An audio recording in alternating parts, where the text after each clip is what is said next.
we. Good night, Apollo, Apollyon, VTuber, VStreamer, VDumbass, VArtist, PNG, Tuber. How do I pen this out? I was gonna do a fun thing. VTuber, VDumbass, VStreamer, VArtist, Genshin Impact player. I have 80% crit rate on my Yoimiya, and I don't know how I did that. There we go. That was gonna be so fun. I messed it up. I'm dumb. I hope you're doing well.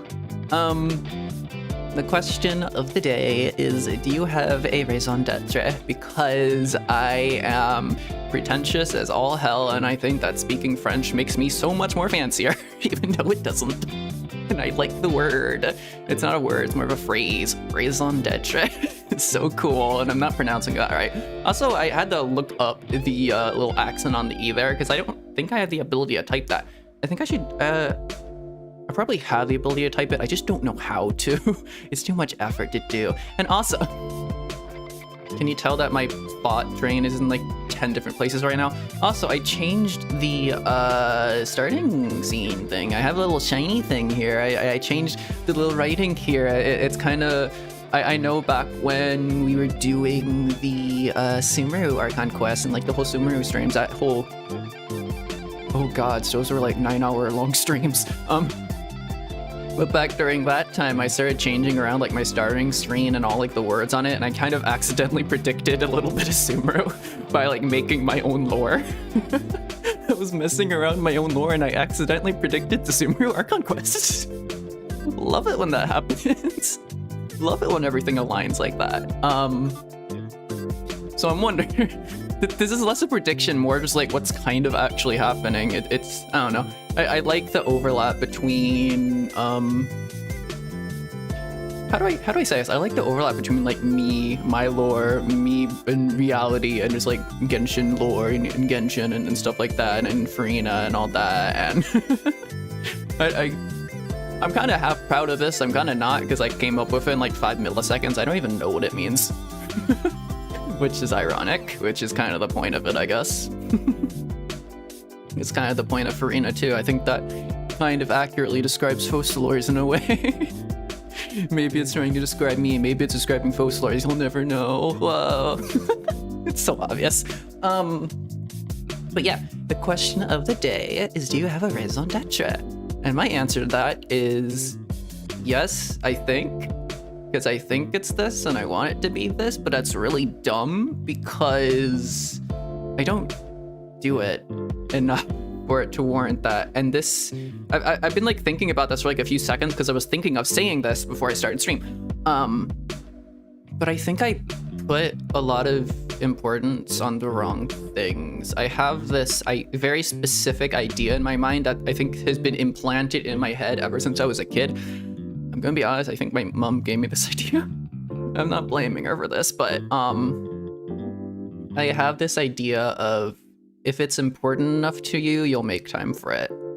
If a person is important enough to you, even if you have like every single hour of your day booked, maybe you'll make time for them or something.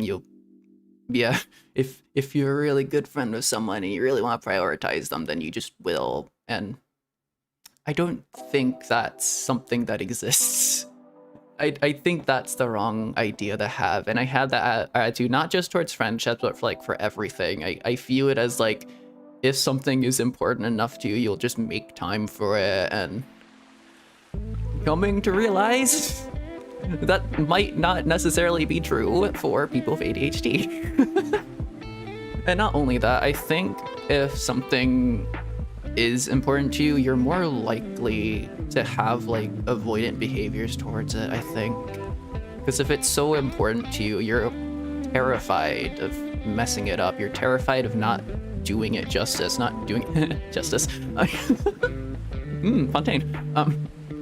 You're terrified of not doing it perfectly, so you kind of avoid it because you're waiting for a future version of you that will be perfect, that will want to do it and will like pull it off flawlessly. A future version of you that you can just blame instead of yourself, because you're terrified of it in the present, but you push it. I'm projecting.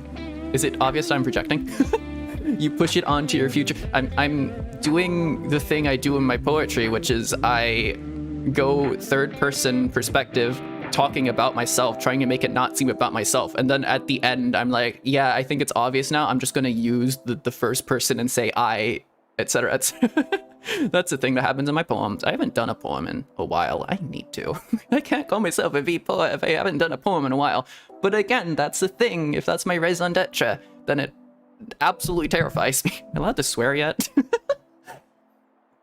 If poetry is my raison d'etre, then it absolutely terrifies me to do it, because every time I do it, I want to get it right, which is the wrong perspective to have, and it's a wrong thing to have, but I have this thing where I cling on to perfectionism, and it's kind of bad, but it's how my brain works, and I'm trying to figure out I'm trying to figure out how that works. Yes. Also, raspy voice. Raspy voice is fun. Whenever I have a raspy voice, whenever I'm talking about deep shit like this, I keep thinking I'm more like Savannah Brown. I think, because I think they have kind of a raspy voice in at least a few of their videos, and it makes me feel more like a person. Because if I'm emulating someone I look up to and I like their thoughts and their thoughtiness and the way they think about things, then if I'm emulating them in some way, clearly that means I'm doing something good. I don't know. It makes me feel warm inside to emulate someone I look up to. Also speaking of someone I look up to, one of my Oshis graduated, which is so fun and so just, oh no, they graduated because they burned out of being an existence person. Now I'm an existence person. This is so odd, and I've talked about this before. I'm just gonna vaguely hint at it and move on. I was gonna throw that out there and like move on to Genshin, but my brain isn't letting me, I guess. All right, moving on. Let's go to Fontaine. I still have Yoimiya's screen open. Hold on. Pop that away and turn off the music, because Genshin has its own music, believe it or not. How am I trying to pronounce that? Genshin has its own music. And Yoimiya is so cool. I don't remember if I mentioned this, but I kind of caught myself, like, it must have been like weeks ago or something, because the last time we streamed was like 2 weeks ago. It was sometime after I started streaming. Or no, what am I talking about? I get distracted by Yoimiya because Yoimiya is like so shiny and her eyes are shiny, and it must have been like a week ago or something. I'm just gonna say a week ago. I caught myself like just in Genshin. I had Genshin open. I was like standing in the open world and I was just like staring at Yoimiya's eyes like, whoa, they're so pretty. Apollo caught themselves. Oh no, I just caught myself staring at one of my favorite characters. Oh no. But like because of that, there's like a part of my brain is like, okay, you can't just like be staring at Yoimiya without an excuse. So we're gonna make up the excuse that you really want to draw her eye. And I have this idea for an artwork in my mind where I want to draw like a singular eye and have like a lot of detail on it and like super sparkly and super everything, and it'll be Yoimiya's eye. And I'm not gonna say it's Yoimiya's eyes. I'm just gonna make it, and I don't think I can upload that to Pixiv. I'll probably upload it to Twitter if I ever make that. Also, it's been a long while since I did art. I think I did, yeah, the last piece of art I did was for Mista's graduation, which was really last minute. It's kind of topical because I think Yoimiya, yes. The hell was I talking about? Yoimiya's eyes are really shiny and I want to capture that vibe. It looks like a sunset and they're really pretty and they're really cool and I really like Yoimiya. Yoimiya is a 10 out of 10 character. I like her. She's very shiny. Alright. Let me finish off the last of my comms.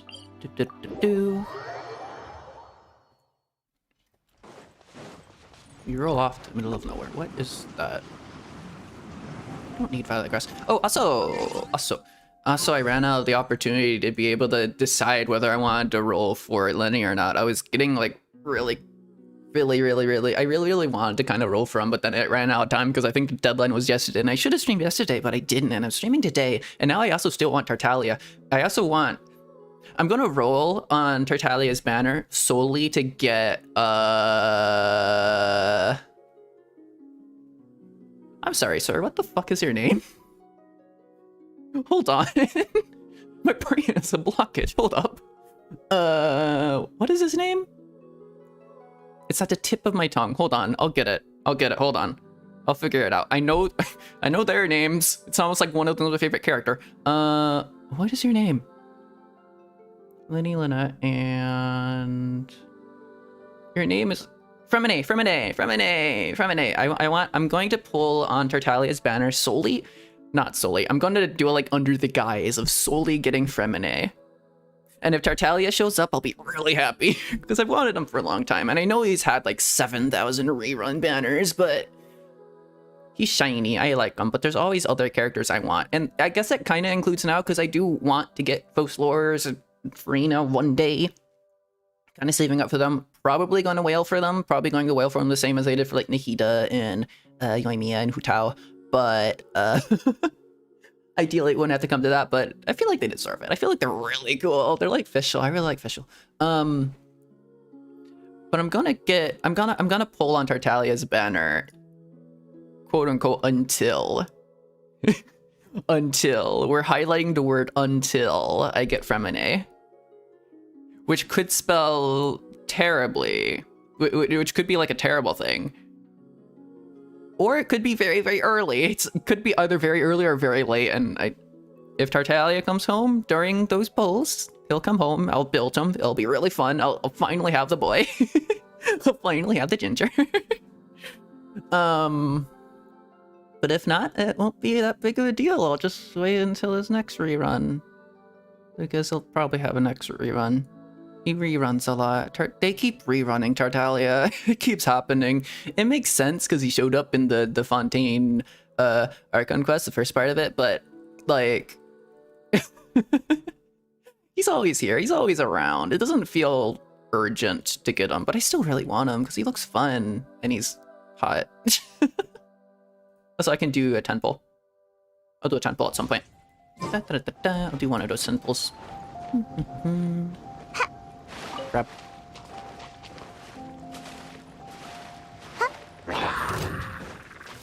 So I occasionally, I do play a lot co-op with my friends. I do occasionally get 1 or 2 spoilers for, you know, the regions I haven't done. I have gotten 1 or 2 spoilers for a little bit of Fontaine because I still haven't gotten like all. Oh, also, I was swimming around here. I was trying to like swim past a specific thing because I saw a specific thing there. I was like, huh. That's probably important. I'm going to try to sneak past it without realizing I sneaked past into the world quest zone. And the mob there was to do with the world quest. So I have a random world quest unlocked here. I'll do that eventually. I want to finish off the Melozine world quest, and then I think I'll touch up on that world quest thing. And then we'll see whatever this is. Because there's a shiny thing there that I need to finish up. But there's also the Fontaine Archon quest that is in... I don't have... Oh my god, I need to unlock all of these. I have done a terrible job. What? I've done... Yeah, I haven't explored much since... I guess I've mostly explored Fontaine in other people's worlds. Which is kind of weird. I need to do some more exploration on stream and unlock all these places. Wowie. Yeah, I have friends who have like 100%ed all of Fontaine. That's insane. Okay, where am I? What am I doing? I am fight things. Take it easy. Where am I? What's happening? Are those the pops I'm supposed to fight, or is it here? Probably here. Ow. Okay, right, I was using Ganyo. Oh no. Here comes the catch. That's... Uh-oh. She's actually somehow doing damage with a level... She has a level 1 bow. My Yelan has a level 1 bow because I gave her weapon to Ganyo. Oh no. It's just overworld, it's fine. Do-do-do-do.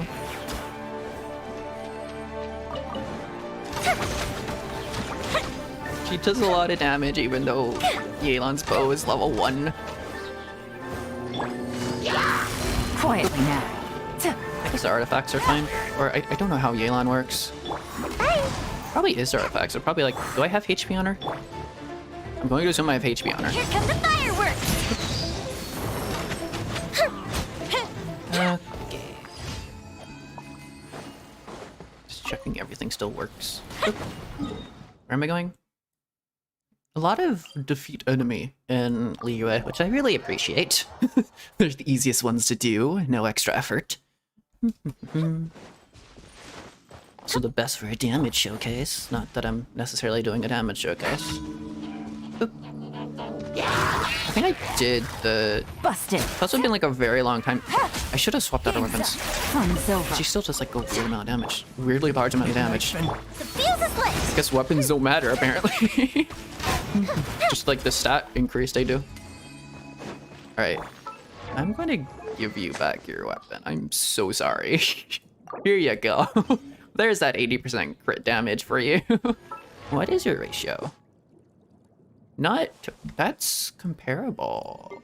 Well, it was comparable before I upgraded her crit rate.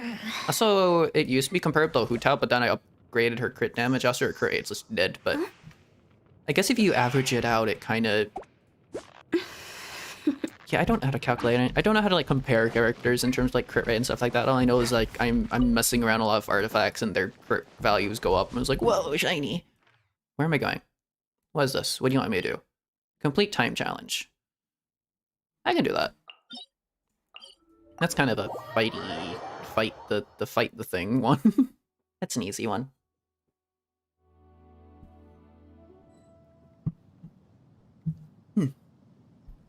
Da, da, da.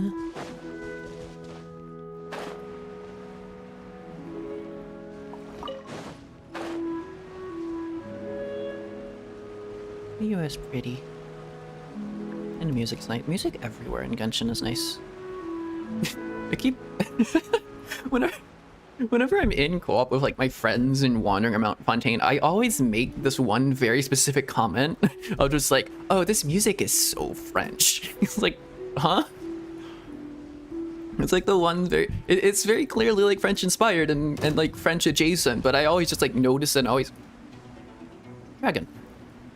I always just mention it's like, oh, this music is so French. It's so noticeably French. It's so like super French, and everything about Fontaine is so French. But there's also British. The British exist in French. In Fontaine, I should say. There is British influence in Fontaine, and it's weird. It's like the I don't know, it's a lot of cultures mixed together. It seems interesting. I think I said that because there was fish and chips. There's like a fish and chips recipe you can get in Fontaine. The British. The British have made their influence. The British have made their influence known in Fontaine. Alright. Could do that. Could do artifact farming. I have been farming, or trying to farm these artifacts, I think for Fischl. Because I think they're really good for Fischl, theoretically. If I want to be an Oz main, I might as well try it out. Make your damage go boom. Alright, well, what am I doing? What team do I use here? I could use it. Oh, also, something else to show off. I very recently, off stream, got... Where is it? Where is my... No, Bloom team. There you go. Kai's little thing is so cute. I very recently just got these wings. They're very shiny, and they look really nice on Nahida, because I guess it's themed after her. They are Dendro. They are Dendro wings. Of course, they would look decent on the Dendro Archon. Very shiny. I just recently did the, I did like one round of the Sumeru reputation, whatever things. So I got those. I didn't realize I was like one away from getting level 10. Also, I saw that in Fontaine, the reputation... I'll use Hu Tao. That the reputation thing is like the Steambird, which is so cool. I love that the Steambird is like an actual thing in Fontaine, rather than just like something Mona talks about. I wonder if we'll have any events where Mona goes to Fontaine and messes around there. It has like a dispute with her. I don't know. Everyone in Fontaine kind of talks of Mona a bit, don't they? I'm sure they know of her. The Steambird is like popular, and her panels are like known. One with nature, as one with wind and cloud. I summon.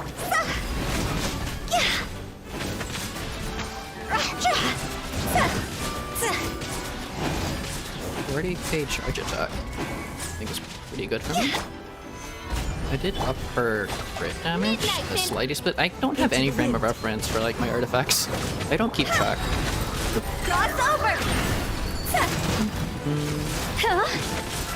All I know is that there's very, very specific points where I do good with Hutao and I do bad. It's mostly because this team doesn't have any Hydra. If it had Hydra, I could reach into like the 100k, 200k burst, I guess. Damage per screenshot. I get really high damage per screenshot values. HP, no. No. I was at like the artifact limit for a time, but I sacrificed all of them into oh, that's where I probably got the artifacts for, like up the crit rate. Because it's like massively I just did gotcha on the artifacts. I did the strong boxes. But I think for Shimenawas, and I always do a lot of them for Viridescent Venerer, for Sayu, because I think it was like the earliest ones it unlocked for the strong boxes, which were useful. I used to do a whole bunch for Shimenawas and Crimson Witch. I'm not sure if any others. I think just those two. I've been trying to swap out things for Euphemia and Hutao. I think I had EM. I had like an EM Sans or something, whatever the terminology is on Hutao. I swapped it out for HP one. Because she doesn't really do reactions on this team. She just like reacts with Fischl, but that's it. I think it's better just go mono pyro for that. Although in the Abyss I do a double Hydro team for her, so no, I don't know what to do like EM wise. She has like 189. I guess it's good enough. Boop.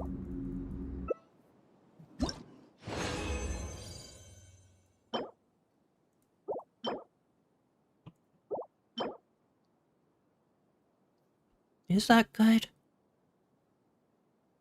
I watched like a video where it said like crit value doesn't honestly matter as much as we make it, whatever, blah blah. But it doesn't seem good.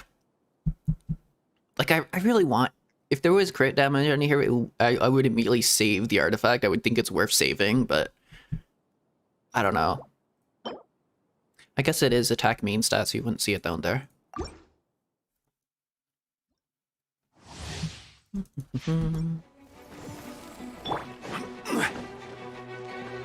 Oh, I should use my Bloom team here. My Bloom team would go insane with that buff I just saw. Oh well. Oz, reveal. Into the wind.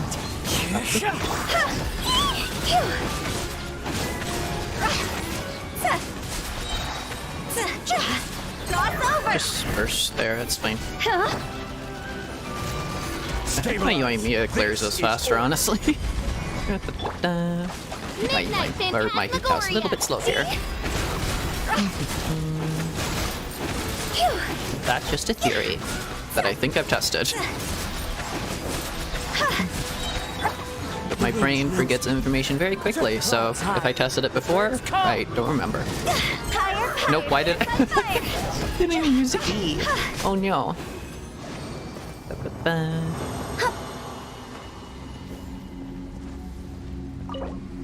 Ah, two more. Okay. I'll do one more so I can just do like a full resin. I was gonna say refresh. I don't think that's how you say that. For some reason my brain wants to say resin refresh. I don't know if it's the right term. I don't know if it's a term anyone would use. Seems like a very odd term. But my terminology is always weird. I am a poet. I do say weird things. But also as a poet, I do seem to be at a loss of words for add a lot of. My royal decree. What? As a poet, I seem to have a lot of loss of words. That's some sort of like tongue twister. What did I just do? Words are hard. That's what I say. Words are hard, and then I always go, oh, that's so ironic for a poet to say. Into the Apollo drinking game, where every time I say that, you drink water. Something I need to remember to do more often. As one with wind and cloud. It's like into a really bad habit. Well, I don't want to say bad habit, just a habit I have. Because, yes, brain.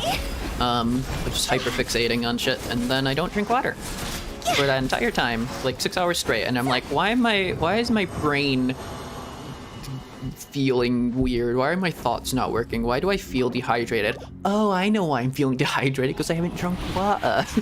That's probably really obvious.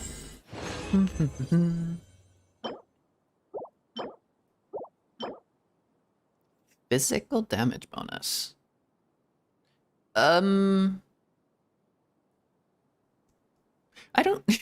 I see the crit right there. My brain lights up, but I don't think that's worth saving. EM. Honestly? I was about to say, honestly, maybe for Kokomi, but then I saw the 4 pieces like crit rate. I was like, oh, wait a second. Because there was like no crit stuff there, but then the crit rate increase on the 4 piece. No.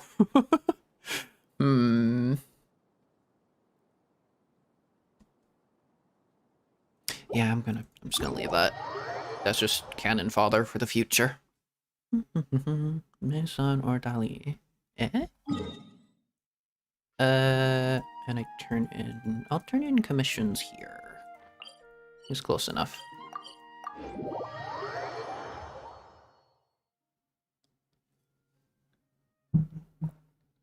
I'll get all the normal maintenance shit out of the way.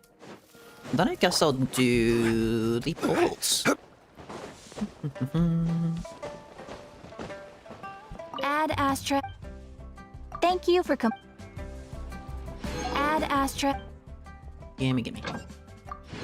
Also, I cooked like 1,000, 2,000, 1,000 steaks just so I could have Benny go out and grab their meat again. Because it wouldn't let me claim it because I had like 10,000 meat. So I guess Cookie Shinobu, meat and eggs. Lovely. Wait. I sent her to Watatsumi. No, you can't even collect from Watatsumi? Really? Huh. It's just those 2. Huh, it's like half of Inazuma, the heck? Or I guess... It's... Yeah, that is half of Inazuma. That's only 3 islands. That's so limited. Huh. I never realized how, like, kind of limited. I guess it's like first, when the region is first released, it's like what it does. Because for Fontaine, we have the entirety of the Fontaine map, but there's going to be like more regions, and that's not going to be shown here. In Sumeru, this was like the first region. In Inazuma, these 3 islands were like the first region, but it's weird that that's like so shoved off in the corner. And then Watatsumi was like later, I think. I don't think I ever noticed that. Huh. Because it definitely expands out further than that. What I want to know is Celestia.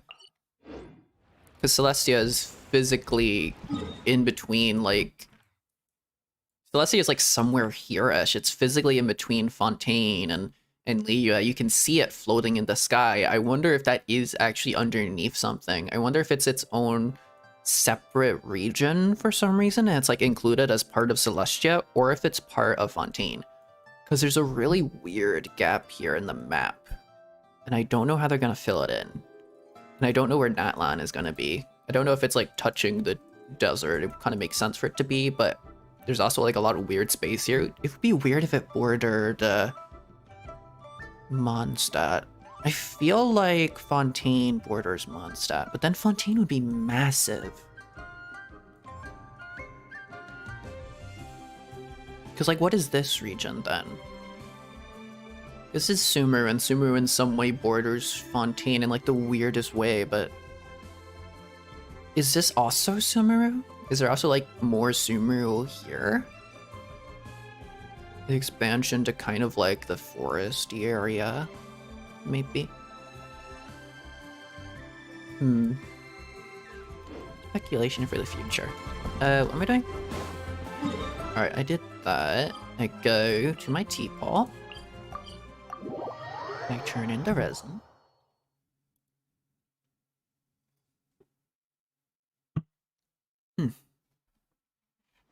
I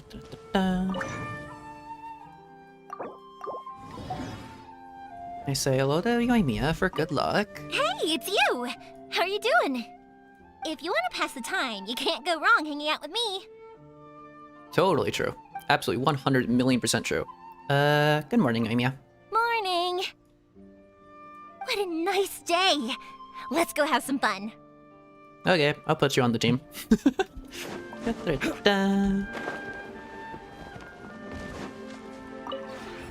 This realm is Yeah. Shh. Let me grab this. I had, I'm not sure what I was doing. I have Wanderer fully maxed out. I should probably get rid of him. There's no real point to having him in my teapot anymore now that he's like fully maxed out. What am I doing? Had all that farming stuff done. Okay. If you ever Let's go to Northland Bank. We'll go to Northland Bank. Or should I go to Fontaine since he's in Fontaine? He's currently in Fontaine. We'd better pull for Tartaglia there. But I kind of got Osmanthus wine tastes the same as I remember. I'll go to Northland Bank if I remember where that those who is. share the memory. I don't know where Northland Bank is. Also, since it's called Northland Bank, I'm going to assume that Snezhnaya is above Mondstadt. Because it kind of has to be, right? It's called Northland Bank. There's no way that Mondstadt is the most north position in Teyvat. Okay, where the hell is Northland Bank? It's up here somewhere. I know it's in one of the upper regions. And I assume it's like this more central townish part. I'll know it because there'll be a Fatui guarding it. Something like this, but... Oh, it is! Okay. We go into... we climb into Northland Bank. And then... I'm pretty sure I grabbed the shiny. I have to... It'd be really weird if I didn't grab the shiny thing here. Alright.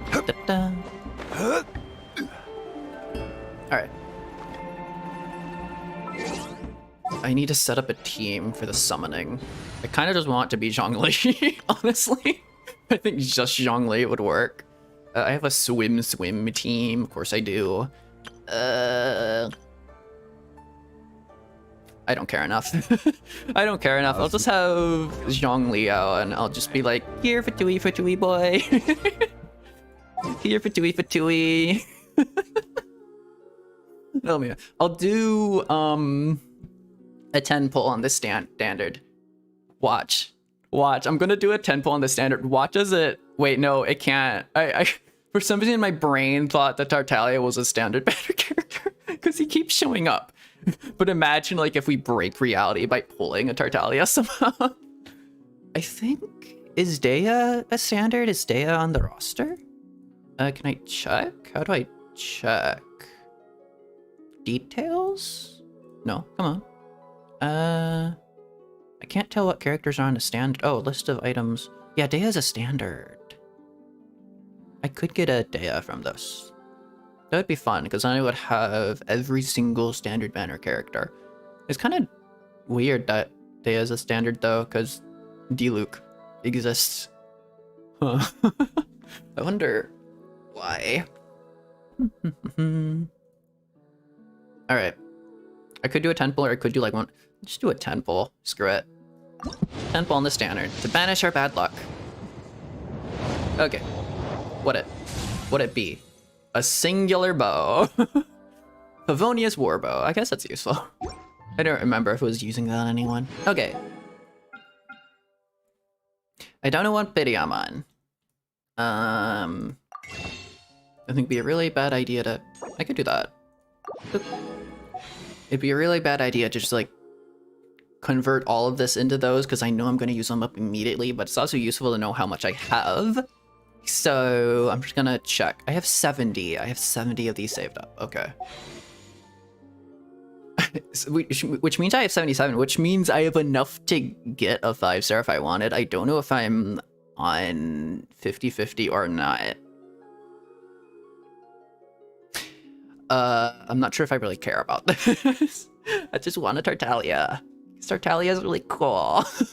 And I like him. I don't really have anything for him, but I like him. I'll probably give him Yoimiya's bow. I don't know how to build him. Hello. Hello, Hanamaru. How you doing? I don't know how to build him. If I get him, I'm just going to throw some random stuff on him. It's going to be really fun. I wonder if he works on a Bloom team. I could stick him with Nilu. I don't know if that would work. All right. Let's just throw some random stuff at it. Boom.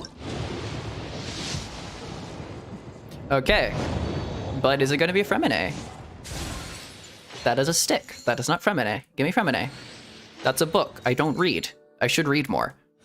That's a sword. I don't do combat. I don't know how to fight. I don't know what that is. It looks shiny. That's another stick. I don't... You gave me 2 sticks. They're a pair of chopsticks. I really appreciate that. But I already have a pair of chopsticks. I don't think I need more.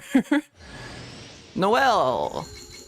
Okay, I think I have you fully constellated out, so let's be like Stardust.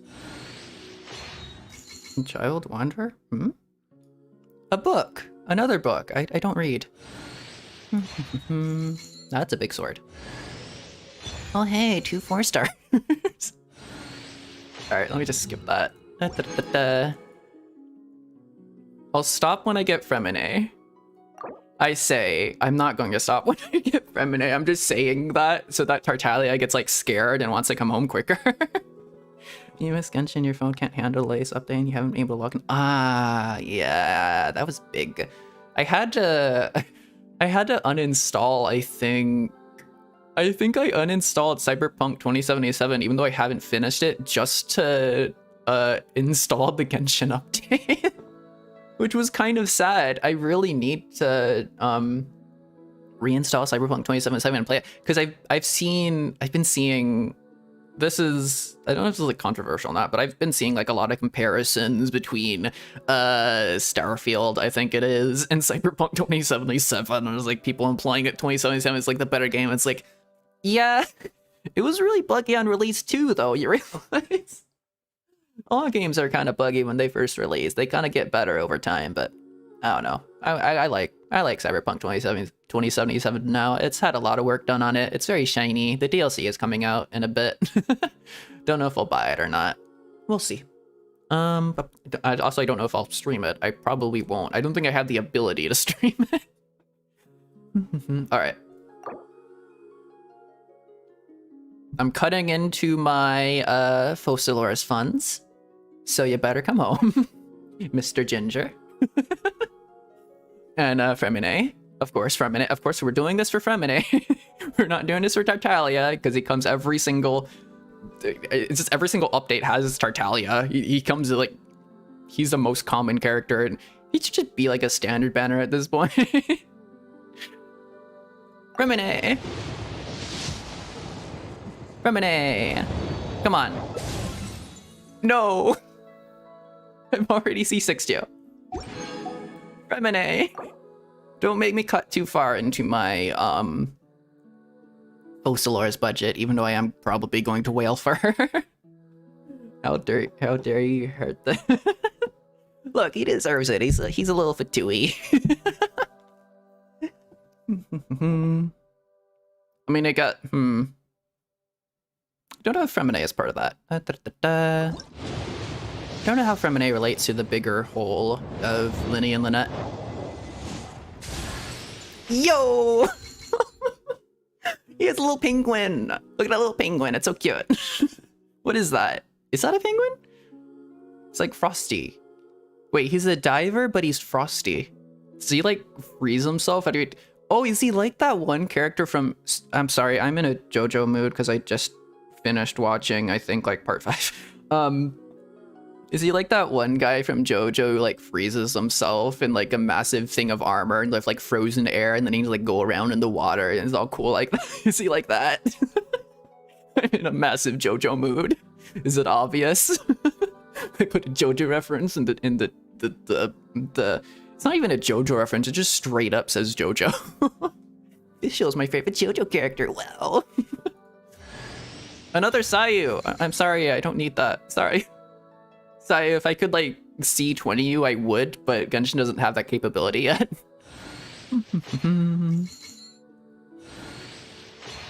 You've only been forced to finish the one where JoJo has the weird hair hat arc. The cool JoJo, the coolest JoJo. Jotaro Kujo, that one, the one that everyone loves. I think at least. I think that's like the most common one because he's really cool. This kind of when like JoJo's at its best or something. I don't know. I don't actually know all that much about JoJo. Because I would have thought like the more of JoJo I watch, more reference I would get, but it kind of goes in one ear and out the other. But it's a very cool show. I like it. JoJo's fun. Okay. I lied. We're going to do more. I lied. We're going to keep going for Tartaglia. The white outfit? Think so. That makes sense.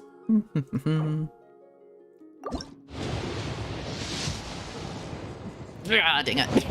Come on. Stop giving me Sayu. I have so many of them.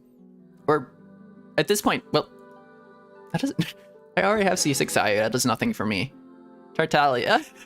Why are you eating into my Fosilor funds? This is painful. Why are you doing this to me? Why do you keep giving me a Sayu? I don't need her anymore. I have her like maxed out. I've fully invested into my Sayu. I don't need more. I'm sorry. I did a 10 pull on the standard. Why are you like this? I purged all my bad luck. Come on, Tartaglia. Come on. Yo. Come on, Tartaglia. That's a book. I don't know if Tartaglia reads. He doesn't use a catalyst, so I'm going to assume that Tartaglia might be illiterate. Okay. What does he use? He uses like a bow, right? I keep thinking he's like a sword character because he like does the swap in between like the sword and the bow thing, which is like really weird. And I don't know if I'll ever be able to perfect that. I need to become like a Tartaglia main for a bit to be able to figure out how the timing works. I keep thinking he's like a sword user. Come on, Tartaglia.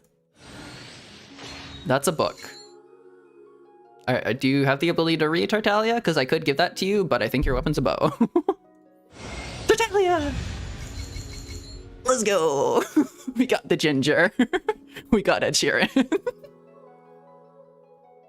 I know my friend told me about something existing in like the fan art and like the fandom about like Tartaglia and I think like Navia, because they kind of compare it as like, oh, Ed Sheeran and Taylor Swift. And I find that really dumb. Really dumb in like a good way. It's like, oh, that's so dumb. That's why though? It makes sense, but why though? A double? Can I get like the first double in existence? I don't know if Tartaglia has good constellations, but can I get a double, please? Does the ginger like me? Come on, double? Double? No double? No double for Apollo? Aw, he hates me. He hates me. No double, he hates me. The rumor exists where he dies in Fontaine. That would be fun.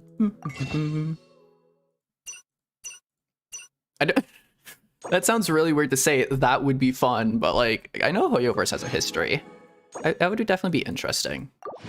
All right, I'm not gonna spend those. I mean, I could, but I'll save those because I got the ginger. I got those two at C6. I got Fremine. I don't need anything else from this band. I could actually. This is a really bad mindset. Actually, I could double. Get a constellation for you. Get that double. If I get C4. No. What is your...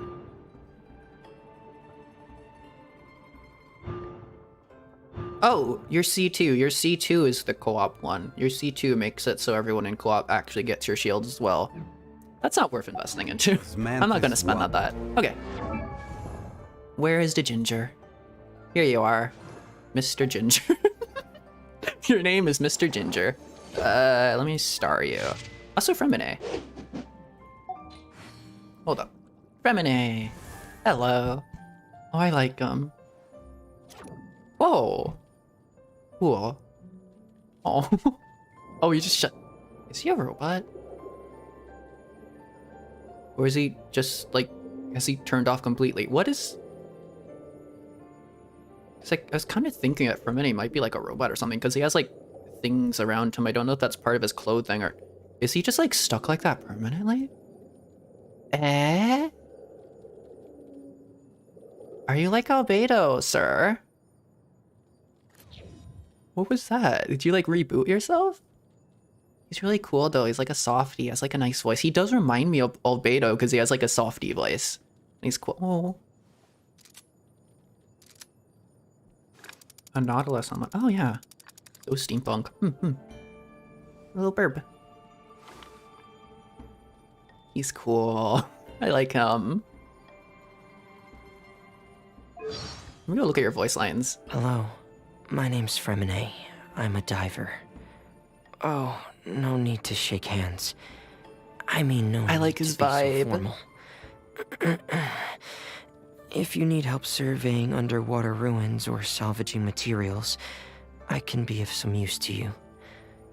But for anything else, you might find me a disappointment. He sounds like a Moni Xiao. Don't say that. Oh no. He's a soft boy. He's a little softy. I like him. Don't put that image in my head. I want to spend some time at the bottom of the sea. In peace and total silence. Soft Xiao. Yeah, cute little emo. little bit emo, a little bit not sleepy, but just like soft. Little softy. It's easy to fix a machine when you know how it's built and how it even it has works. the emo-ness, yeah. But people, they're much more difficult. Oh, that's so relatable. Yo. Wherever the tide takes me, so long as the light of the hearth still shines, Ooh. I'll always have a home to return to. I guess you are part of the Fatui, huh? The light of the hearth, huh? Maybe, maybe not. But that does have a meaning. I always get so gloomy when it rains.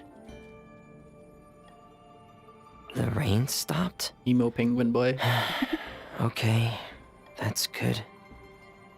Don't be scared, Pear. I'll keep you safe. Pear? Your little penguin is named Pear? Oh. Maybe I should put on my diving helmet to keep me warm. You're literally cryo though, aren't you? You have a cryo vision. How does that... Like, I don't understand how people with a cryovision get cold. I don't understand how people with a pyrovision get hot. Or vice versa as well. Like, how does someone with a pyrovision get cold if they can just make fire? There was like a thing with Diluc and Kaya and like one of the summer events where I think Kaya was just like walking on water because it just froze and Diluc was like melting through it. Like, if they have this natural ability to do things, how do they get affected by the opposite element or like by the element itself? It's weird. I'd rather be diving in the sea. Morning. Do you have an assignment for me today? If not, I'll head out. All the components look intact. Maybe it's just a worn-out spring? If so, that's an easy fix. Oh, sorry. I was... Did you say something? I want to say he's like sleepy, but he's not sleepy. He's like fully awake, but just kind of on the low, and it's kind of cool. Want a bowl of seafood soup? It's made with shrimp and shellfish caught earlier today. I'm no cook, but the ingredients are fresh, so it shouldn't taste too bad. It's the low down, the softy kind of raspy, little bit of raspy in there, a little bit of raspiness. I love that. I love a raspy voice. You go ahead. I'm gonna stay up and read for a while. What am I reading? It's about diving. There's only There's a bunch one of thing in skills life that he I cares still need about. Anyway, night. There's only one singular thing in life he actually cares about. I love that. As you know, diving is one of the few things I'm any good at. I spend more time among the Tidalga than I do talking to people.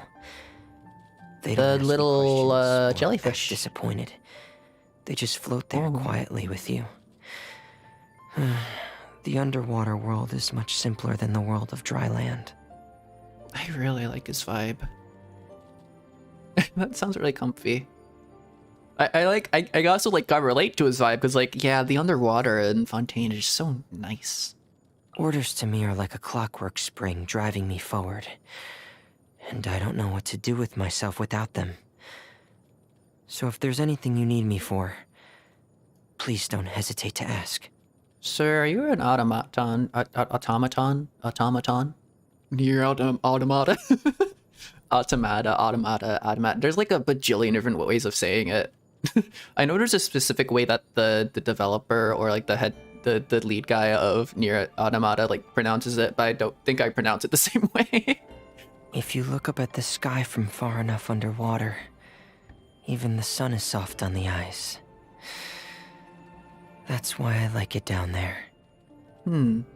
Also, brain, my brain, every time my brain sees the word sun, my brain just goes like, ooh, sun and moon. Like, no, Apollo, not everything, not every single sentence every character utters about like either the sun or the moon has to do with the book Sun and Moon.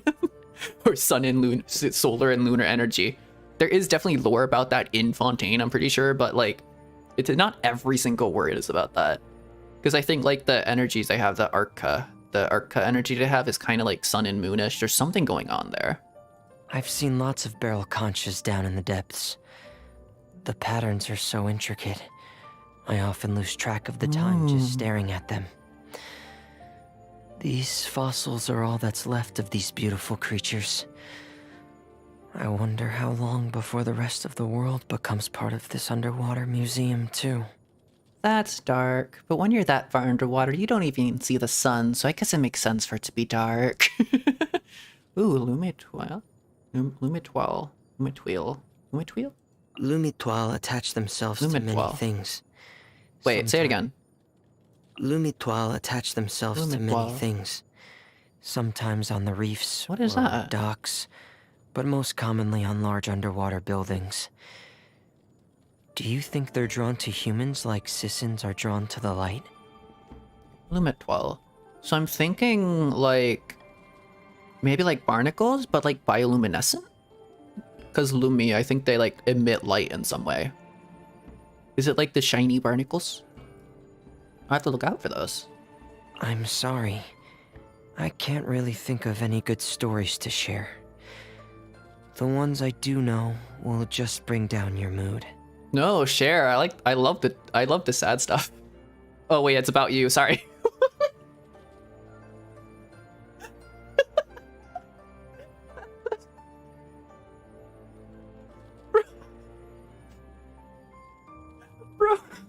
Bro was really like, I really want to like trauma dump or something, but I could share about myself. Would it be trauma dumping? I'd rather not like share that with you. And I'm really just going like, whoa, yeah, show me. I love that stuff. It would be really cool. It'd be really fun. It's like, oh, right. You're trauma dumping. Oh shit.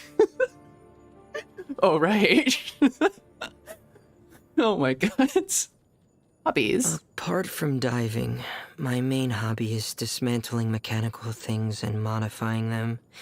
Ooh. I also collect spare parts, and sometimes I build new clockwork toys out of them. Huh? Pear? No, Pear is more like family to me. We grew up together. Mm-hmm. No, I'm serious. I'm always tinkering with it to add more functionality. I truly hope that a day will come when Pear can fly free into the sky. Bro, it's a penguin. I don't think penguins fly. There's a whole series of Flash games centered around the fact that penguins can't really fly. Not in the sky, at least. They kind of fly underwater, but it depends if you would define that as flying or not. Troubles. That's a tough question. I don't have any critical issues that need addressing, But at the same time, there's a long laundry list of minor things which all take their toll.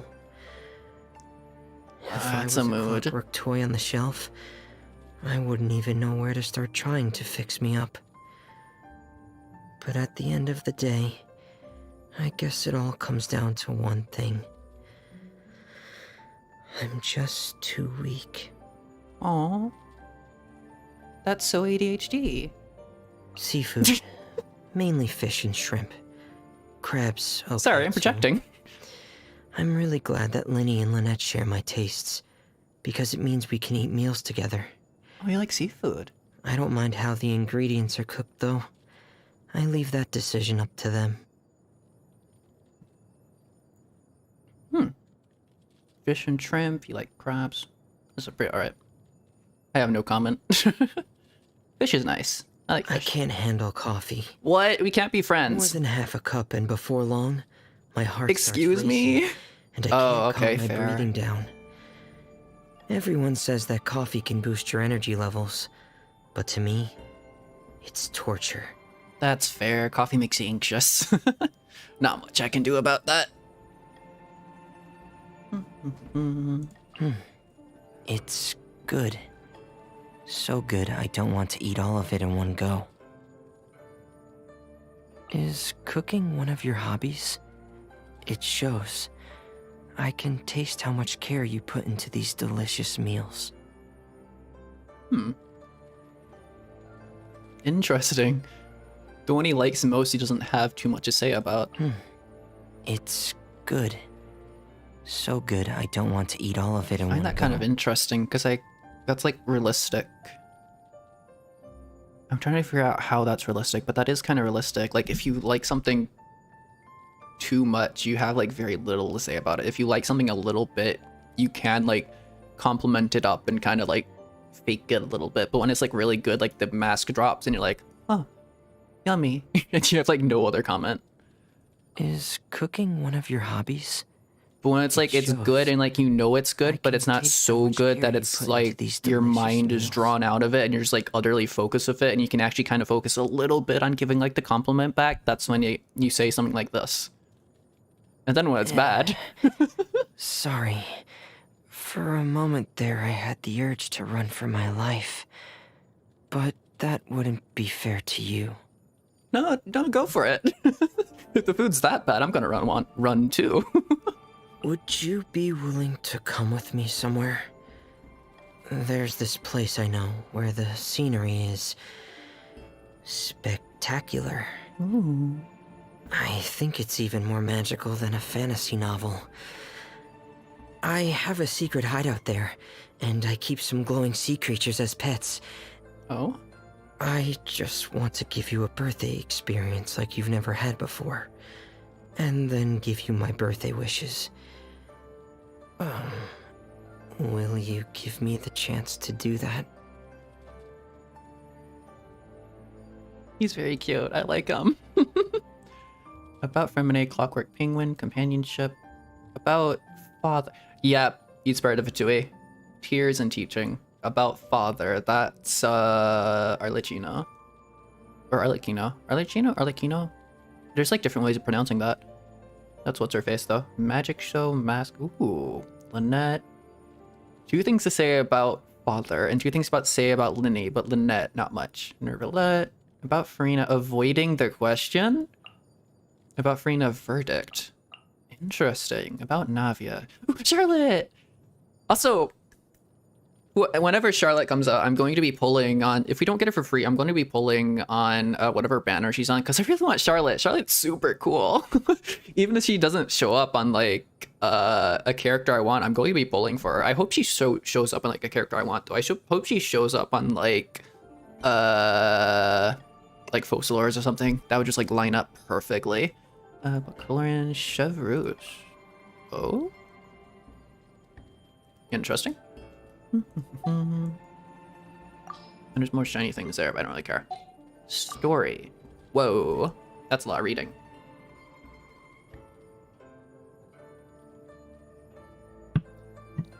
Tales of a Snow-Winged Goose? Huh.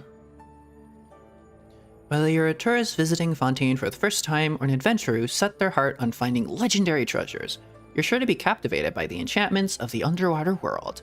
But those who attempt to explore the depths without first undergoing rigorous training or making the necessary preparations are gambling with their lives. Treacherous underwater currents, unexpected bodily reactions, and monsters lurking in the depth or in the deep. I think my brain for some reason read that as DEP, which is how I spelled depths. For some reason. I added like another like pin to my map that just says dep in Fontaine because I was in one of my friend's worlds and I saw like a shrine of the depths, so I just wrote dep. In the deep, peril always comes without knocking.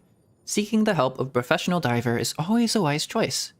If you ask people who's the most talented diver around, you're likely to hear the name of Fremine.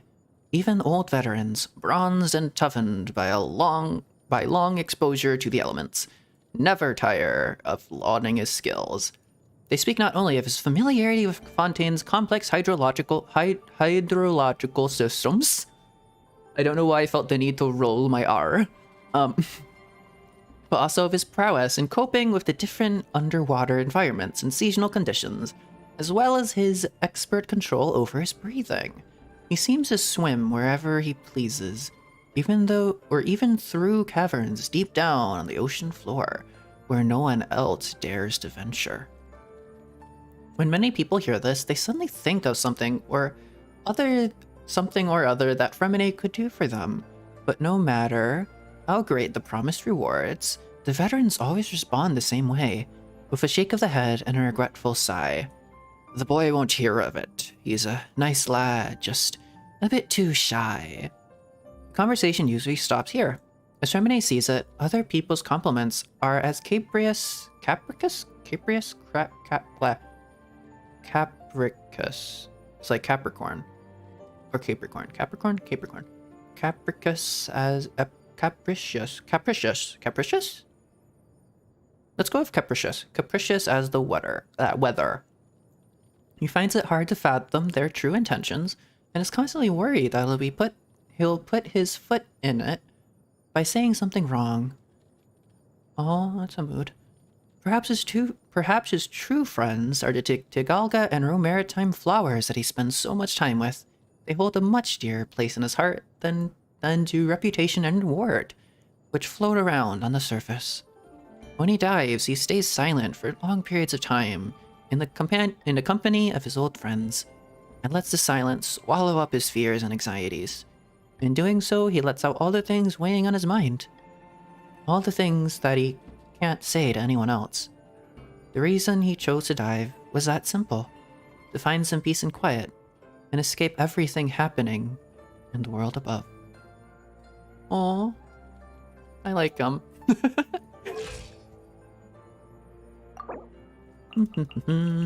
What do you need to level up? Yeah, okay. Boop. Romaritime flowers. Yep, that makes sense. I need to gather a million of those. Saturation. I have no idea what your abilities are. I'm just gonna level you up anyways. I'm just gonna use you. Are you sure? Yes, you're worth it. You're cute. You're very worth it.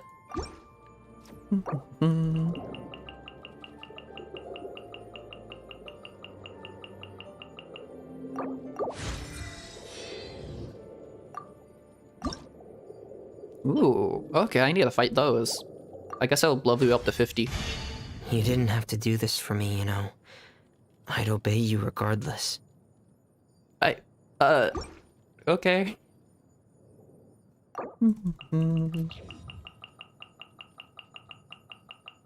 I just feel like he's shiny, and shiny things deserve to be leveled up. Let me grab those. Aww. Little penguin. So cute. Oh. It like attaches itself to his hand. Is his hand magnetic? How did that work? Where did you put that? What happened there? Also, what are your abilities? Saturation deep dive. And what is this? Damage out by pressurized flow, shattering pressure. Shatter. You do... How does shatter work? Do I need to put Geo with you? Do I need to stick you with a Geo character? Oh, is that why Zhongli is out? Because they want me to stick you with Zhongli. Aquatic stamina reduced by like 35%. That's pretty alright. I'll put you on my diving team. Where the hell did Tartaglia go? I'm also gonna star you. I have too many characters starred though. I have so many. Why is Kishinobu? I'm so sorry. I'm going to unstar you.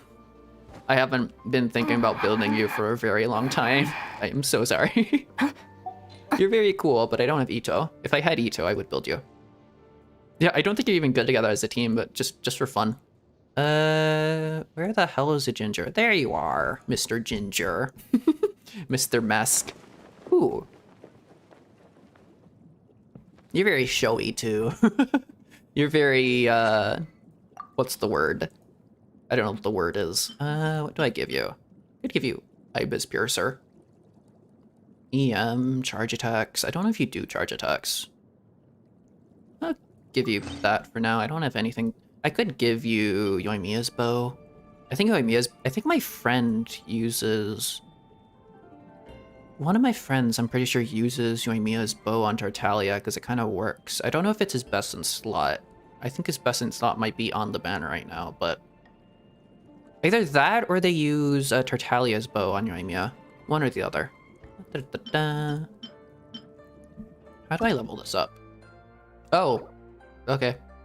A flower. This is a Sumeru weapon? Interesting. I'll just level it up for you. Da, da, da. I don't know what this is. Here's hoping I don't accidentally just spend something incredibly useful here. These are all 1 stars. I probably should have checked before instead of just like spontaneously doing this, but oh well.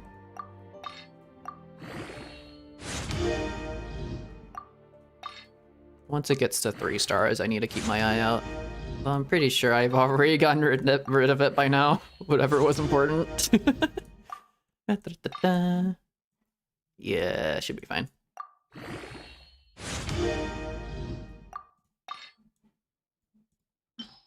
Are these... I should kind of save these because they're kind of useful. Yeah, those are like the only ones I'll save. Everything else I'll just get rid of. Yeah. I don't actually have any shiny 3 stars. I probably... Wait, what is that? Yeah.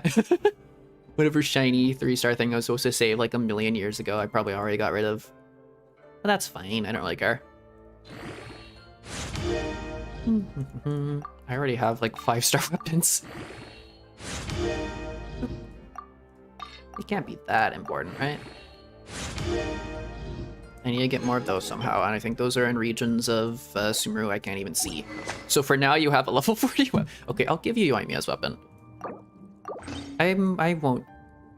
I really want to use Yoimiya because of like the things she said in the teapot, but I'm just not going to use Yoimiya for the time being. I'll just have you do your thing.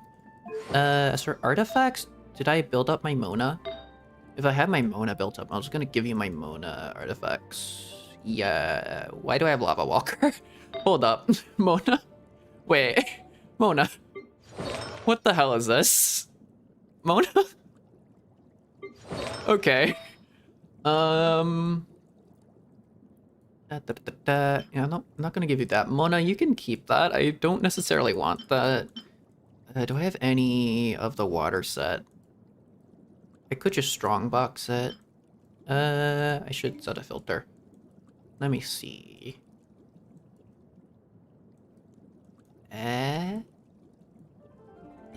Oh, Heart of Depth.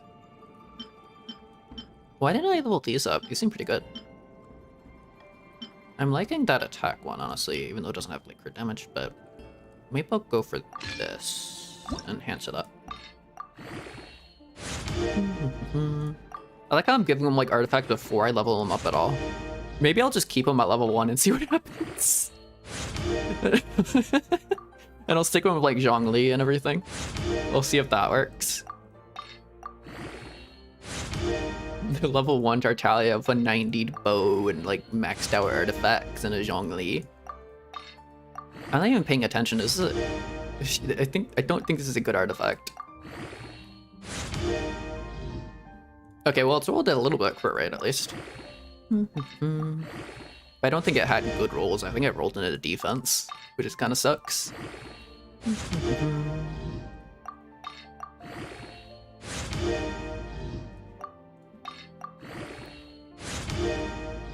Wow, flat attack, totally need that. I mean, flat attack is...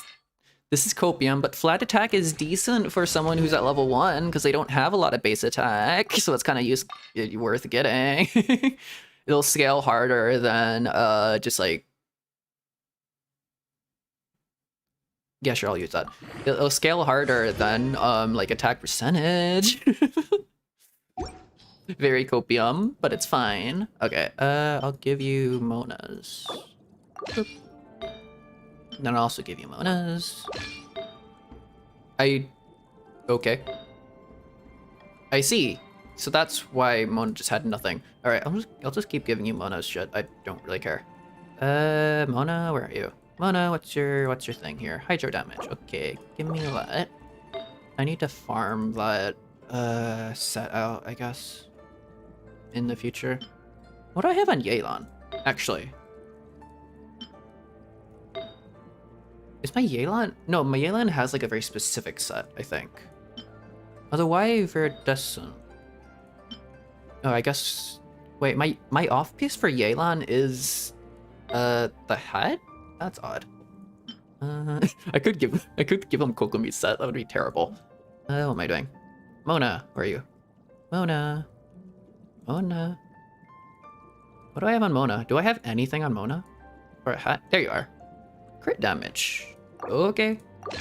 I mean, if it's gonna be off-piece, I might as well just like throw any... Yeah, if it's gonna be off-piece, I might as well just give you a crit rate. Do I have a crit rate artifact? Crit rate, there we go. Not too bad. There we go. Terrible crit ratio, terrible stats everywhere. This is my Tartaglia. I'm not gonna level him up. Let me set up a party.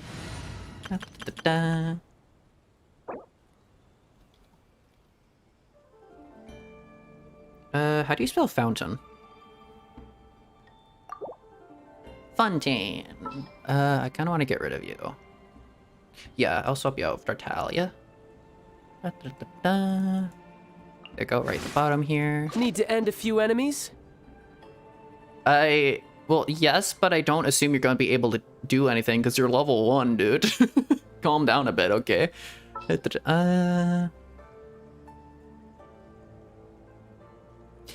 Yeah. We'll do a full replacement of the team. Get a Zhong. Zhongli for shielding, because if I shield everyone, I won't need to heal. A walk would be nice. I'll keep Lynette, and then I'll throw in Fremine.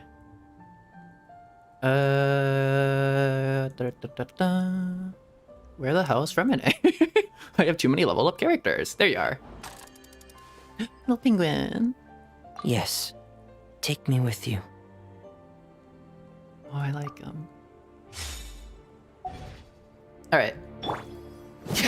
Oh, I need to give you things. Right. What do I give you? I'll give you this. Shiny. Also, I will be right back because I need a piss. And I'm tired of like being really like cryptic about that. Just, yep, piss break. I will be back.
Wow, I'm back.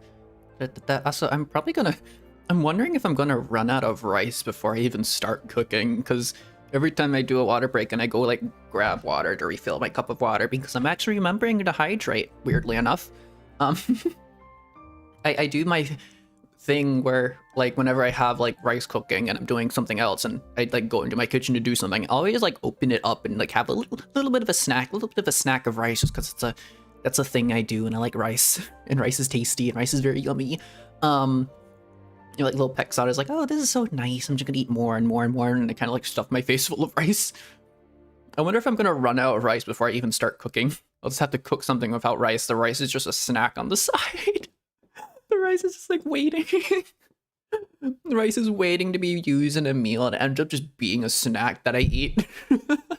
It'd be so sad, but that's so me. It's so Apollo.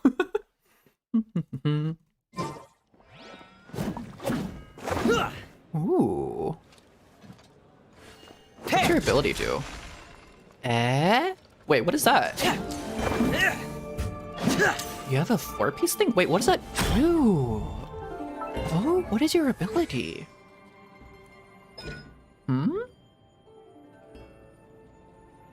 Pair timer. This emerald skill will turn into shattering pressure. Based on the pressure level of a pair timer, and then cancel pair timer. Vertical cut, cryo, you do cryo, okay, like cryo infusion stuff, okay. Level 4, 1 to 3 do that. 4, bow to power of a fully pressurized pair to deal physical damage. Meanwhile, normal attack flowing eddies will be replaced by shattering huh?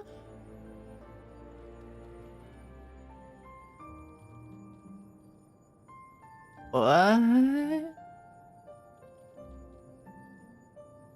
So it changes, so it's like cryo infusion. It's like Nilu, but it does cryo infusion? You also knew Numa, which I think is the dark one? The moon one, the lunar essence? Let's use upward thrust. A spirit breath thorn in the form of another upward thrust will be created, dealing Numa aligned cryo damage. I'm confused. Shadow Hunter's Ambush. Wave of Untouchable Cold, you do AoE, okay. Remedy entered a subnautical hunter mode for 10 seconds? Resistance to interruption increases. Elemental skill Pressurized Flow will obtain the following buffs. Cooldown is decreased. Normal attacks will increase a pair timer by 1 additional pressure level.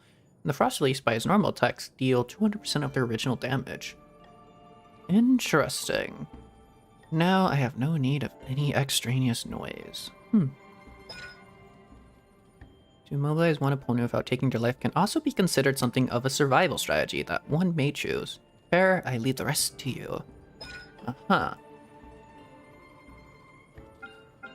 Okay.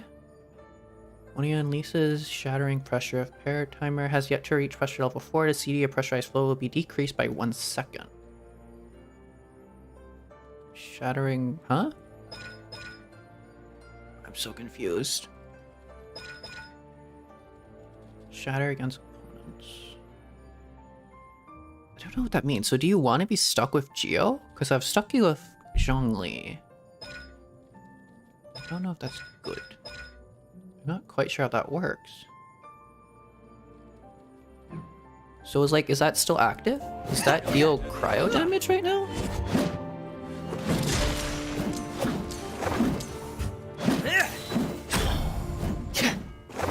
I don't know what that does. So I don't think having this is good on you then. Because I think your skill already has a massive cooldown. Wait, hold on. Attack and element mastery increase. Maybe I'll give you the weapon I have on Kaveh. The pretty boy weapon. Or I could give you a fish. I mean, you do like fish. I could give you the fish. I could also give you... I don't actually use Jinyan. I could just give you that. I think I'll just give you that. I'll swap Jinyan out. I'll give you the shiny. Wherever the... Do you do a spinny? You do spinny! Let's go! He looks so silly. He looks so silly when he does the silly. Or when he does the thing. I And that last attack, the last attack Tartaglia does, he throws the bow, or not the bow, the look really closely, he throws it. He doesn't even use the bow and arrow, he just throws the arrow. I love that. I love that little thing. All right. You're all good. You need artifacts. I'm gonna give you Ganyu's artifacts, I've decided. Where Ganyu? Ganyu! Yeah. Why do I have crit rate on Ganyu? I guess that makes sense. I'll give you Ganyu's artifacts. I don't plan on using Ganyu right now. Or I could give you Ayaya's. I don't think you scale off a HP. I could give you Ayaya.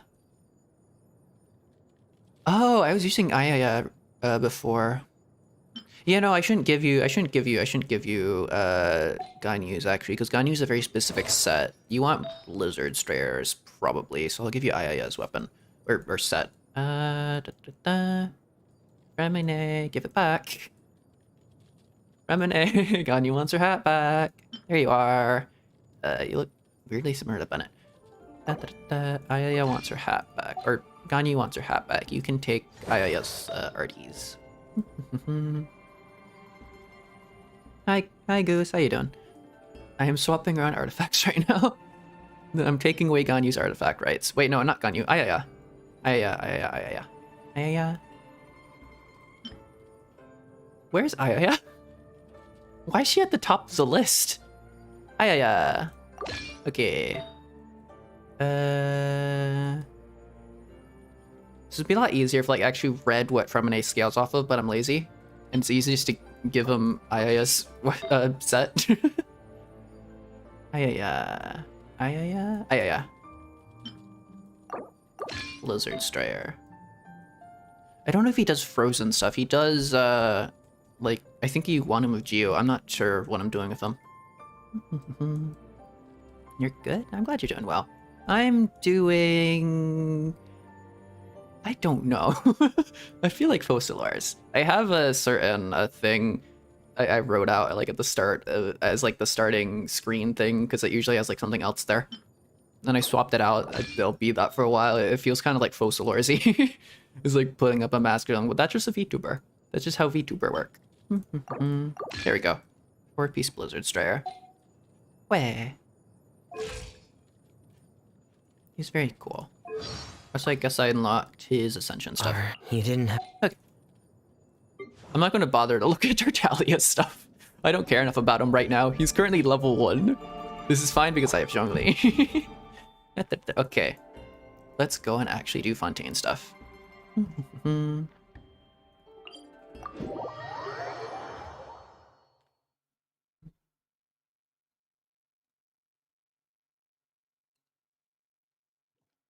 But let's just say that if I said I was doing good, I would probably be lying. But I'm kind of happy of it being like that. Why are you hiding? Oh, you're playing hide and seek. I think I saw that before. I see.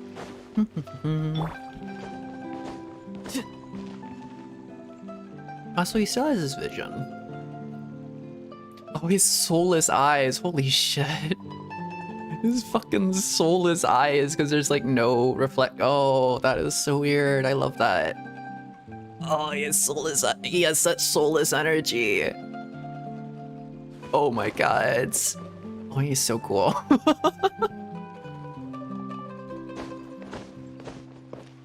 I've wanted him since like forever. Since like the start of the game, honestly, I kind of want him. It's kind of weirdly surreal to have him now. He's so soulless. Oh my god. It's just like such a blank expression. Like the eyes had like no reflection in them. Oh, that's so cool. I'm not simping, you are. What was that? That was British. That was a British accent. Who's talking? Someone's talking with a British accent, I'm pretty sure. A noticeably British accent. What was that? Speak again, whoever you are. Come out with your hands up. You're under arrest for crimes of being British. Is it you? Are you the British? Investing too much emotion puts you at risk of doing something irrational. You're the British one. You're British. You. I found you. You're British. British people don't exist, /J. Well, yeah. I guess they're Fontainian. Which is better. It's much better to be Fontainian than it is to be British. If being British is a crime I cannot forgive.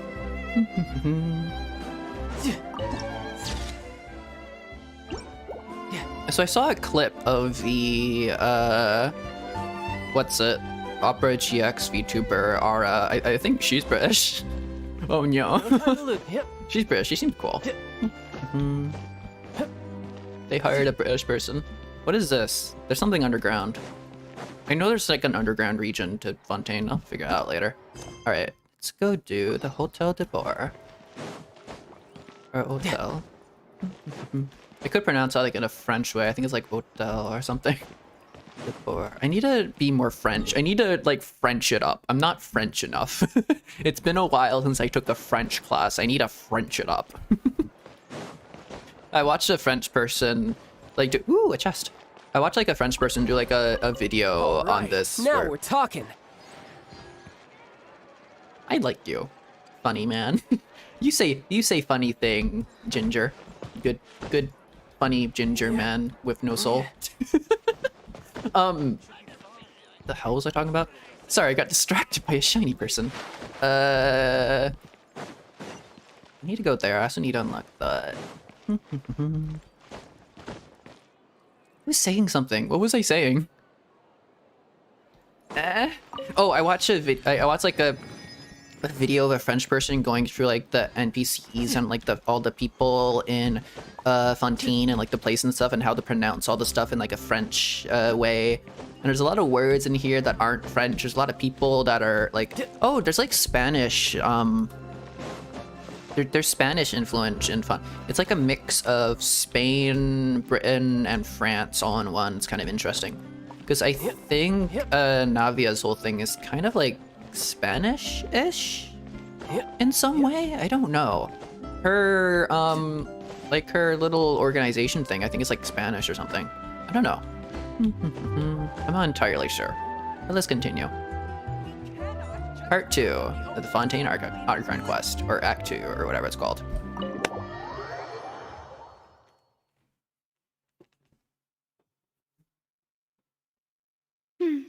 I came here several times with my father when I was little, but stopped eating here as often after growing up. I hope the food here will be to your taste. Paimon needs anything, don't worry about it. Oh, don't worry. We haven't eaten at a hotel like this in a while. Paimon's getting excited already. Geo. In that case, I'll go order for us first. Please wait here a moment. Sparkly eyes. Is that the same shade as Tartaglia? I can't tell. I haven't stared into Tartaglia's eyes long enough.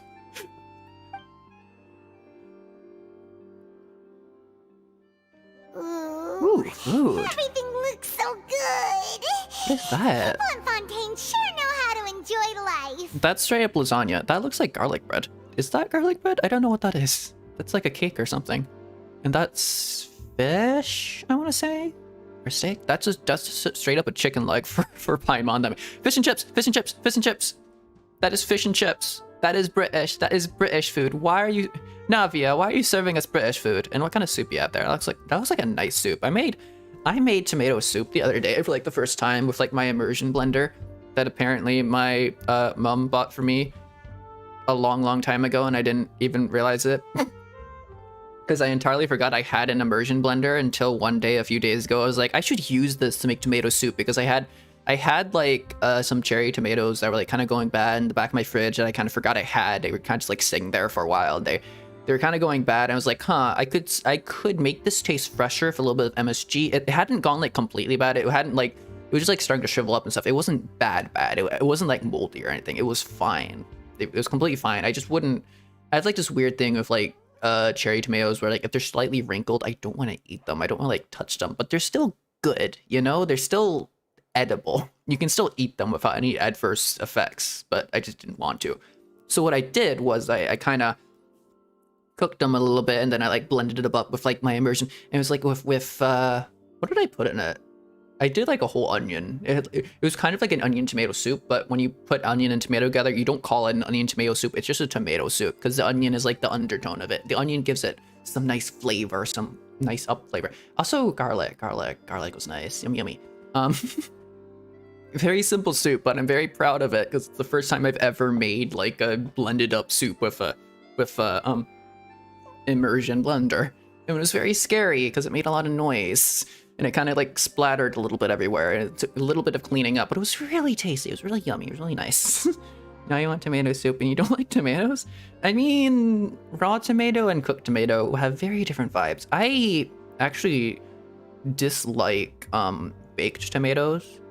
I think that's like a British thing. I'm not sure. I got that like in an Aussie place, so I don't know. I don't know if that's British or not. But like a baked tomato.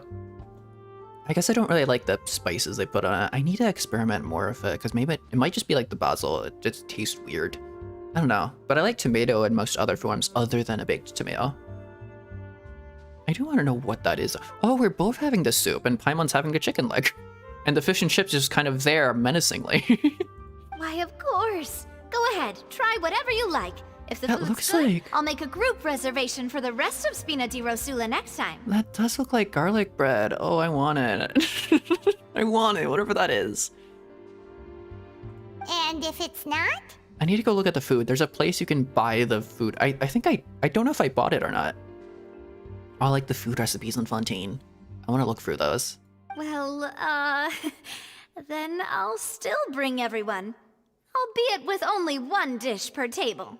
I also want to figure out the specialty dishes of all the characters. I don't have Linny, but I can figure out the specialty dishes of Lynette and Fremine. It's a weird one to remember. I have like a hard time remembering Fremine's name just because I haven't seen him as much, I guess. The more I talk about him, the more I'll remember his name. You, sure have your own way of doing things. Oh, we called this a farewell meal, but we could also treat it like a victory feast, right? We did just win that case after all. It's certainly worth celebrating. It was a pleasure working with you.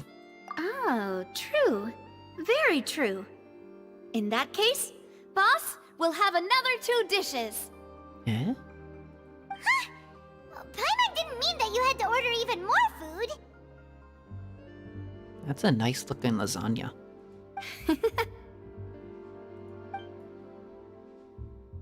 More food? Speaking of cases, do you think that the mastermind behind Ooh, this dessert! disappearances Oh, will a get little... caught soon now that I don't know this what has that's all called, happened? but like the tower of like desserts on it. That's awesome. What is that?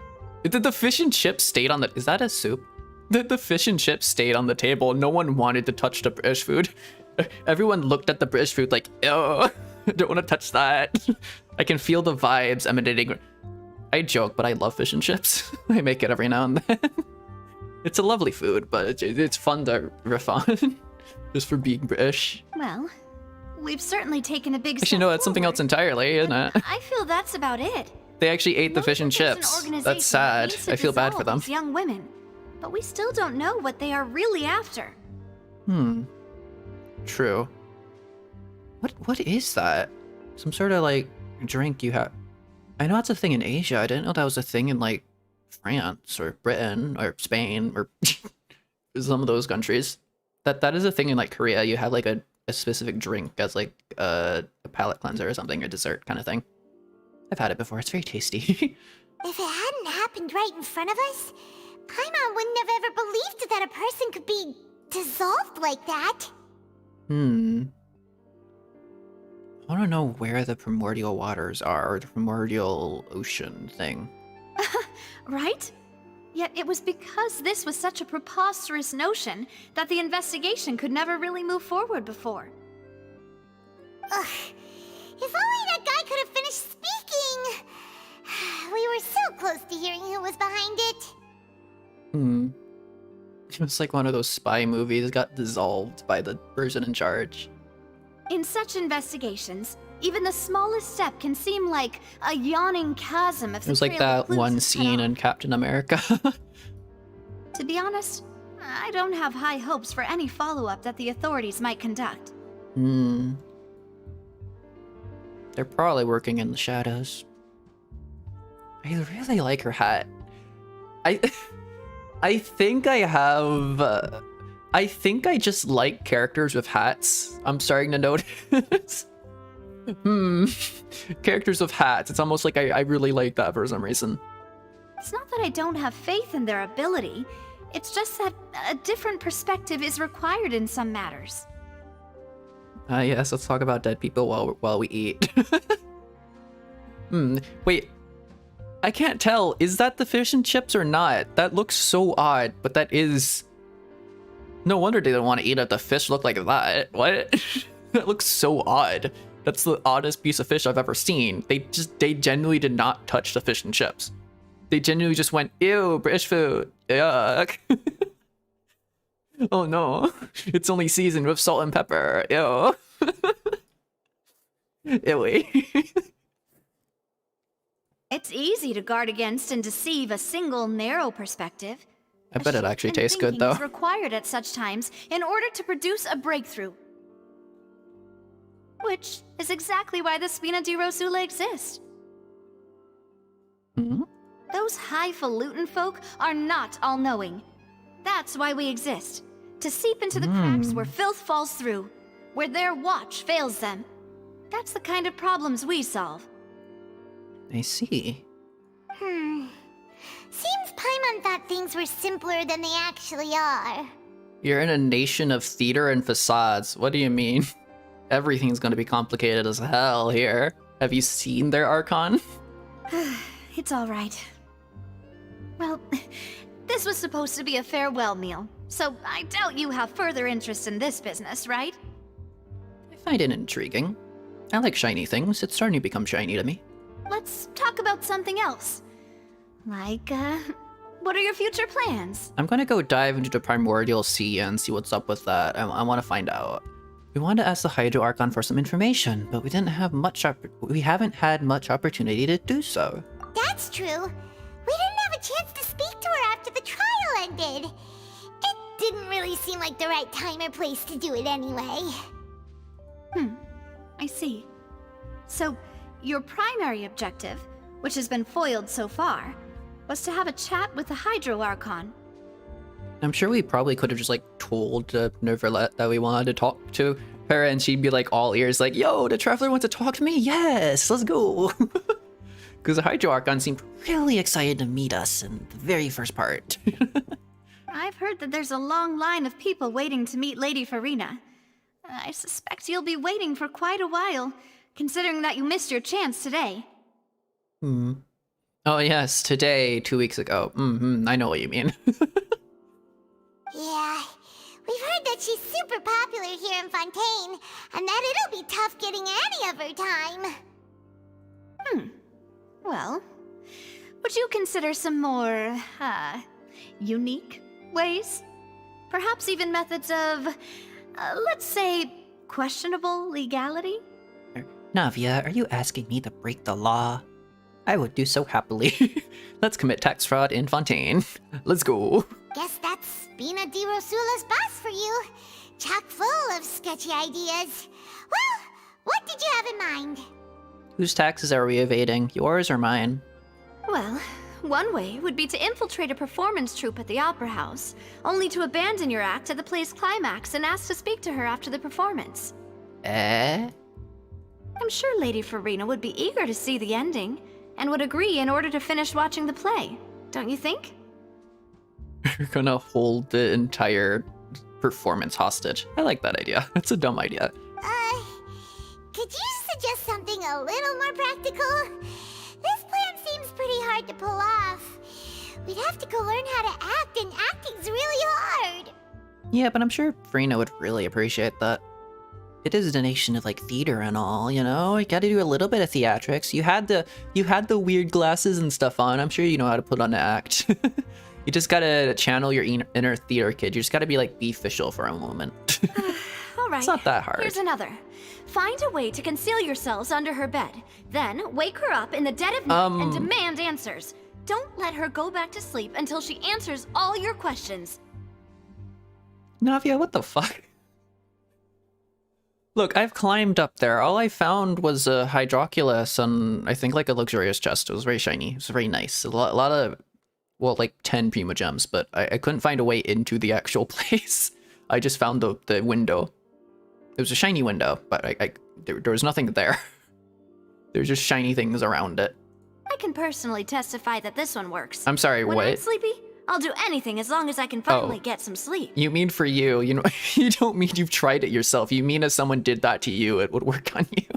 That might work, but that's not really the problem. The problem is we don't want to get ourselves arrested. It's fine. You can break out of prison very easily. We've done it before. We've done it in Inazuma, remember? We broke someone out of prison in Inazuma. Forget who. I think it was something to do with Yoimiya. Yoimiya broke someone out of prison and stuck them on a boat and then let them escape in Inazuma. We also almost got arrested in Liyue, which is really fun. Ah, valid point. I overlooked that part. I was just thinking about leveraging a person's desire for sleep. How can you overlook something like that? All right, no more joking around. Perhaps you could... Oh, I don't know. Cut the line when she's on a break. What kind of cake is this? It's green. Ooh. I wonder what that is. Looks cool. Also, is that supposed to be a teacup? That is a massive cup. Wow. That looks so massive. What is going on? You did defeat her in court, clearing citizens of hers from false accusations. False accusations she had nearly upheld personally. I imagine that she feels quite ashamed about the whole thing. Mayhaps. Look, I'm sorry, if that is fish and chips, it's looking so tempting to me. I haven't eaten dinner yet. I'm gonna eat dinner, or I'm gonna make dinner after stream. That fish and chips looks so tempting. It's making me hungrier and hungrier. Fish and chips are actually really good, no matter how much I'm joking about it. You mean that if we catch her while she's on a break, she might be too embarrassed to refuse? Oh, that does make some sense. That seems like her kind of thing. Would someone with her personality really feel shame? Yes. Her entire personality is an act. The person behind it is like, yeah. That is 100% her too embarrassed to refuse kind of thing. That is 100% for Solaris. We've seen that happen. When she tried to make the accusation, then she tried to back down for a millisecond, but then everyone was staring at her. It's like, oh, yeah, that's definitely what I meant. Fosslers is like the Fosslers is like the dictionary definition of just that emotion, just just that slight panic. That's her. That is so Furina. I don't know if I want to call the act she puts up Furina or Fosslers and the person behind the act Furina or Fosslers. I think there's something going on there. We can mess around with that. I think she's trying to, let's say the act she puts up is Fosslers, but the person she is Furina. It's worth a try. Why don't we give it a try after this meal? You know, strike while the iron is hot and all. Okay. Huh? Paimon, did you drink my Fanta? Oh, that's what that is. Was this your drink? Sorry about that. Paimon wasn't really paying attention and the cup was right next to Paimon. Would you like to order another? No, it's fine. We're just about done here. That was, how did you just chugged the entire thing down, huh? Alright. Honestly, Paimon wouldn't recommend Fonta anyway. It tastes kind of salty and icky. Huh? I'd have to agree. My drink also tasted that way too. Isn't this supposed to be some sort of dessert? Is that so? Huh. Well, in that case, we'll have to blacklist the Fanta here then. You didn't even get to try it. Paimon drank all of yours, even though she didn't like it. What's up with that? If we're all finished eating, then I'll go pay. Yeah, we're stuffed. Thanks for the treat, Navia. I love that they left behind, if that is fish and chips, I love that they left behind fish and chips as just an insult to the British. A very obvious insult to the British, that one that I can get behind. No offense, but British. Just points finger. So full. Paimon can barely float anymore. You could try walking, you know. Nah, that would be so normal. Oh, boo-hoo. Such a hipster. Wow. Okay. As for expenses this month, we're left with... British lander is best lander. Exactly. Hey, Navia, what are you doing over there? Oh, nothing. It was just a meal, you know? Nothing the Spina di Rosula can't cover. Seems that was pretty tough for her. That was a pretty pricey meal, all thanks to Paimon. Huh. Bit short on cash. Let's get ready to try to meet the Hydro Archon again. Bye, Navia! I have like 5 million Mora in my deposit. Can I just like give you some? I was gonna triple crown Nilu, but you can have like half of that. I only need like 2.1 mil. So this is goodbye, huh? Well, if you do encounter any other trouble in Fontaine, you're always welcome to contact the Spina di Rosula. I'll give your request the highest priority. I like her. Her design is so cool. In any case, I wish you smooth sailing. There's so many I'll parts see you to again, it. partner. It's like super complicated. I like complicated things. It's very shiny. It's very theatery. It's very almost official alternate outfitty, but not. I don't know. I just like the little cog things there. I don't know what those are, but they look weird. They look fun.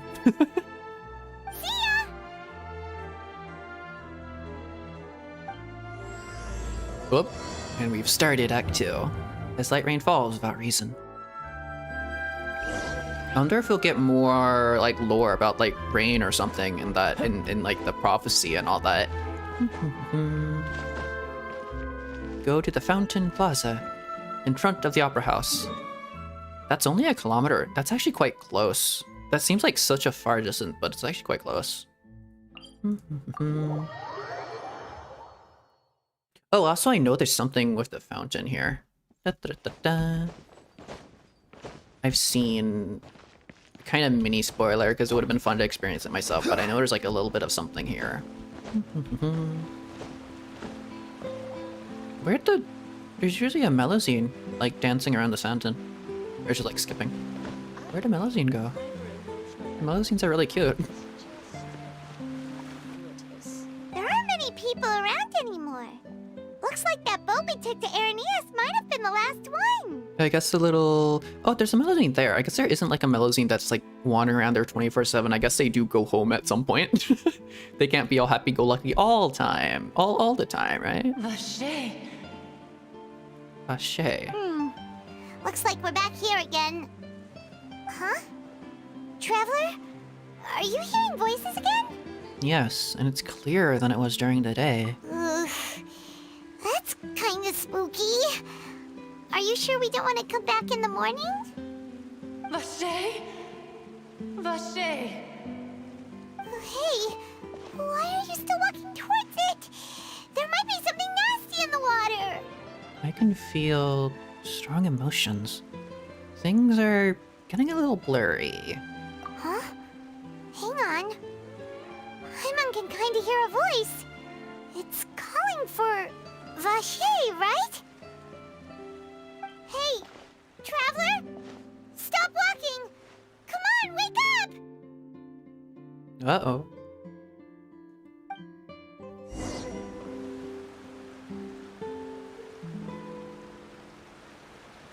Oh! Where's this? Oceanid. Vache. Are you my dear Vache? No, wait. You seem to be someone else. Do you know Vache? Do you know where my love is? I'm afraid not. Wait. Who am I? I'm very sorry. I fear I do not know. The water swallowed up your memories, huh? My memories feel like they have been washed away like a flood. Yeah. So many fragments dissolved amidst the tide, never to be recovered. How much have I lost? How many things that I once held dear while on land have I since That's just a big shock face. You were once human? Yes, that is what I was once. But now, I am but the consciousness of one who has lost their form. Were you once human, or did you just absorb the memories of someone who was human? You lost your form, and is there a difference even? Are you your memories? Or are you something else? If you absorb the memories of someone else, you become that person. Is that person now you? I do not know how I came to be like this either.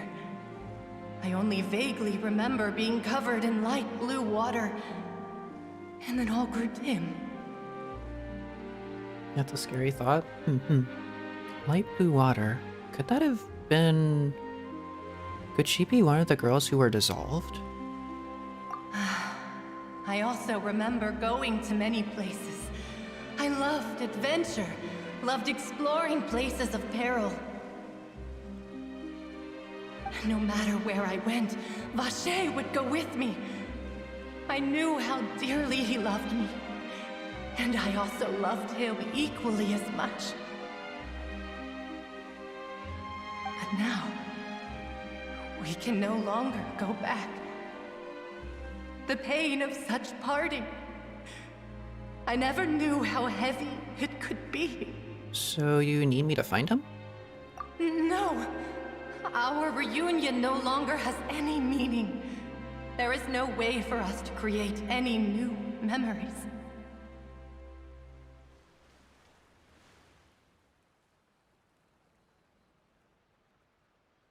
What? The thought of me gives him no succor. So let it lie forgotten beneath the waters. Oceanids can't form memories? If you meet Vacher, tell him not to look for me.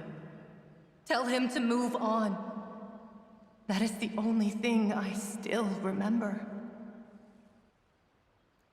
I believe it'll be hard for him to forget you. Perhaps that is so. As I was submerged in the waters, losing consciousness, Where are you? I saw Vacher above the surface. His eyes were filled with such sorrow, such longing.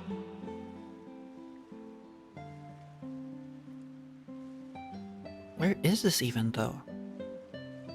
Is this like the primordial sea in some way, or are you like contained within that water somehow? And since all water flows lead to this one specific area, fountain, are you in the fountain? If only I could have comforted him. Told him that I did not suffer. Indeed, I had felt a great warmth. Or maybe it's just that, you're just the memories. You don't even exist, you're just a little fragment of memories inside of that fountain. With all the other memory, you're like dividing into like a million different memories, and this is like a weird fragment of you. And fragments of memories and water just turn into oceanids or something. That means Vacher was a witness to the fact that you dissolved? Is that what you call it? Dissolving? If anything, I consider it a form of release. It was a state of neither fear nor frenzy, with only an endless peace, like the water's still surface. Oceanids look weirdly similar to like sealies in a way. I could also liken it to being a thirsty person who drinks water for the first time, and only then sees how they have lived for so long in a world of endless want and anxiety. It seems that after the body is dissolved, some measure of the consciousness still remains. I think I hear your companion. It's time for you to go, I think. Is that Paimon? Ah, right. I wonder how much time has passed in reality. Farewell, then. I am glad that you were able to sense my presence. Remember, if you see Vacher, tell him not to seek me out any longer.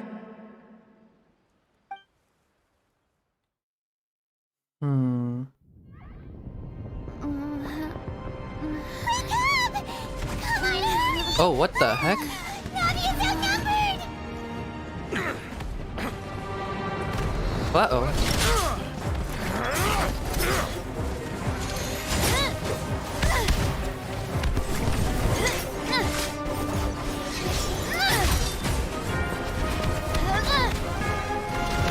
It's been all of 5 minutes. What? Dear God, it's a whole army of Gardamex. Oh. Clorand? Right, I have like kind of like semi-rivalry going on. Eh? What's happening? Quick, now's our chance!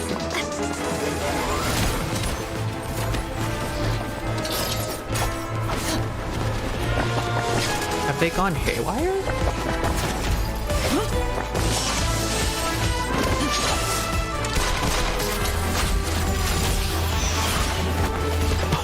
That is so cool.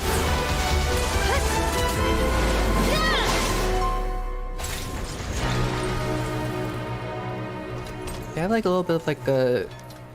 They have like a complicated relationship, but I guess they're on each other's side for now. Also, I know that sword. It's like the physical damage sword or something. What happened? I should thank you for lending us your sword there, Clorand. But before I do so, could you explain how you managed to show up here? What happened with the Gardamex? I followed you. It seemed to me that danger has followed you more closely as of late. I believe that following someone without their knowledge is actually called stalking, is it not? Not if it's under the guise of the law. Mr. Callus's last wish was for me to ensure your safety, and I will not betray his trust. He would do the same, were he alive today. You have an interesting voice. I like it. Do not speak of my father! Sorry, demoiselle. I was not strong enough. Thank you for your aid, Miss Clorand, but do keep an eye out for your manner of speech. I believe we all wish to avoid unnecessary emotional harm. Sorry, I did not consider your feelings. Whatever. What else do you know? How did you come to the conclusion that I'd be in grave danger? Huh. I guess the relationship is like the opposite of what we kind of... the fanbase kind of assumed. I doubt I know much more than you, but I believe that the mastermind behind the serial disappearances is very powerful. In that we kind of thought Navia would be the aloof one and Clorand would be the one who'd kind of be like, oh, what are you doing? Or something, but it's a bit more of the opposite in the way. Your performance tonight will almost certainly attract their attention. I'm sure they've known about me. To be honest, I'm shocked it's taken them this long to act against me. And what about these Gardamex? I thought only those associated with the Maison Gardiennage could control them. None of these mecha have serial numbers. I was sure to check a moment ago. They are not the ones used by the authorities to enforce the law. It's a third party. I can only conclude that some powerful or wealthy party must have obtained them via illegal means, deploying them as a private force of sorts. Their eyes are so cool. Oh. Like an inner... There's an inner ring of like... color glowing there. That's kind of like... It weirdly like blends into it, but it also is kind of striking. I like her eyes. What? Your point being that they're out of Spina di Rosula's league, then? Her eyes are like unique. Yes. Be careful, and do not Very act weirdly rashly. unique. I love that. I keep being drawn to eyes, but that's also like the realization of like the thing I focus most in in like when I see art, when I look at things, when I look at people, I focus most on their eyes first. The first thing I'm drawn to is their eyes. I look at their eyes. When I'm drawing art, I work on eyes the most because it's the first thing I'm drawn to. It's the thing I think is the most important in like an artwork or something. That kind of just makes sense in my head. I'm first drawn to eyes, so it's the thing I most prioritize no matter what I do. That's either seeing art or making art. I will continue investigating no matter what. We will bring the truth to light. That's my father's true last wish. If the eyes look good, I think the art looks good. Regardless, thank you for your help today, Clarand. But if you get any ideas, Clarand. tell me first. I don't much appreciate being followed. I do not think that they'll strike again anytime soon. Why was there a pause So I shall there? stop following you. Good day, all.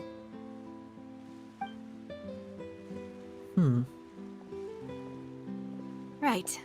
I suppose that's the best news we've gotten today.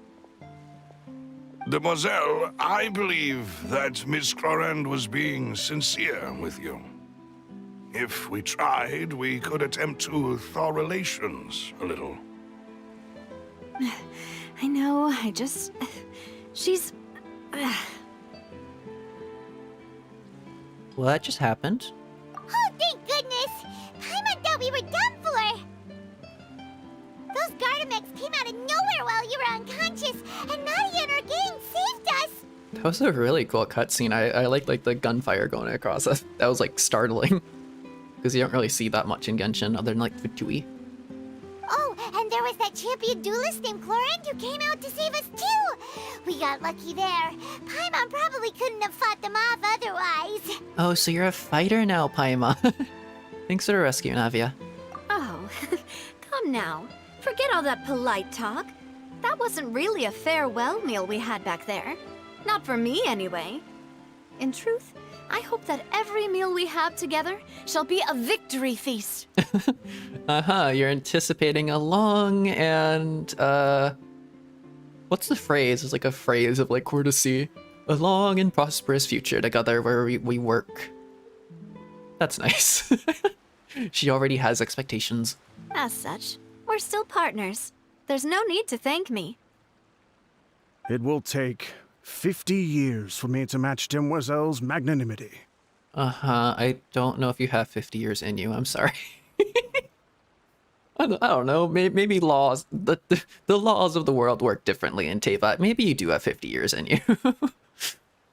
If it were me, I would have joined the Spina di Rosula on account of her goodwill long ago.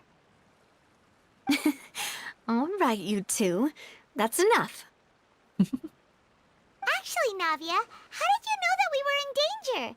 You sure did show up in the nick of time. Well, to be honest, you're the one who tipped us off, Paimon. Wait, they were after us? Huh? Really?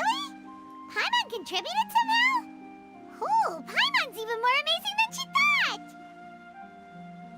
Yes, all thanks to you grabbing my drink by mistake.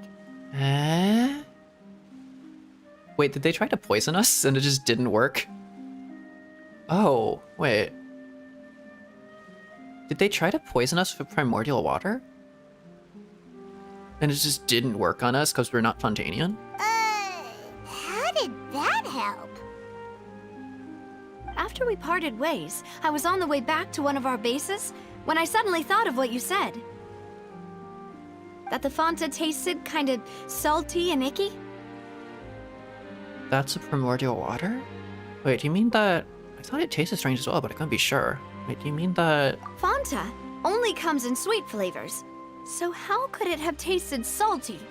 The color of the drink, if I recall, had also been a bit off. So the Fonta had been spiked with water from the primordial sea? Yeah.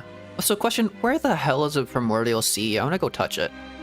If the traveler is now canonically immune to primordial water, I guess, so I want to go swim in it now. Can we go swimming? I want to go look at the primordial sea and like swim around it. I want to see what's up with it. Yes. So if you hadn't drunk that cup for me... You would have dissolved. Turn of fate, huh? Spina di Rosula is preparing the grandest of awards for Oh my you God. as we speak for saving the boss. That's a bit much. All Paimon did was drink something. Fortunately, Paimon, neither of us are from Fontaine. I sent people to Hotel de Boer to investigate, but whoever did this left no trace at all. That's when I figured out that you might be in danger and hurried here as quickly as I could. I see. So those are actively after us. Why would they go after us too? All we did was defend Linny in court and help clear his name. Ugh, now we're caught up in this mess too, aren't we? That's the problem. We defended their scapegoat. Linny was their scapegoat. I think. I'm trying to remember. I think they're just gonna pin that off on them. Well, you did foil a plan that they were probably pretty proud of, and almost got their name in the process. Yeah. If the trial went smoothly, they would have never been even slightly found out to exist. But we've uncovered the plot of the water. We've uncovered the plot of the evil water. Oh, we've uncovered a plot of like the water and like the existence of their group and stuff like that, and that they're behind all this stuff. And it's like now they're inky about it. Now they're known. Now people are on watch for them. We foiled their grander scheme a little bit. Speaking of which, did anything strange happen when you drank the primordial seawater? Oh, seawater. I guess that's why it's salty. Well, it can't be coincidence that the traveler fainted just now. No, She said that probably she heard wasn't that that. voice calling for Vache again. Oh, and this time Paimon heard it too, but it was real faint. Does this situation have to do with the primordial That's a lot of seawater? text. According to Lynette, the ability to hear voices like that has to do with one's sensitivity to the hydro element. Does that mean the primordial seawater raises someone's sensitivity to hydro when it's used on people who are not from Fontaine? Eh? That doesn't sound like too much of a bad thing, to be honest. I also gained some new yeah, but I'd rather not, like, drink seawater, you know? A lot of things piss in that. It's not the most, like, cleanly. I also gained some new intel. New intel? While you were out cold?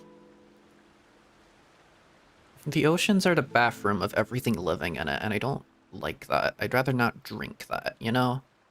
Nice to swim around in, kind of really dirty, but not something I'd want to drink. Not Well, unfiltered, let's hear at it, least. shall we? The voice in the fountain belonged to one of the missing women. A person named Vacher was a witness when she dissolved. Oh, that is important. You tell everyone about what happened while you were connected to the oceanit's consciousness. Vache. That name doesn't ring a bell. I suppose he hasn't stepped forward as a witness in court lately. Since he saw that young woman dissolve, he was at least at the crime scene. Maybe he's a part of it.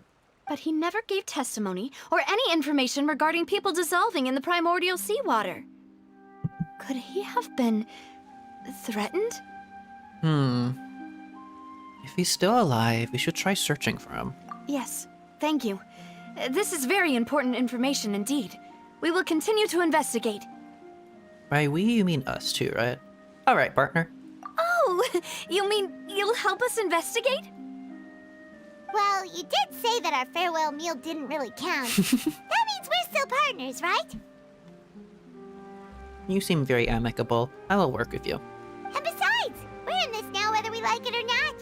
You're not gonna let those people who targeted us get off the hook so easily, are you, Traveler? I'm not Traveler. My name is lowercase letter A. It's written right here. Messing with us will cost them. This will prove to be the biggest mistake. Demoiselle, do try not to look quite so pleased. You are the face of Spina di Rosula, after all. Aw. Cute. You talk too much. Well, in that case, let's head back to one of our bases, shall we? I'll arrange accommodations for you. We also have like some her. plans to go over, and hopefully we can deepen She's our bonds as fun. partners. But we'll take that one step at a time, I guess. Don't worry, you two. With us around, our base is definitely secure.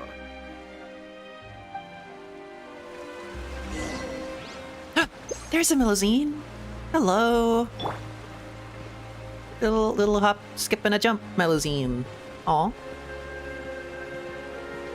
I have a weird habit whenever I play with like my friends and we do like a co-op and like we're in Fontaine. I always just find a Melusine to follow. I prefer magic personally.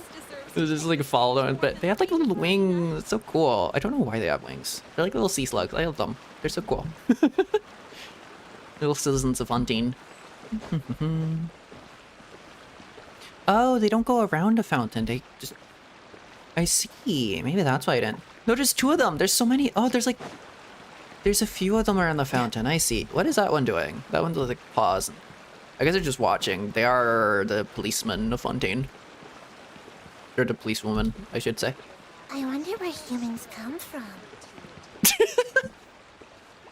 Anyways.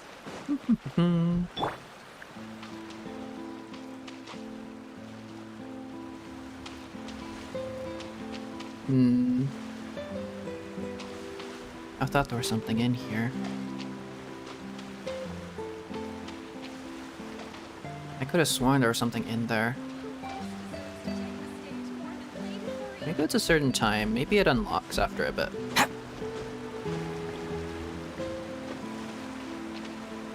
Odd. Maybe I have to be Lumine. I could have sworn there was something there. Let me swap. Tartaglia, get out of here. There's still a long road ahead.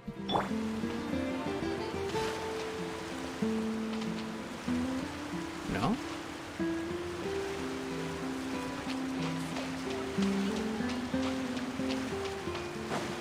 There's something that's supposed to show up here, I'm pretty sure. How do I get that to trigger? I'm talking about something else entirely now. How do I get the shiny thing? Oh, here. Hydro Sigil, there we go. Maybe it's after you level it up a little bit. Whee! I don't know what I just did. What did it give me? Level 3. Ooh! Acquaint Fates. Nice. I'm not sure how I collected a few of those, but I definitely collected a few of those. Okay.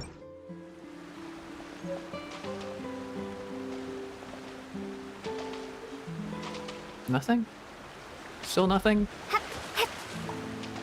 There was supposed to be something here, I swear. Interesting. Maybe it is a certain time of day. Maybe I go exact midnight.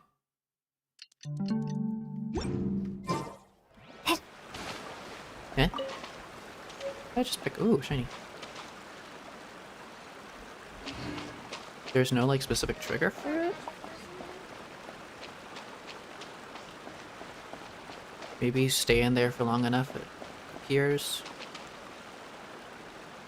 I know there's something. I know there has to be something. Go to the Spina di Rosula stronghold. Okay. Is that underground? So I see shiny things, so I must collect them. Let's do a little bit of teleporting. Maybe it's like I have to specifically teleport there. I don't know if there's any other fountains around. It has to be this, the Fountain of Lucines, where all the waters of Fontaine, and like the entirety of Teyvat as a whole, flow into, right? Maybe it's during the day. Or maybe it's like super quiet. Maybe it's like, no?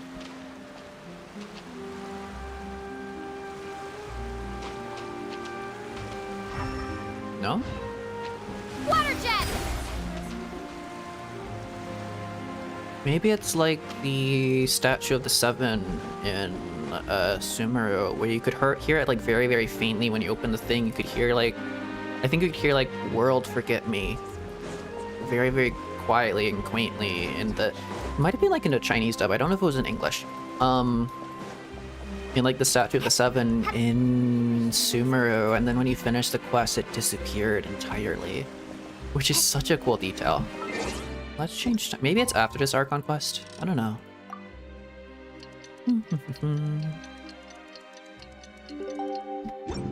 Because I saw a spoiler for this. I guess it's not really a spoiler.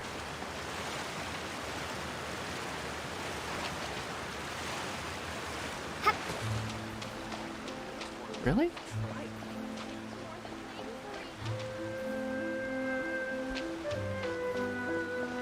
know what specific trigger you need to do for it to show up. Maybe it is after Archon quest.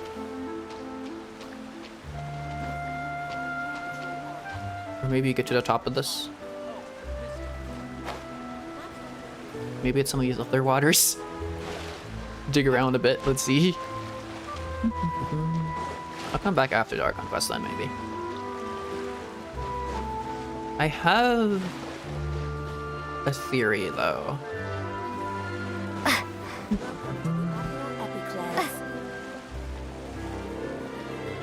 I love the Melazines. Melazines are so cool.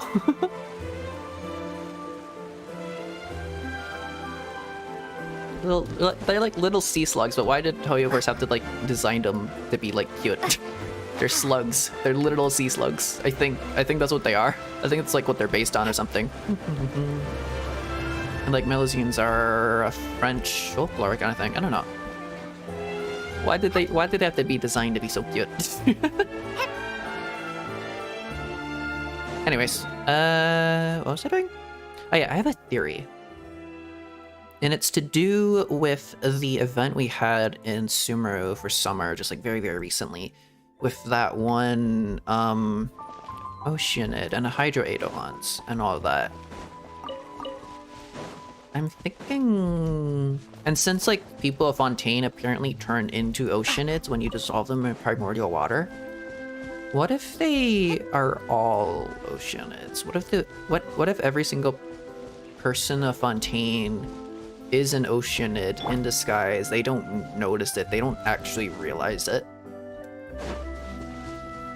And it's similar to how, like, I don't know if it's canon or not, but like the Traveler can like turn into every other. It's like, these are all the Traveler. We don't actually have the characters. That's not how that works. It's just like weird gacha system. The Traveler is like the one that's like traveling around stuff. I guess like kind of like weirdly transformed to every other character for some reason. What if it's that, but the entirety of Fontaine? Wait, what? Wait. What was that? That had French. That was French. Where's the French? Quest failed. Well, the French. Where's the French? I know where the French are, but where's the French? The words in French. Where was that? Did it just like go all the way to the bottom? Hold on. Oh my God, there's a lot of stuff here. Lanek and Foyovis. Or Foyovi. That doesn't seem French. That seems like something else. What is that? Maybe that is French. Lanek Foyovi.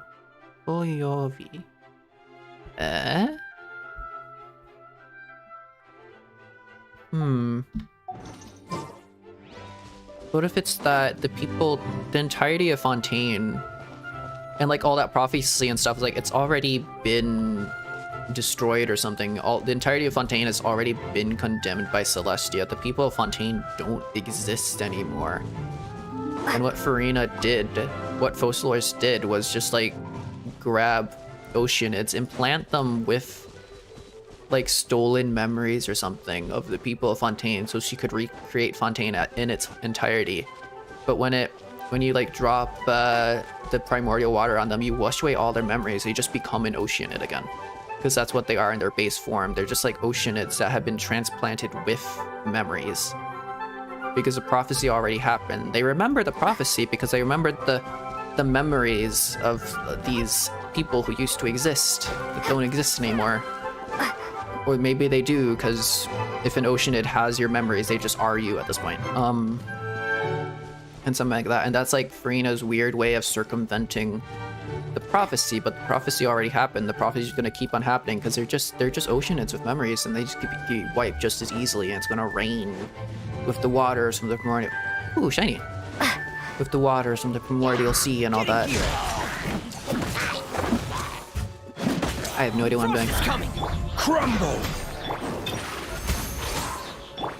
Water jet! Quake. Nope. Getting I have no idea I'm using this team. But that's my theory. That's a random theory I have now. Let the magic begin! Everyone is Oceanids. Crumble. And Furina is trying to circumvent the prophecy by making fake people. But the people aren't real. No one in Fontaine is real. That's why I accidentally solved that puzzle, I guess. Oops. What are these? Why can't I dig things? Eh? Oh, what? Oh, slime. Zip on up! Okay, let's go continue. Wait, let's go continue the quest.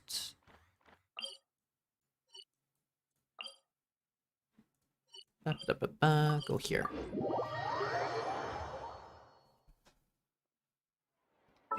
And let me swap into Tartaglia. Because even though he's level 1, he might do more damage than the Hydro Traveler. Where are you? Oh, he's right at the bottom. Keep your eyes wide open. Tartaglia is my only level 1 character. Yo! Okay. Ooh.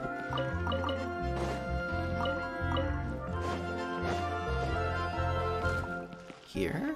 Is that underground? Are you going underground? It's right up ahead. Underground. But underground. let's make sure we weren't followed first. I've been keeping watch, Demoiselle. I haven't spotted anyone suspicious thus far. Huh. Very good. But let's not let our guard down for now. I shall find rooms for our respected guests. Thank you, Malus. Now, let's continue, Traveler. Okay. Go to your accommodations, Navia range. Let's go, we're going underground. Yo, it's this area. How? Oh, I guess they go up and down the ladder? Wow.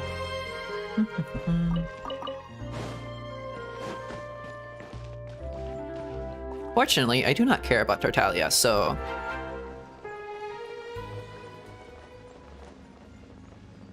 How?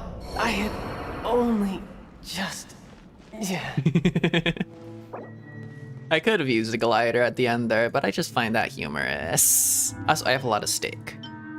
Because I was trying to get rid of meat. There has to be shiny things up here, though. I'm gonna go look up here. I'm sure there's, like, shiny things around. This is, like... Wait, how does this work?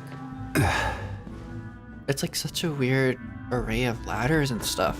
Paimon's gonna make a comment about, like, how weird the climb down was, isn't she? And there's, like... There's a ladder across a flat plane there. Or I guess it... Whoop! Uh-oh. Uh-oh. You shouldn't see me like this. Whoopsies.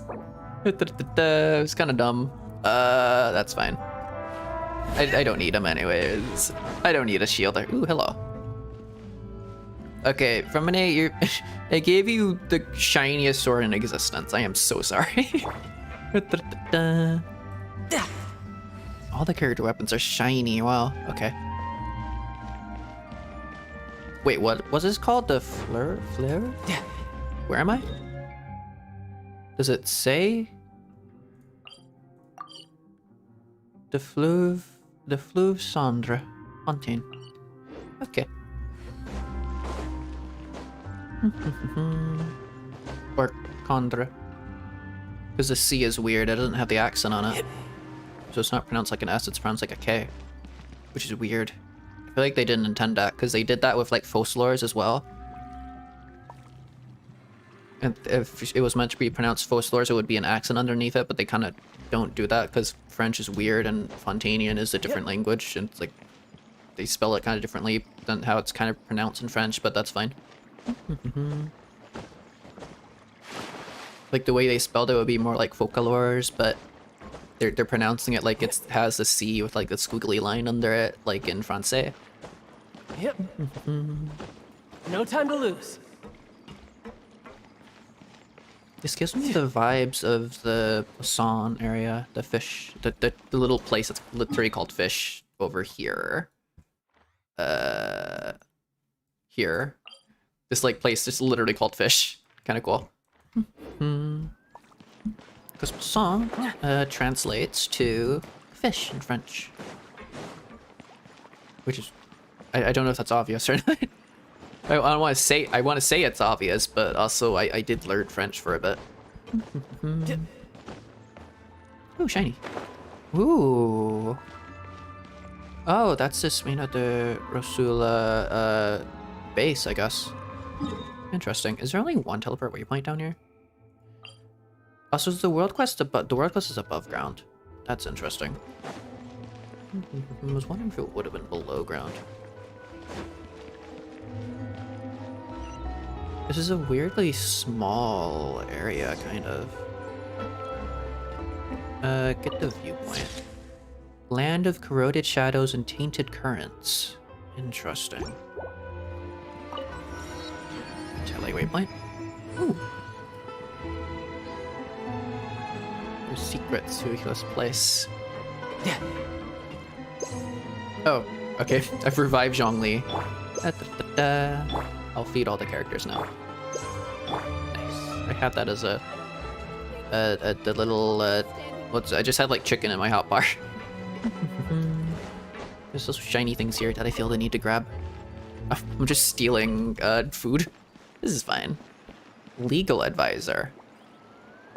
I don't need. Ooh, Robin versus Chesterton. Iridescent brooch. Boogie. You want to outrun the law. Reading. Yay.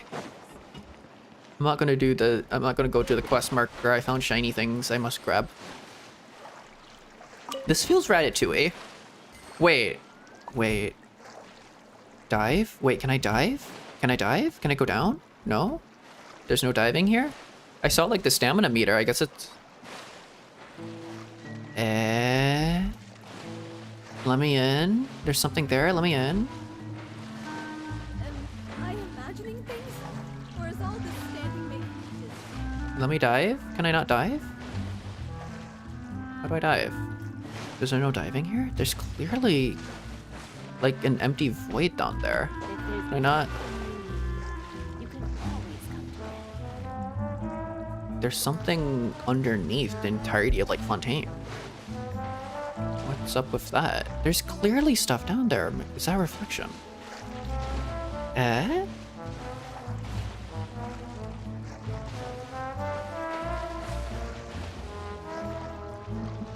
Also, that music is so French. There's clearly... Why can I not dive there?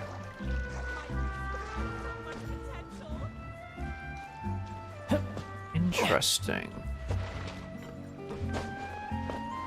Investigate, shiny. Ooh. The back alleys. Lillian. Hey there, friend. Want to change your life? Sure. This does feel very Ratatouille. This feels like the rats, the little rat society they made in like the sewers. What are you talking about? I'm fine, thank you. Alright, looks like my pitch didn't work out. Again. And that's like the music, although it is just French music, but that's what it makes me think of. Ooh, is that a bed made of newspapers? Ooh.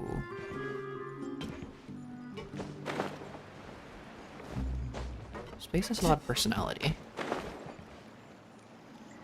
I could get used to this. What, flying? I'm going to ignore like the main quest and just go exploring because now I see shiny things. Ooh. Unsicklier. Hello. You have tattoos. Hello? Never mind. Why am I talking to a tent tortoise anyways? Hello? That's right, you can't talk. You won't even so much as call out to me. Does your silence indicate displeasure? Is it too much to ask to expect you to make some noise? Alright then, in that case, I humbly beg your forgiveness. Impressive, you have won my respect. Look at him. Big tortoise, I like him. A little scrunkly. He has a tail. He has like a gold band on his tail. Yo, what is he guarding? What is this? What is this thing you're guarding? I don't know what that is. Consigliere. I don't know what you are. I don't know what that is. What's in there?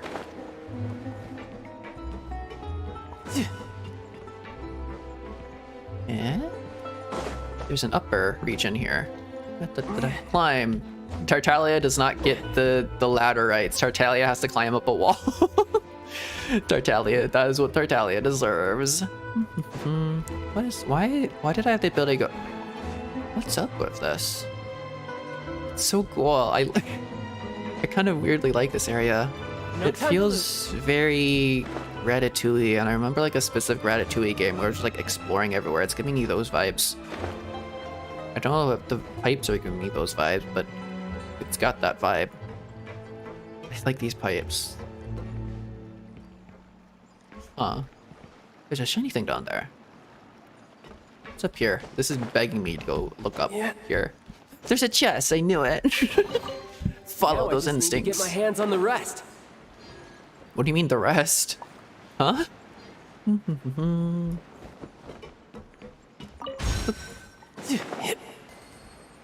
Oh, ignore. Sorry, ignore. Don't trigger. I must find shiny thing. There's a shiny thing here I must grab.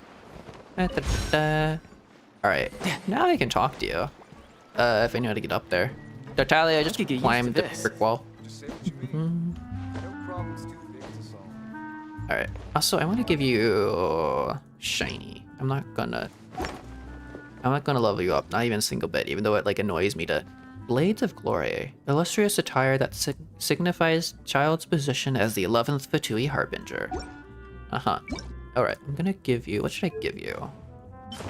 What looks shiny on you? Oh! Fontaine wings, right! Oh! Wait. Okay, so the wings resemble the Archon. Do they? Wait. Do the animal wings, like, represent Venti and stuff? Because, like, this clearly represents Focalors. There's, like, it's like Focalor's eyes, the heterochromia in Focalor's eyes. That's what it represents. No wonder Nahida's... Or no wonder, like, the Sumeru wings, like, look perfect on Nahida. I guess it's based after her. I'm not sure if they did that with the Mondstadt wings, but I guess they started doing that after a bit. So the Fontaine wings probably look amazing on Furina, since they are modeled after her. I love the heterochromatic. I love the heterochromia of the wings. That is so cool. I want them. That looks awesome. I love heterochromia. Especially in like eyes and stuff, but like in most things. Also, Arlecchino I think has that to a degree. Has like some form of heterochromia, not just of, not her eyes, but like her design, and that's really cool. Huh, what should I give you? When all else fails, just give this, I guess. That always looks nice. I could give you Liyue. You work of Liyue. You are a ginger. It matches. I'll give the ginger the Liyue wings. Alright. Oh, trigger it from behind. So, this is your base? It's not quite what Paimon imagined. Looks like a bar. There's a bar there. Little bar. Your accommodations have been arranged. Under the present circumstances, I can confidently say it's the best we have. Thank you. Well, so much for my expectations. Well, our funds have been a little tight lately. After all, we don't allow illegal or unethical profiteering. In fact, our funds often come from citizenry who support us. Seems like it's tough times for everyone. But if you have the support of the people, that does sound like it's worth it. Ooh, I like the echoey effect in here. Since it's kind of like closed in honest, underground. Our financial situation was a lot Cavernous. better back when my father was in charge a few years ago. I'm afraid I'm not quite his equal. Oh. Your father, he was the previous boss of Spina di Rosula, right? How did he... Demoiselle, if you'll allow me to explain. No. I'll explain it myself. I suppose I couldn't run from this topic forever. And as partners, this is something I hope they can understand. My father's name is Callus. Yes, the same one they call Callus the Unfaithful in the streets. The Unfaithful? 3 years ago, he was accused of murdering his own friend. But he chose a duel to defend his honor instead of standing trial. He died in the duelist's ring. Oh no. But I do not believe my father was a murderer. I'm sure he was set up. At the time, I believed that if he only stood trial and was duly investigated, something amiss would crop up and prove his innocence. You have a lot of faith in the Fontainian justice system. But strangely, he not only requested the duel himself, but rumor has it that even after being seriously injured, to the point where he could be deemed as having lost the duel, he refused to surrender, determined to die in the arena. 3 years later, I still don't understand why he did that. Maybe he didn't trust in Fontaine to serve him a rightful sentence, or like find the truth. It was 3 years ago. It was still under the reign of Fontaine. He knew that the courts were theater, pretty much. How could he protect his honor if he's dead? If anything, he gave up his chance to defend himself. It does seem quite odd. Do you have any clues as to why?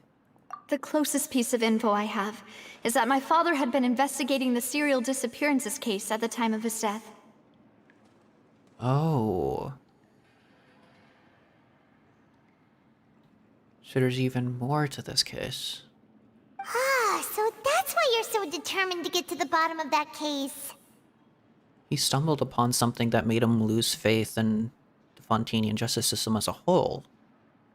Maybe. He stumbled upon some truth of Fontaine.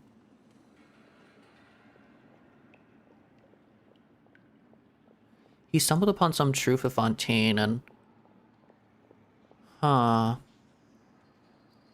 the murder of his friend had something to do with it, so the only way for him to be...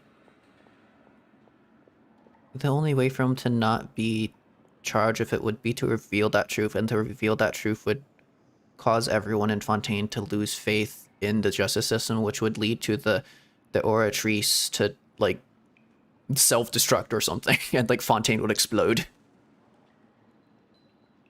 There's something going on there. He discovered some weird truth that he can't ever let out. The forbidden knowledge of Fontaine. That's right. I've also tried to investigate the murder my father was implicated in, but I haven't found a single new clue in my countless reviews of the investigation records. Let's assume they're connected. However, I believe that if the murder case is related to those behind the disappearances, they must know something. It has to be connected. Everything's connected. I must know what really happened. Was my father coerced? Framed? Even if he really did kill his friend, I must get to the truth. If only he'd been more open with me when he was still alive. He even hid the fact that my mother died due to complications when giving birth to me.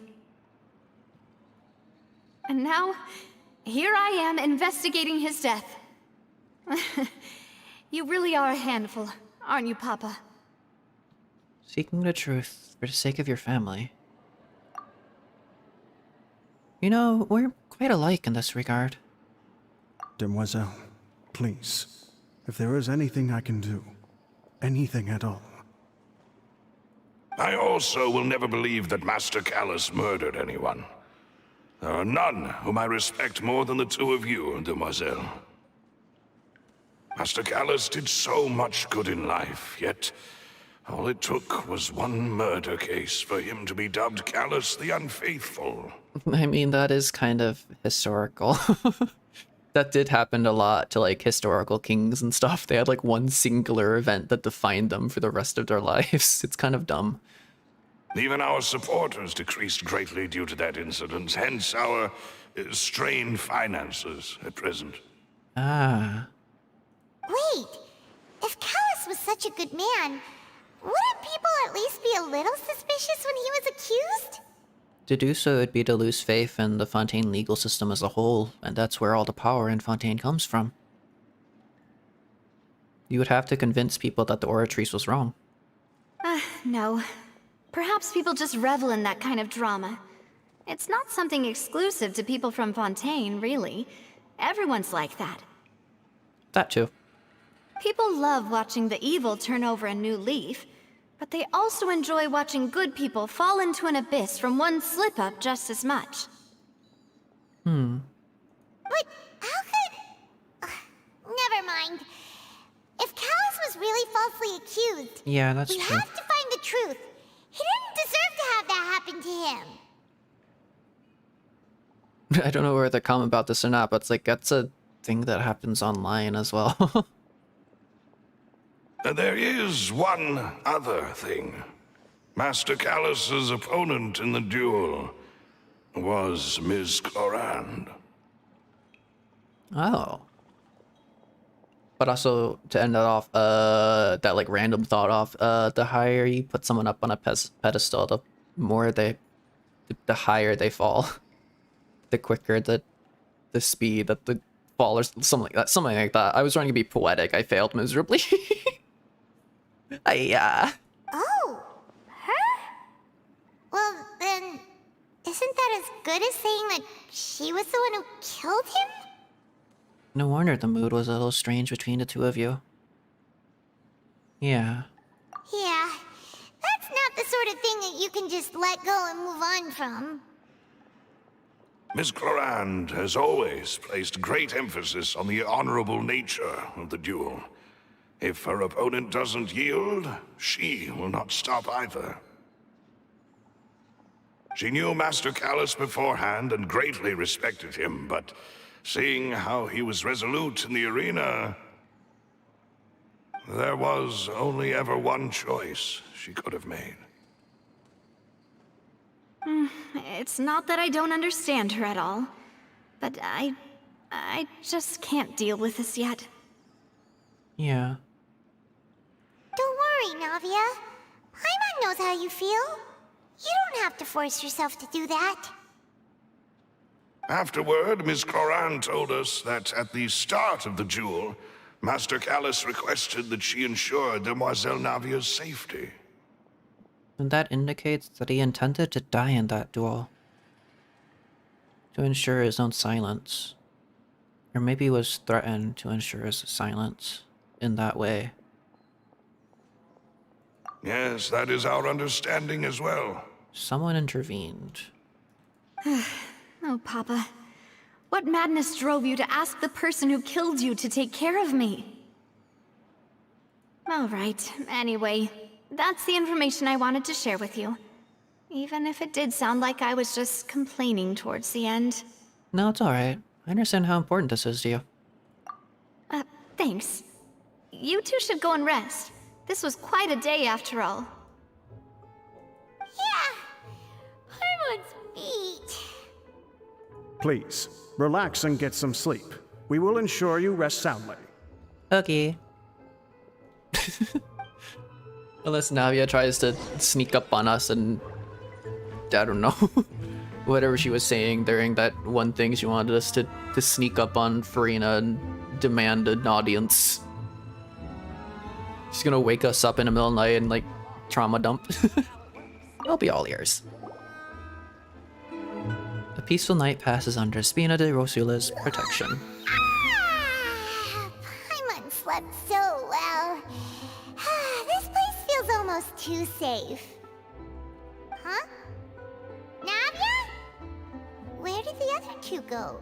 Well, this whole place is under her protection, so she doesn't really need them. I sent them back to Poisson. It's Spina de Rosula's place of origin, and where we have our headquarters. There's not much for them to do here at the moment. Poisson? You sent...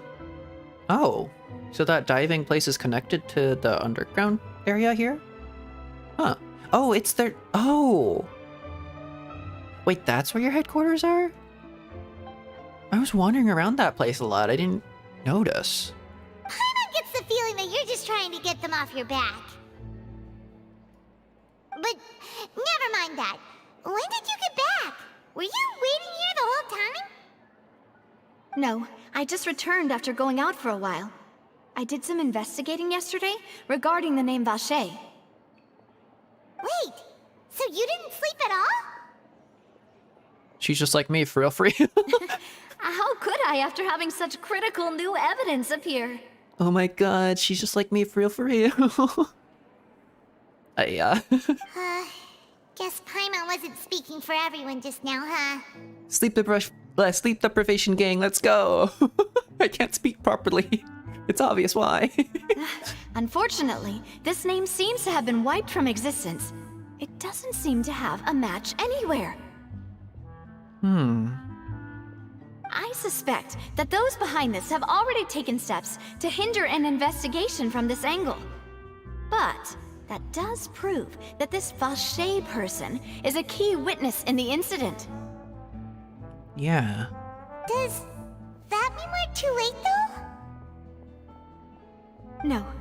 There is one ray of hope. One place in Fontaine that they would find almost impossible to threaten, no matter how much they wanted to. And that is the archives kept by Chief Justice Neuvillette. A place where detailed files on all the cases in recent years are kept. And you want us to break into it? If the Ocean that you met is one of the young women who went missing recently, we should be able to find some related information there. So Neuvillette maintains an archive of case files? Whew. Guess that's the hard-working Chief Justice for you. In that case, let's go talk to him, shall we? Okay. Yeah, that's kind of hard, isn't it? He's hard to find. Are you coming or along, what? Navia? Did you get tired? Uh-oh. No, it's nothing. Let's go see the Honorable Chief Justice. Is the sleep deprivation kicking? I saw your model get like pinged off by the chair. That was kind of silly. Ooh. Once upon a time in Fleuve Cendre. Learn about Navia's father at the Spina de Rosula stronghold. Okay. The truth lost with rain. The Palais Marmonia. Wait, what? No time to lose. Eh? Oh. Why was there like two updates there? The Palais Marmonia and the Chief Justice's whatever the place in the Palais Marmonia. Okay. Do I want to know what this world right up quest ahead. is? Come on. Do I want to know what the world quest is? Who the hell are you? Virgil. Do I care? I'll talk to you later. If it was a Melazine giving off the world quest, I probably would have clicked it, but I don't care about a random blondie. I'm sorry. I have to keep an eye on the deployment of guards at all times.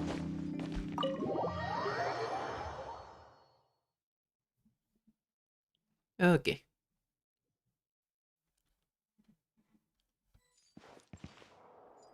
I've been here before. I was trying to break into a place. Guess we were saving it for the Archon quest. Point. What was that? What are you doing? Please state your business here. The Chief Justice is presently occupied with official matters. Oh, they're so cute. Huh. This place does look pretty heavily guarded. Guess that proves that Neuvillette's files are really secure. Hey, don't you recognize us? Oh? Are you gonna try to put on a theatrical performance of disguise and illusion? Huh? Who are you? Just to be clear, I don't care who you are or who you might be related to. Our rules make no exceptions. See? They've got great discipline, too. Yep. Paimon can tell. If you're here just to crack jokes, I can point you towards the exit. Unlike some, we're busy, so please leave if you don't have a reason to be here. I saw someone say about like the Melazines, like part of the reason they're so like, besides like the obvious unique design and all that, but like part of the reason like they're unique and like really cute is like their hand expressions, the way they use their hands, and like they're really expressive with their hands, and their face obviously isn't all that expressive, so they have to rely on their hands to like make expressions and stuff like that, and that's really cool, and I like that. It gives it a lot of personality. It's awesome. No. What I meant to say is, shouldn't you remember us from a few days ago? We were at the trial of the great magician Linny. Oh, yes, I remember. I read about it in the Steambird. You must be Linny's attorneys. It's all coming back to me now. We're here today to report and archive some information on a follow-up case. Huh. Is that even a thing? course. Don't worry. We're here on official business. You can trust us. You see, they don't do like hand expressions. They focus on the face. With the Melazines, they try to make it so like they're always in frame of like their hands, because their hands are always moving. Their hands are doing the expressions. All right then, I'll let you through. They have to just nod, and they do the hand thing. See? Ah, thanks so much. And they still like nods and stuff like up the head. But the Melazines have a big focus on like their hands. Oh, she's so short. they're so small. They can barely see over the table. No time to lose. Oh my god. Knock on door. Knock knock. Let me in. Please come in. Hello. Ooh, this is where you are all the time. I see. Hello, sir.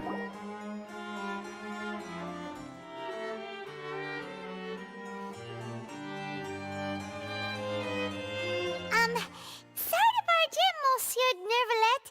We only lied to get in because we didn't know any other way. It's all right. Please let me know how I may be of assistance to you. He's so kind. He's so like, I don't want to say soft. I've said soft too much this stream. He's so, I don't know. He likes us.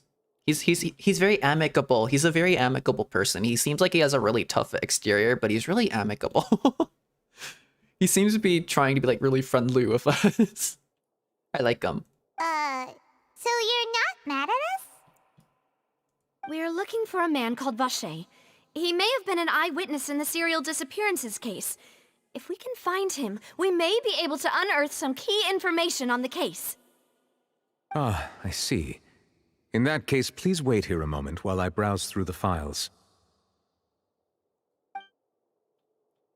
I want to know more about him. I want to know his history.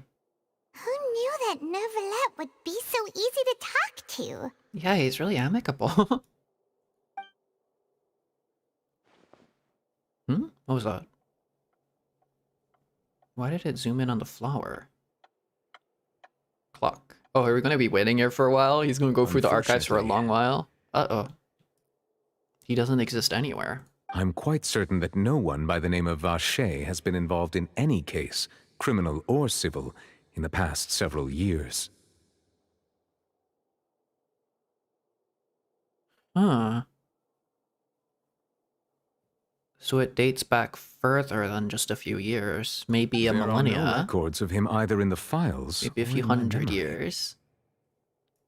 Guess that's that. So we're back to square one. Do you have like a photographic memory or something? What was that? There's like a word for that. Back to square Traveler, one. what if it was really just a dream? Oh no. Is that so? All right then. Thank you so much, Monsieur Neuvillette. We'll take our leave now. Oh. Ahem. So you're so excited I had a lead just for it to turn out to be something else entirely?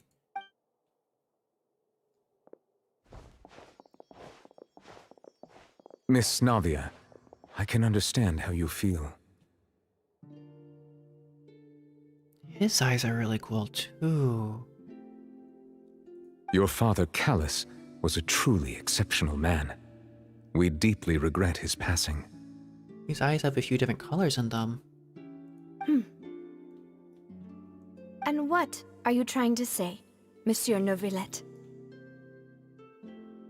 Are you trying to console me? Extend your sympathy? Or just express some tendril of regret? No. You are not trying to do any of that. I can hear it in your voice. There's no emotion behind your words. You only said those things because you felt like you should.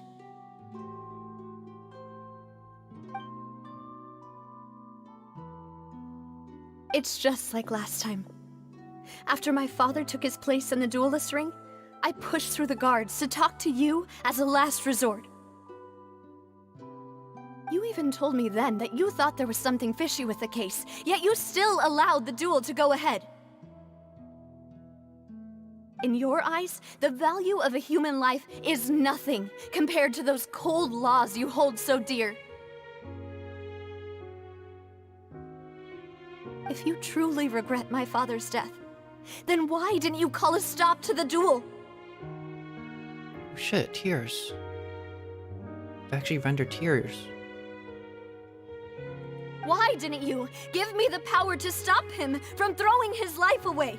Why did you just let him die, despised and hated by all? Everything was hanging on a thread at that moment.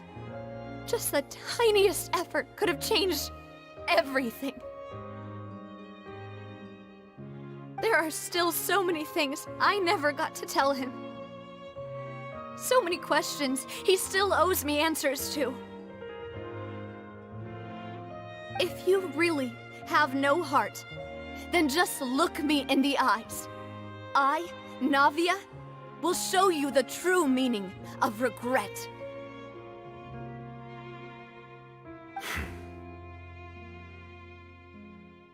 He looked away.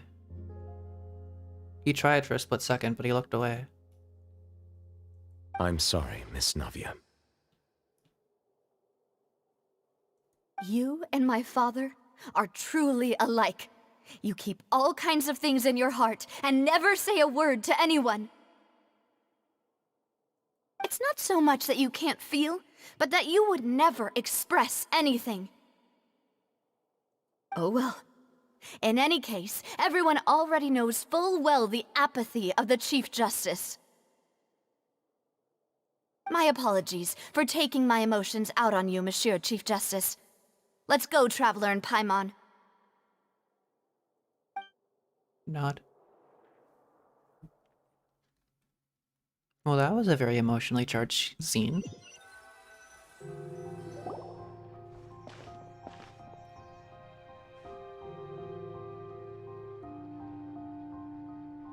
Yeah, we don't really know what to say to that. Navia, are you okay? I'm fine. And it starts to rain. Rain. It's raining. You're right. Wasn't it still sunny when we went into the building? And there shouldn't be any active trials today. How strange. Now that I think of it, on the day my father was convicted of murder, it was also raining. Rain. What is it? Did you think of something? Your father's case. Was he outside when it happened? Yeah, he was outside. It was uncovered and the rain could fall there. Why? Do you think the rain could have affected the crime scene? Wash away primordial water or something? That thought has occurred to us before. We've even expanded the search area to try to account for that, but didn't find anything of value. But there was something you didn't know at the time. Oh? Wait. You don't mean... The fact that people can be turned into water. So you're saying that the true murderer could have been turned into water and then got washed away with the rain? Huh? Yeah, and if that's what had happened, then no one would have believed your dad, even if he explained what he saw to the authorities. I really think I found a true genius for a partner. You're completely right. How did I not connect the dots earlier? All right, let's go to Poisson. With this new lead in mind, we'll get to the bottom of my father's case for sure.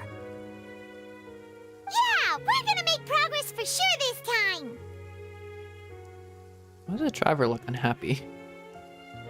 Do you The want to go traveler's with me unsure. now? Or do you want to head over by yourself later? Go first, I'll join you later. We should go while the idea's still fresh. Great. Let's go then. Let's go to Fish. Let's go to Fish Town.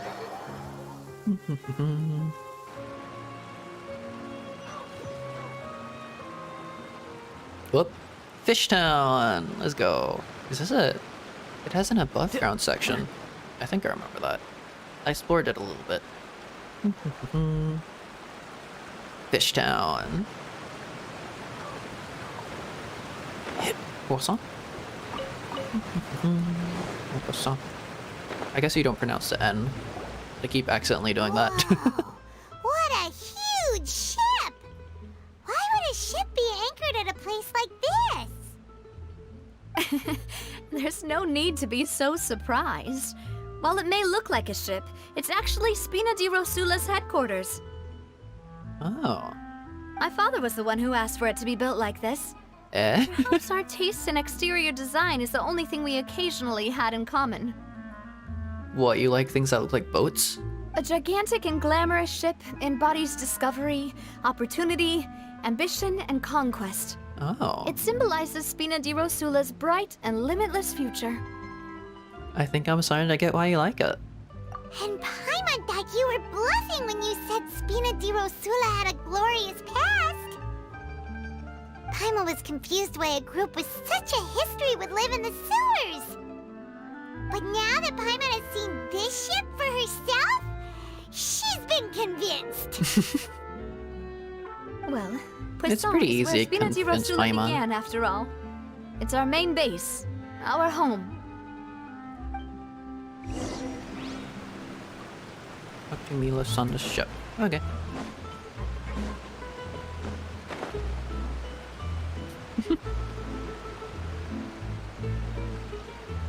It's a fun little area. What are you? Quote unquote quarter, yep. No time to lose. How many people I've talked before? I'm not sure if I talked to them on stream though. I don't know if I came here on stream. Could have sworn that was a cave.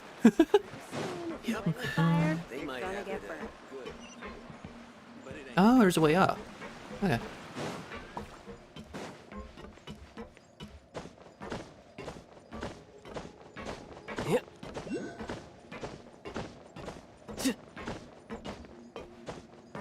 I like the sound of metal.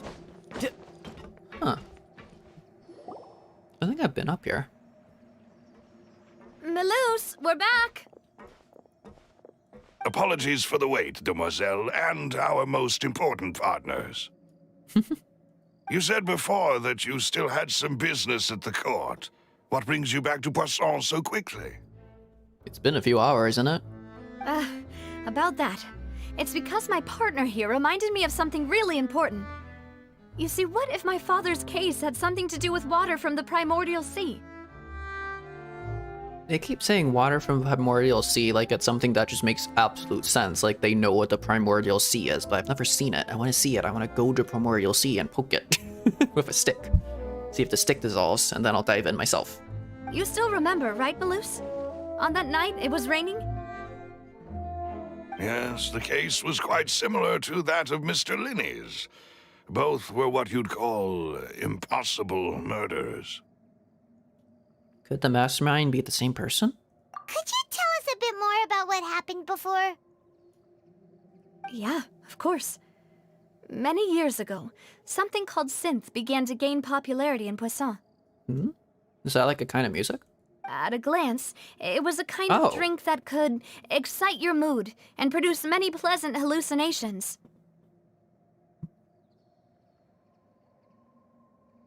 Huh. I think they were experimenting with like dosages, concentrations of the primordial sea. Excite your mood and produce many pleasant hallucinations. I think that is primordial water, just very diluted. Wait! Didn't that guard guy who turned into water also mention that the primordial water could be used to produce some kind of potion? Hmm. In lower concentrations. Yes, he did. Considering what we know now, it's almost certain that synth is created using water from the primordial sea. Hmm. If you drink synth for an extended amount of time, you'll suffer many side effects, such as losing the ability to focus or control your emotions. And if you were to stop drinking it completely, you'll experience flashes of paranoia and anxiety while lacking energy to do anything. It's an extremely dangerous substance. Flashes of paranoia and anxiety while lacking energy to do anything. Hey, that's me! Hold up. As he oversaw Poisson, my father was compelled to put a stop to synth abuse and called for a complete ban of it. Hmm. Boss's uncompromising attitude incurred the synth vendor's wrath, but no matter how much they threatened or bribed him, he refused to yield. Not only that, Boss became determined to find the mastermind behind the synth operation, and put an end to the problem once and for all. Yes, but the enemy was very cunning. So he could never get anything out of the dealers, all of whom only sold the stuff and weren't privy to the rest of the operation. Recognizing that, my father decided to contact the dealers in secret and cultivate personal relationships with them. Finally, he was able to convince someone to become his informant. The man's name was Jacques. He felt greatly ashamed about his work after seeing many families destroyed by synth abuse. That night, my father hosted a banquet at his countryside estate. He planned to meet up and exchange information with Jacques over some food. But then, we heard 2 gunshots from the courtyard. We raced to the scene and found my father, still holding a gun, and Jacques, who was already dead on the ground. Huh? How did that happen? Aren't they on the same side? So Jacques was the friend. He was obviously the guys in charge of like the synth operation that got rid of a loose end. Sounds just like Lenny's case, doesn't it? Yeah. In both cases, the culprit seemed obvious, but neither appeared to have any motive at all. The one guy must have, or the true culprit must have gotten rid of Jacques so that they wouldn't talk about the primordial water and then dissolved themselves. So that no evidence of themselves would be left either. Looking back on it, though, I now believe the most important clue was something we all overlooked at the time.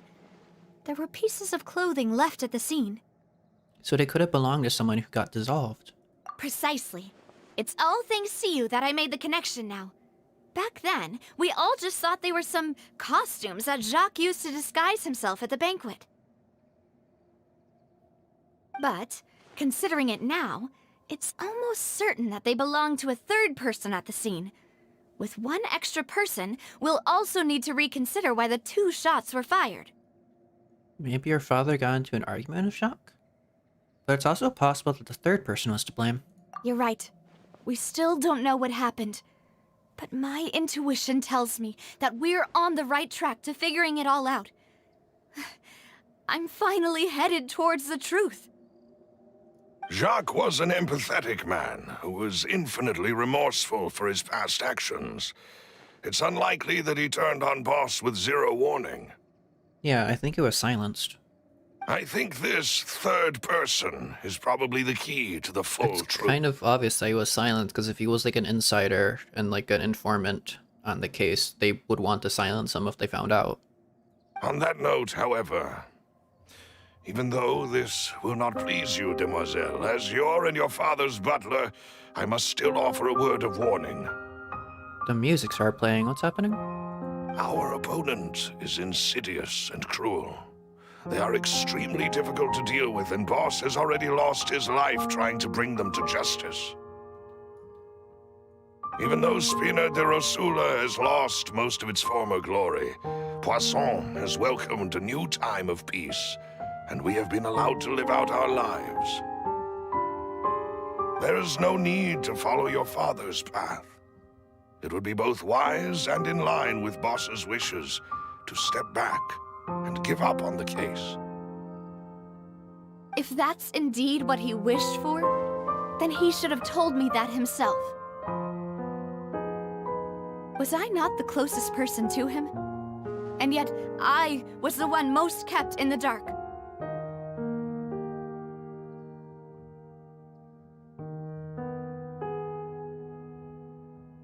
There's something I was saying at the start of the stream where if it's important to you, you would make time for it, but also that I came like to a kind of newer understanding where if it's important to you, you start being terrified of it and you want to do it perfectly, or you want to have like, if it's a relationship, you want it to be the perfect relationship and you're scared of ruining it. You're scared of saying anything to it. If someone is the most important person to you, sometimes it happens to be that they're the person you avoid the most, which is paradoxical. What was the point of him dying without sharing any of the secrets he knew? Did he manage to protect anything in the end?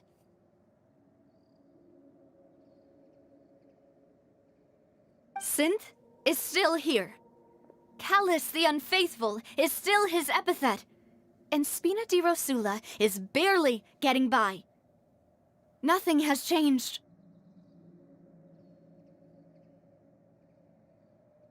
But you're still alive. And I think at the end of the day, that's what he cared most about. He just wanted you to stay alive. Did he think I'd just accept his meaningless death and live out my life just as meaninglessly? I've never accepted that. Ever. Not since that day, and certainly not now.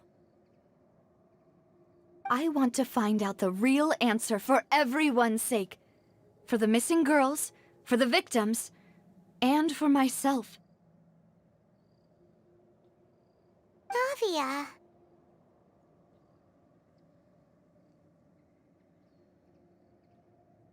This is indeed the best moment to act.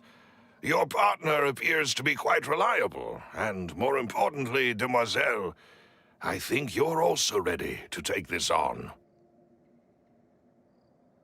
So you do know something else, Maloose? Yes, I do. In fact, even before that banquet, Boss already knew of the connection between Synth and the serial disappearances case.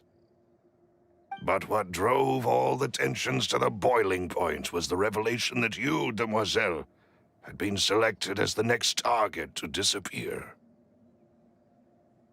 And that's why she couldn't be involved. Because he made a bargain. What?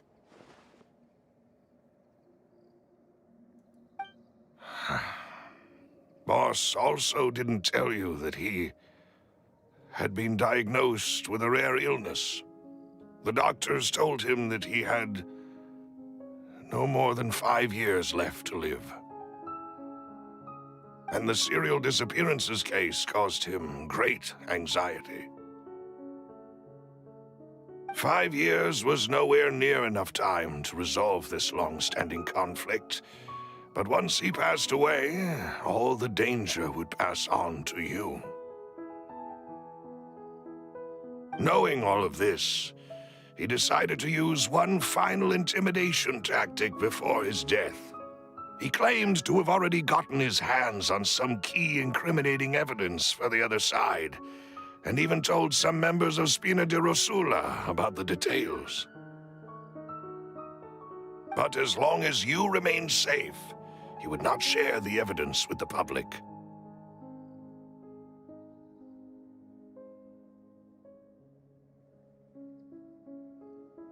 If something were to happen to you, then he and all those he told would immediately expose all they knew about Synth and the disappeared victims.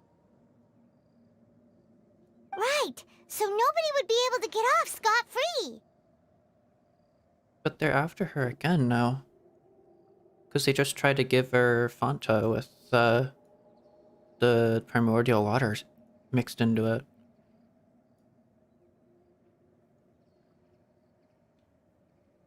Because they've realized that she's getting her hands dirty with the cases now, and that she's realized about them, so now they're trying to get rid of her again. As we've seen, Boss's tactic has worked. Even though Boss has been gone for a long time, the other side has not tried to take Demoiselle's life. Until now, because they didn't... Because now they've realized that Demoiselle knows about them. No, I don't believe it. He never appeared to look sick to me. It's the land of theater. People put on an act.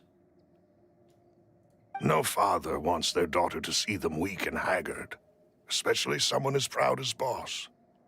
Yeah. To him, dying in a duel and suffering lasting dishonor as the unfaithful were still far preferable than losing face in front of his daughter.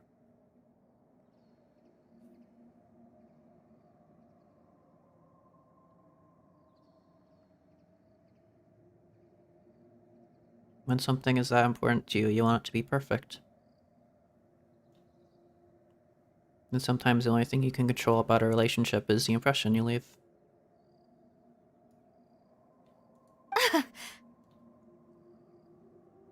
So he chose to die in silence, so that he could protect me.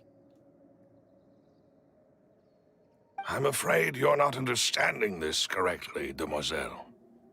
What Boss wanted to hand to you was not a parasol, but a sword.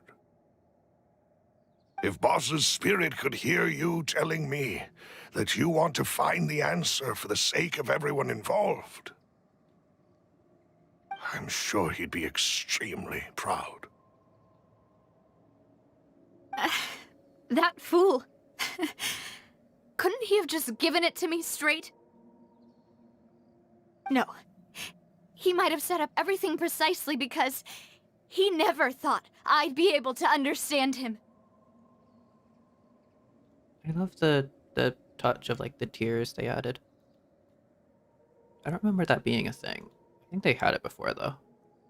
Is that the amount of confidence he had in me? And what if I was never able to make it to where I am now? He gave you the choice to live how you want.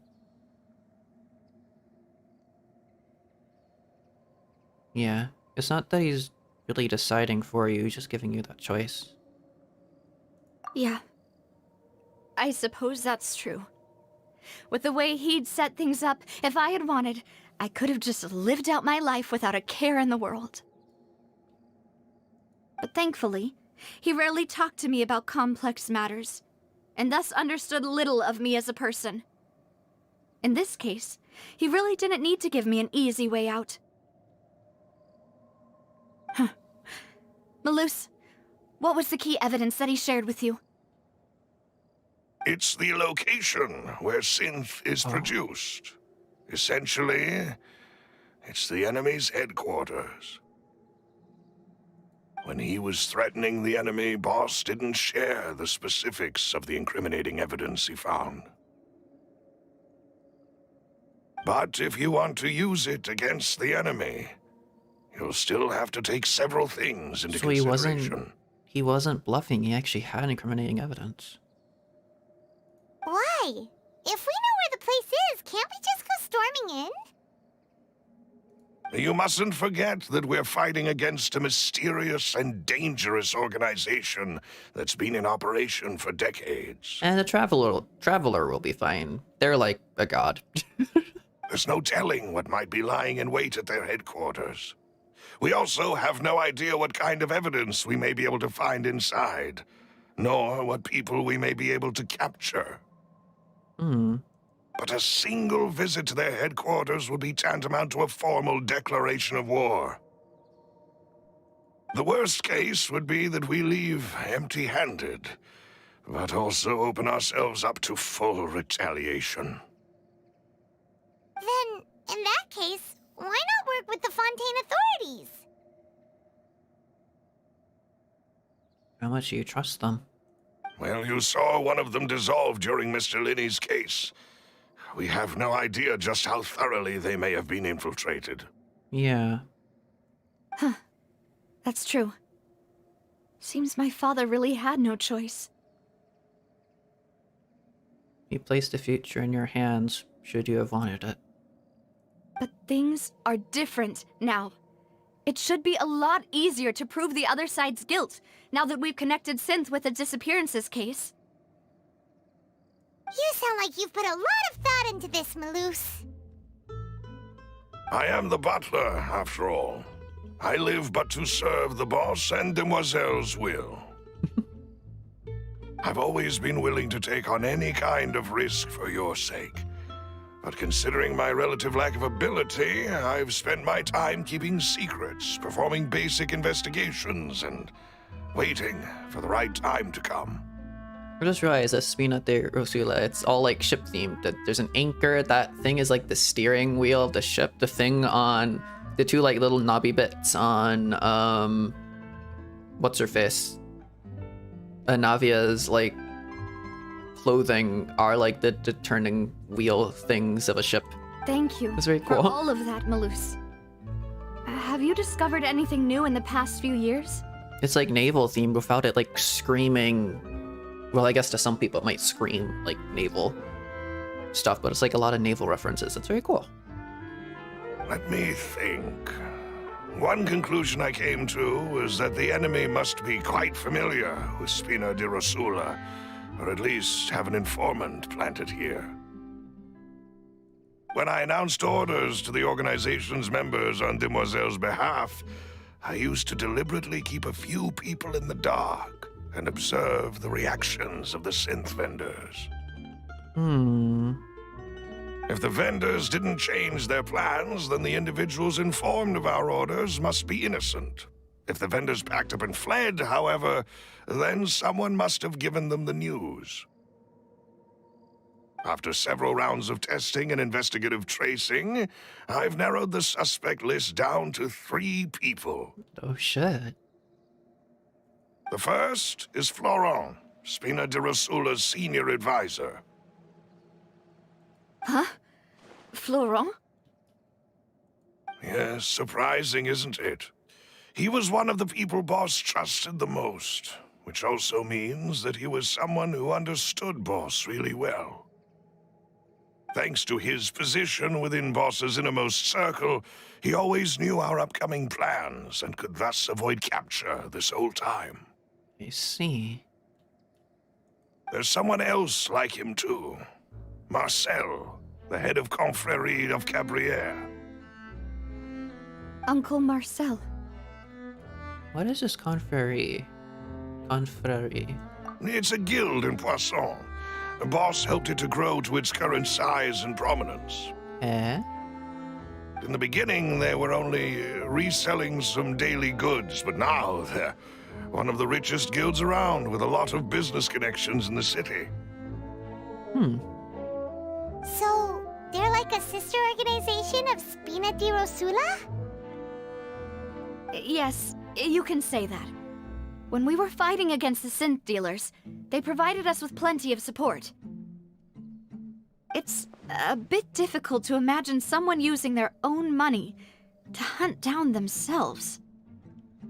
Maybe their organization's been infiltrated, and they were just giving the information to the rest of their organization, and insiders inside of them. The final suspect is Thierry, the man responsible for coordinating information between Spina di Rosula and the guards. Although the guards mostly leave us to our own devices, That one's there are probable. still many activities we have to report to the local authorities. I think Thierry is the most probable, since the guards seem to have been compromised. Since Thierry is always in the know about our current activities, he could theoretically always plan one step ahead. I see. These are all people who I communicate with quite regularly. To think that the enemy we've been fighting against has been right next to me all along, among those I trust the most. It's almost too hard to believe. Tense moment, but also, Among Us. If you want to investigate them, please take every precaution to not alert the quarry. Judging from our experience, the enemy is extremely cautious. Of course. And thank you, Malus. You've provided us with a lot of great information. You're too kind, my lady. I'm just doing my duty. And before I forget, proving Boss's innocence would also mean clearing him of blame in Jacques' death. After that incident, Jacques' wife and daughter were taken into the Spina's care. They still live in Poisson today. Oh. If it might help, you could also pay them a visit. I can make the necessary arrangements. Oh, thank you so much, Malus. You really are the best. A new case awaits, my dear partner. Leave it to me. I hope we can work together to uncover the truth and end this case once and for all. Ooh, Carlos's case records. Awesome, we're gonna get another one of these. 3 years ago on a rainy night, banquet goers heard 2 gunshots outside the house. When they reached the scene, Carlos had a gun in his hands, and Jacques had just been shot and slain. Based on the investigations done then, there was no possibility that anyone else could have done the deed, and escape, and Callas was thus adjudged to have been the culprit.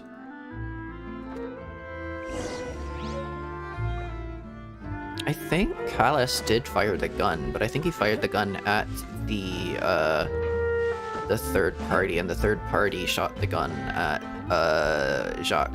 Yes. Yep. I forget how to pronounce his name. But I think that's what happened. I don't think the third party fired a gun twice and like missed once. I think it might be both of them fired, but one. And then like when they died, they dissolved into water, or something like that. They dropped the vial of water and dissolved themselves, and everything else got washed away. I forgot I did that. Alright. I will be back. I need to, yes. Wee.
Wee. Okay. I think I'm only going to do this for a little while more. Because it's 9:30 p.m. I'd rather not stay up too late making dinner. I'm probably going to stay up like 5 a.m. still, but I want to make dinner at some point. I'm getting a little bit hungry. I'm thinking of splitting up the stream to like 2, I guess. I'll do like another stream tomorrow and do more of the Archon class or something, but I'll get as much done as I can right now. Visit Jacques' family. Okay. How did the other two I could get used to this. Why are you prioritizing this? Where are they? Down below. Oh, here. Ooh, Didelga. It is settled then. Please excuse me, and enjoy your conversation at your leisure. Thank you for arranging everything for us, Malus.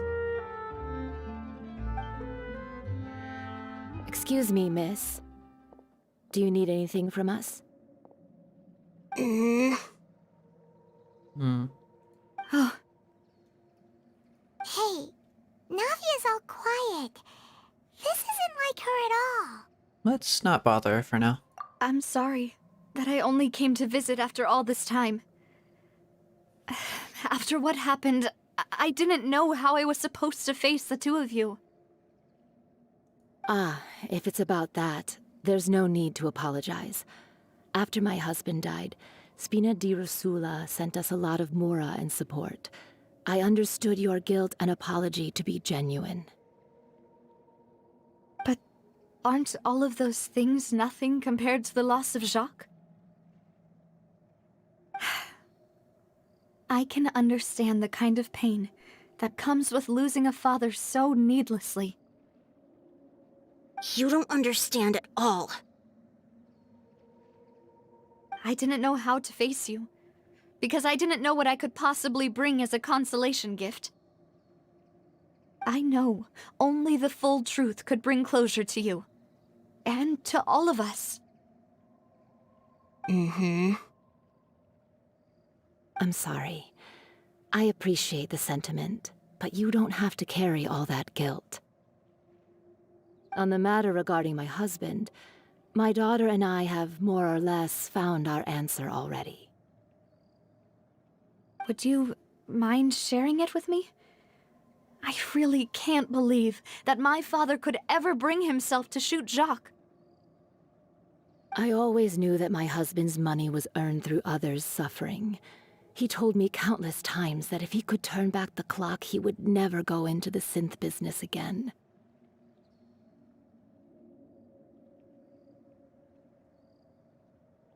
What does synth mean? Synth is actually like a word that exists as like a drink. It's kind of like, it's part of like the word absinthe or something, but synth on its own I think means something. I don't know what though. He had many regrets, and felt that he took the idea of providing for his family too literally. For the longest time, he thought Mora was everything. So when Mr. Callis came to him with a proposal, he accepted it almost immediately. He tried to be as careful as he could, but even so, he was still found out by the higher-ups. They found out about his betrayal? No shit. Papa didn't say that exactly, but Papa did tell me that I should never be ungrateful. Before he left that day, he told me that he had no choice. It was only later that I realized it was his final farewell to the two of us. Wait, does that mean someone ordered Jacques to take out Callis? I don't know that for sure, but you could say that's the conclusion I eventually came to.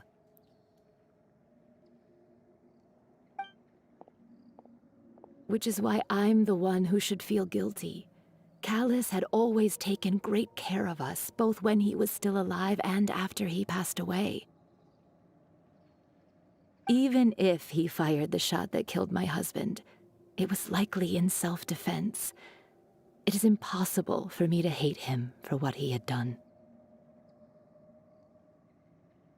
But Mama, why is Papa still the bad guy if he did the right thing? Papa always wanted to be a good man, so why did he have to do a bad thing in the end? Well, things aren't always as they seem. You still feel like your papa was a good man, right? Yeah, Papa was a really good man. The best in the whole world. Then you should hold on to that. If a good man had to do a bad thing, then he must have had his reasons. Demons run when a good man goes to war. Sorry, my head is full of like just Doctor Who references. It's a really emotional moment, but my brain just went, Doctor Who. Regardless of whether he left you a parasol or a sword, he must have done so to give you a better life. She's projecting. Oh. Thank you for everything you've told me.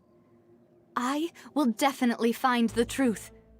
The current state of things is not something I'm willing to just sit back and accept. Thank you. I'm very grateful to hear this from you. Even though your personality is quite different from your father's, your determination when you speak is really similar. You really think so? That's the first time anyone said that to me.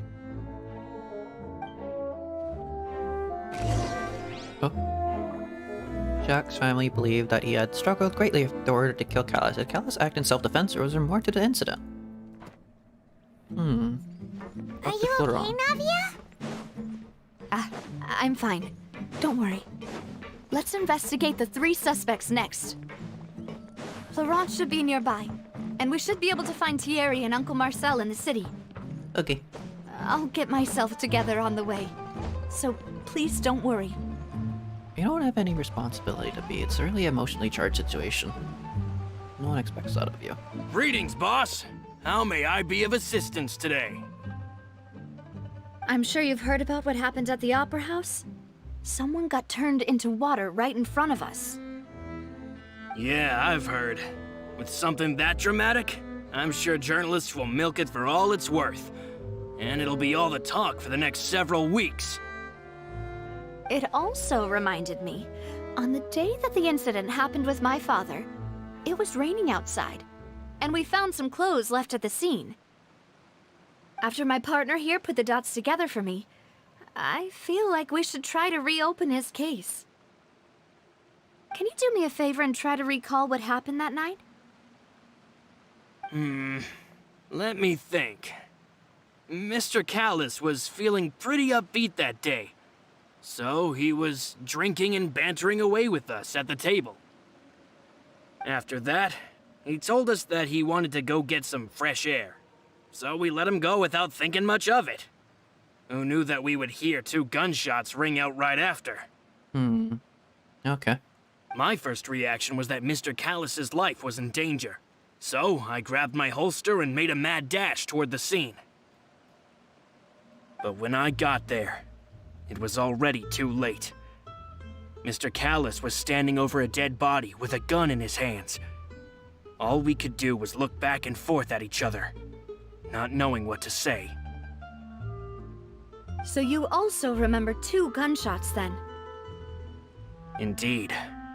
The guard said that the first shot didn't hit anyone, while the second killed Jacques. But I've never really bought that explanation. So the first shot was Callus trying to attack the 3rd person. But it doesn't register anywhere because that 3rd person who got shot dissolved into water. Along with the bullet, I guess. And I guess that 3rd person also shot Jacques. Reason being, Mr. Callus had left his gun on the table. Oh. I even made sure to confirm that before running to the scene. Wait. But according to the guards, that doesn't mean he couldn't have had other guns on his person. Huh. About the clothes left at the scene that you mentioned. Do you think there was a 3rd person there who was turned into water? Had the gun. That means Jacques had one of the guns then. And the person who turned into water had another gun as well. And they both shot each other. It's very possible. At least from our perspective, my father had no reason to kill. So he would also have no reason to bring an extra gun with him. The gun he was holding probably belonged to Jacques. Yeah. Or a 3rd person on the scene. Yeah, that makes a lot of sense. So you're saying Mr. Callus ended up with the gun because he seized it from one of the other guys? But hold on. If that's what had happened, then why didn't he share the truth with any of us?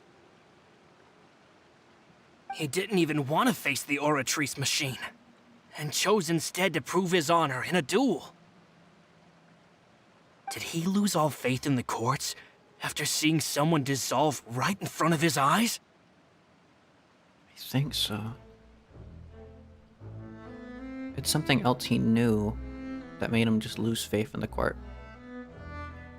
About that, Malus told me a thing or two. So, I think I can understand why he committed to the duel. I'll tell you everything once the whole truth has been revealed. I understand. Then I'll leave Mr. Callus's honor in your hands, boss. And if I may just say one more thing, the whole Callus the Unfaithful epithet has been a thorn in my side since the day it was invented. Many people have laughed at me for still calling him Mr. Callus, even after so many years have passed. I think I trust you. But it was Mr. Callus's trust that allowed me to rise through the ranks of Spina di Rosula and live the life I lead today. No matter what others might say, he'll always be the man I respect the most. And he'll always be my boss. I think I trust him. Maybe. Don't worry. I will definitely find the truth. You and all our other comrades at the Spina deserve to know the truth as well.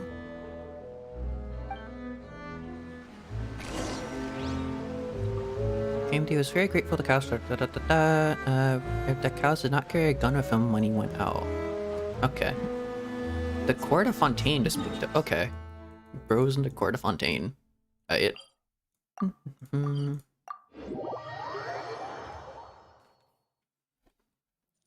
You. I have the most suspicion about you because you're a member of the guards, and I think you.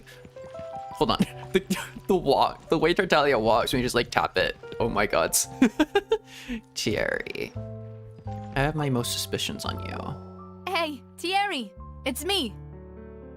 Oh, now, what brings you here, Miss Navia? I've heard that you made quite the name for yourself at the Opera House. Oh, so you've got news of that already. Oh, okay. Hey, I'm also a member of the guards, you know. The way you make it sound, people would think I was sent off to Poisson because I had done something wrong. Are you sure there isn't a little bit of truth in that? Under normal circumstances, shouldn't you have been called back to the city already? Aren't they in the city? I mean, where I work is really up to me. Let's just say I enjoy the ambiance of Poisson. Callus did a fantastic job running the town, building Spina di Rosula from the ground up and clearing many obstructions in my way. It would be next to impossible for me to find a similarly easy but high-paying job in the city. Anyway, enough chit-chat. Are these two friends of yours? You, here for some formal business? Yes. These two are my partners. What happened at the Opera House made us realize that Linny's case and my father's may be related. We're trying to reinvestigate the details of my father's old case. Ah, I get it. You think there might be more to the case now that we know people can be dissolved into water, right? I was also flabbergasted when I first heard of it. If you want to go through the original files from your father's case, I can help you look for them. That'd be much appreciated. Thank you. Actually, I have another question. Do you have the authority to dispatch Gardamex? Of course. Without them, I couldn't possibly handle Poisson on my own. Why do you ask? We definitely can't use them to forcefully get more evidence for your father's case. Well, you see, just recently, we were attacked by a horde of unnumbered Gardamex in the city. So, if you hypothetically wanted to do something against me, All you would need to do is get rid of the mecha serial numbers and send them after me. Then you think too highly of my abilities. Dispatching mecha is very different from controlling them. Uh-huh. If I had to make an analogy, when you order a dish, the chef will make it for you. You can ask the chef to cook, but not to massage your shoulders or carry your baggage. That's a really dumb analogy. What the fuck are you trying to say? If you try to make unreasonable demands, the chef would just think you're out of your mind and ignore you completely. The same goes for me and my Gardamex. That analogy makes no sense.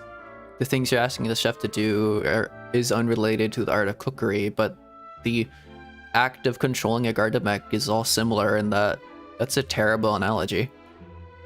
Removing a serial number is also not as easy as you might think. There are a lot of complex steps to it, and it's almost impossible to keep it a secret. But you say a lot of complex steps like you actually know the steps yourself. So I can promise you, those mecha were definitely private units. Hmm. They're certainly not cheap. So, whoever their owner is must be super rich, powerful, or both. Now that you mention it, though, being in the synth business would definitely be profitable enough to afford this. You act with a lot of knowledge, but then again, you are a guard, so I guess you would know this. Oh. Makes sense. Then you're officially in the clear, Thierry. Oh, well, thank you for the vote of confidence, Navia. Are you so sure about that? I'm Jokes not aside, entirely sure. I'd like to wish you all the best with your investigation. I'll be staying in the city for a little while, so just come find Maybe me as if you need any outside support from the resources. guards. It's not just one person doing it.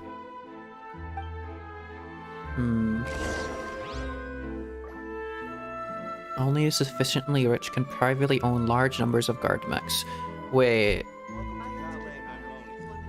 I see. Sufficiently rich, that's pointing their finger at the other guy. Marcel. Because he owns the big business thing. He's purposely pointing that finger, maybe. He doesn't know, though. He wouldn't know that he's our other suspect. So there's something going on with this guy. Maybe that's why they're leaving it to last. Down here. Okay. This is gonna hurt. I think Tartaglia might have broken their spine, but that's How may I fine. help you? Conferia Cabriere. I'm here to see Marcel. Could you please let him know? You can just say Navia's looking for him. Sure. I will let him know right away. After waiting for a while, Marcel arrives in a hurry. Navia, hello. Sorry to keep you waiting. I'm not as young as I used to be, so my legs are giving out a bit. Oh, it's all right, Uncle Marcel. There's no need to stress. I just wanted to talk to you briefly about what happened in the Opera House. I'm sure you saw everything too, right? Yes, I've never seen anything so strange. Oh, you were at the Opera House too? That's right. I went there with Navia to see the magic show. Who knew it would turn into a whole murder mystery? I also witnessed your marvelous sleuthing work. Quite impressive. To beat the Hydro Archon at her own game on her own turf, I can already imagine everyone in Fontaine discussing your exploits over a few glasses of wine. Yes, yes. Oh, Paimon doesn't want to become the talk of drunkards. Apologies. It's just how Fontaine is as a nation. Everyone loves drama and theatrics. Yeah. Uncle Marcel, you've also noticed that other thing, right? The fact that humans can dissolve in water? Yes, I was reminded of your father's case right away. Is that what you're investigating now?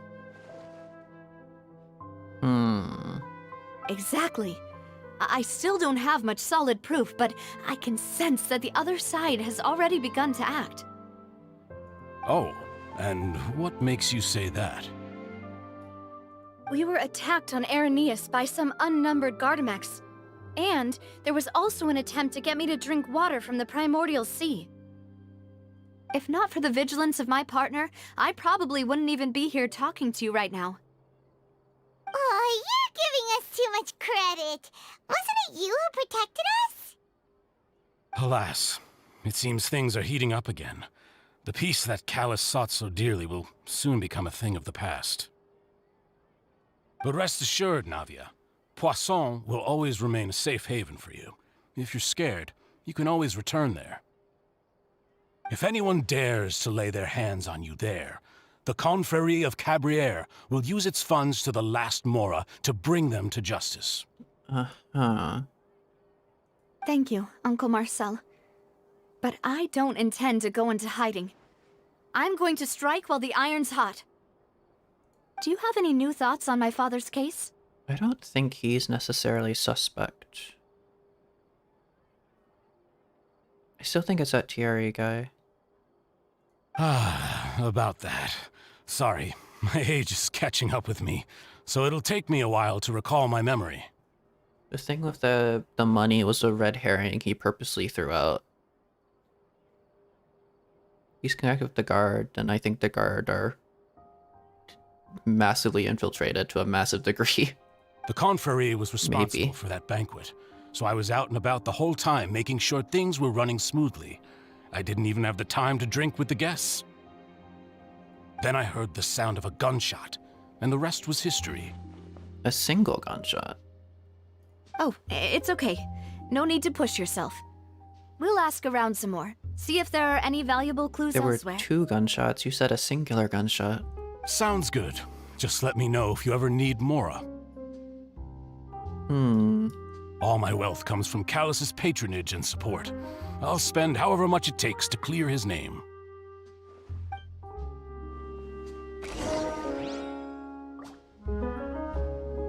Though his recollection of the events of the case is quite foggy, he is willing to defend Navia. It's a big thing that there was 2 gunshots, though. No time to lose. Interesting. There's something happening there, but I still think it might be Thierry.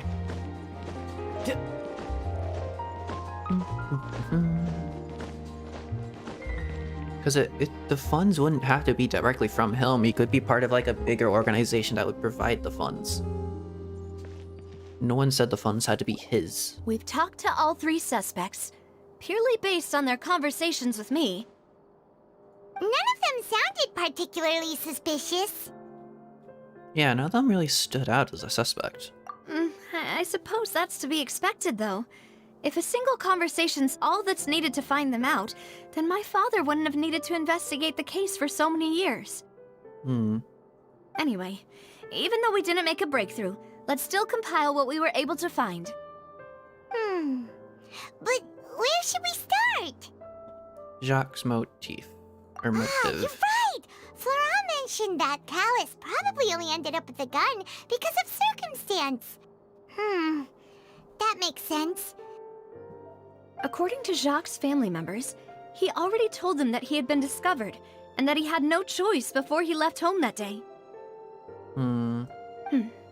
If I had to guess, he probably received an order from the synth boss to kill my father. Had he refused, he and his family's lives would have been forfeit.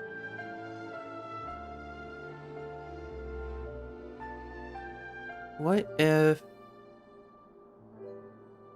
if Jacques showed up at the banquet to warn Callus about the fact that he's kind of been like found on something and handed the gun to him? But as he did that, the 3rd party showed up and shot Jacques and then disappeared. And Callus tried to fire at the 3rd person. And that's why there was a gun in Callus's hand, because it was Jacques' gun. Did they find a gun on his person, is the question. Did they find a gun on Jacques? So, Jacques fired the first shot? If I was Jacques, I wouldn't have fired a shot at all. Oh? And why is that? Could he guarantee his safety after killing Callus? Could he guarantee his family's safety after killing Callus? Ooh, that's a good point. Jacques probably already knew that he was just being used as a tool for murder. And once he had completed his mission, he'd be of no more use to his boss. Huh. So, what would make more sense from his perspective would be to turn his back on the Order and seek protection from my father. Seems the third person was one who derailed everything. Makes sense. But without evidence, that's still just a theory. A game theory, no. Besides Jacques, the attack from the Gardamex has been bothering me quite a bit as well. It's obvious that our enemy has become more antsy after the secret of the primordial seawater was revealed. Do you think he knew, even then, that we'd follow this lead to the end? Given everything that's happened since, it's quite possible. But who among the three suspects would have the ability to control privately owned Gardamex? Laurent, Thierry, and Marceau. I'm gonna go with Thierry. Thierry, you say? Thierry. It is possible that he's figured out a way to convert the Gardamex for personal use. But I didn't feel like he was lying when he was talking to us about the mecha. I also don't think he'd be able to keep that kind of tampering under wraps. You sure? Yeah. Had he actually tampered with the mecha, we'd be able to prove it with a simple check of the guard's inventory. If the mecha were taken from the guards, it should be pretty easy to find out when and how that happened. Maybe it was someone else. It didn't have to be from the guards, though. They could have got it from somewhere else. Marcel? Uncle Marcel? It's just because of the My father wealth. did really trust him. And they worked together on a large number of projects. Maybe that's how he got to know Jacques. He did mention one singular gunshot. But that might just be the foggy memory. And with funds from the Confrérie, he could also afford a large number of Gardamex. It's still really hard for me to imagine, though. After all, Uncle Marcel has been around since I was just a child. Also, wouldn't this mean he has been spending a whole lot of mora and energy to fight his own synth business? Maybe it was someone. I guess we're just gonna disprove literally everyone. Florent. Florent? It is true that he was closest to my father, and thus had the best chance of learning about his dealings with Jacques. I got no bad vibes from him. But as Spina di Rosula's advisor, his work mostly deals with personnel and security, so Yeah. he shouldn't have much means when it comes to finances. We're gonna end up with like no one on our list. So you're saying he's too broke to afford a mecha army? Exactly. I think we all are. And even if he could, I don't think he would be able to dispatch a whole group so quickly. Well, if it was a Traveler, the Traveler's wealthy. The Traveler has like 5 million more on the bank. They're preparing to triple crown a character. Am I implicating myself? Maybe.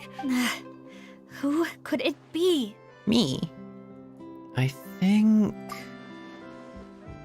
Oh? Let's go! Okay.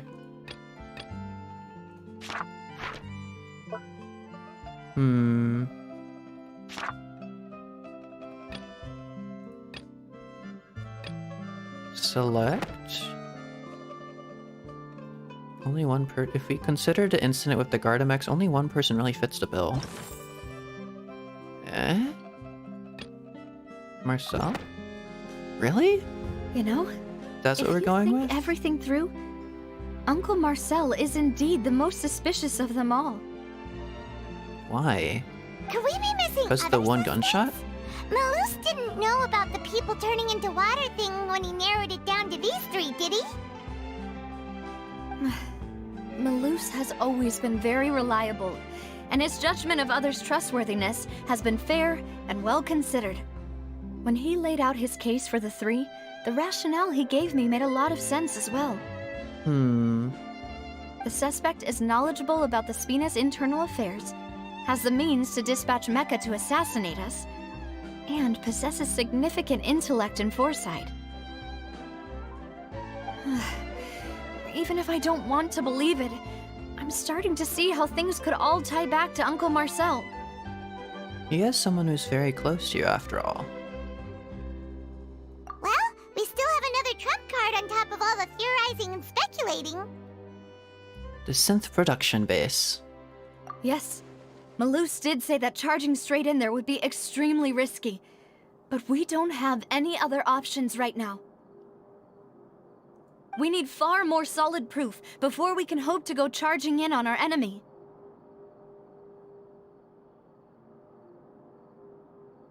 Navia, here you are.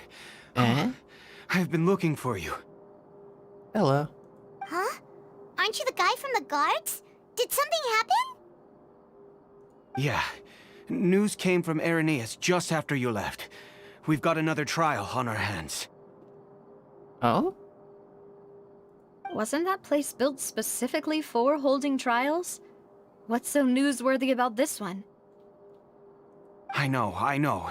But they said the person they're putting on trial is a Fatui harbinger called Tartaglia. Wait, child? What? Is that someone you know? Yeah, we know him. Maybe even a little too well. Tartaglia's on trial? Wasn't he just doing a duel? So I have been spoiled to that. Well, he's been accused of being the true culprit behind the serial disappearances case. What? It's absurd, don't you think?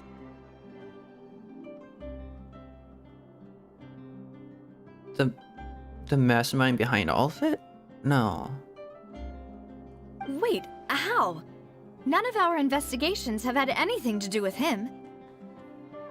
I was thinking in the back of my mind, is like, people with the ability to control Gardamek, people with like a shit ton of money, people with like the motive to do all this, like maybe Fatui, but then we hear from like Linny and Lynette, like the House of the Hearth and like Arlecchino are actively trying to stop this from happening in Fontaine. But then you also remember that like the different harbingers of the Fatui and like the different parts of the organization have different motives and could very well be acting against each other. Like, I was starting to think like maybe Dottore would kind of make sense, wanting to experiment with like stuff like this, wanting to like dissolve the people of Fontaine.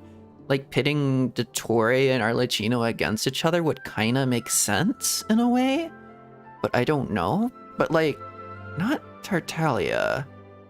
Tartaglia just wants to fight. Tartaglia has like no reason to do any of this.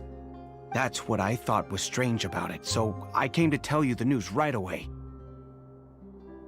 If the charge against him stands, then it'll be next to impossible to get the guards to support any of our planned investigations. Right, because they'll think they've already found the culprit. Yeah, and it'll be a lot harder then to clear Mr. Callus's name. Did they really just see a harbinger and go, oh, the Fatui are suspicious, let's throw the Fatui into a trial. We'll charge them. Are they really that dumb? I understand. Well, partner, what do you think we should do? We still haven't found any conclusive evidence. Let's split up. Huh? Split up? What do you mean? You can go to Irenaeus while I'll go investigate that place. I'm confident in my combat abilities. Just as expected of my partner. Are we going to find a Fatui there? Because this reminds me of the stuff that was happening in Inazuma with like the delusion manufacturing place. Maybe it is all related. Since this is a trial about the serial disappearances case, the culprit's attention will be focused on Irenaeus, leaving his home base wide open. You're right. This is our best opportunity. It's probably Dottore. All right then, let's do this. I'll stall them at the Opera House and charge Marcel as the true culprit. Dottore was messing around in Sumeru, but got his like He like deleted the rest of his clones, but he's probably back trying to do random shit again. I won't put it past him. I won't have any chance of making that charge stick, though, unless we find more evidence. It'll be up to you to make it back in time and hand the decisive evidence to me. Leave it to me. We'll help you, just like you helped us in Linny's trial. Well, that does come into question of why Tartaglia suddenly showed up in Fontaine again, because he kind of gave us a reason, but like I don't know. Demoiselle, please allow us to accompany you. I think we know Tartaglia really well, though. He wouldn't do something like this. I'm ready. He likes battles. He's not the kind of person to do stuff like this. Malou, Silver, when did you two get here? We heard that you'll be leaving Poisson and figured that you might require our assistance. It's our hope that your confidence will be bolstered with the two of us by your side. Thank you so much. Then, let's make haste for Irenaeus. Paimon, Traveler, I'll see you at the Opera House. Okay. See you then! Suspect analysis. Combining information regarding the Gardamex and the investigation results so far, it can be concluded that there's only one person who can have a large amount of Gardamex in his possession and run the synth business without leaving traces. This person is none other than Marcel. You really think so? Now that Navia has set out for Irenaeus, we should also get going. The location has already been marked up. Bro got arrested. The dead look in his eye as he got arrested. Pretty dead. By which I mean, there's nothing to kill. I can see why bro got arrested. Yeah, it's... Wonder why. No time to lose. Oh my god. No time to lose. Tartaglia, why do you keep getting yourself into trouble, eh? Who's here? We're in this area.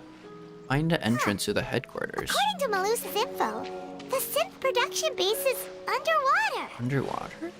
Let's go and try to find the entrance. Okay. Femine.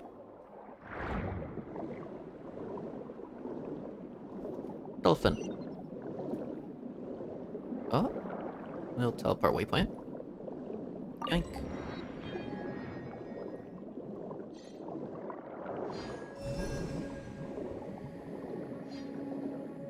Here?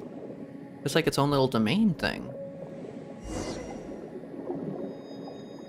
Okay. Finally found it! Huh. So this is the entrance that leads to the synth production base.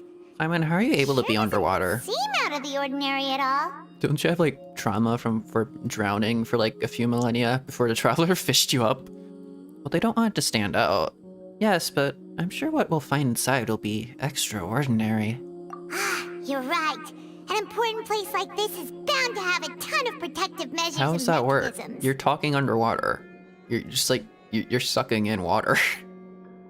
Navia's probably arguing up a storm right now to stall for us. Meanwhile, inside the Opera Epiclese. Oh? Do we get to be Navia? It would appear that I must repeat my question again, Mr. Tartaglia.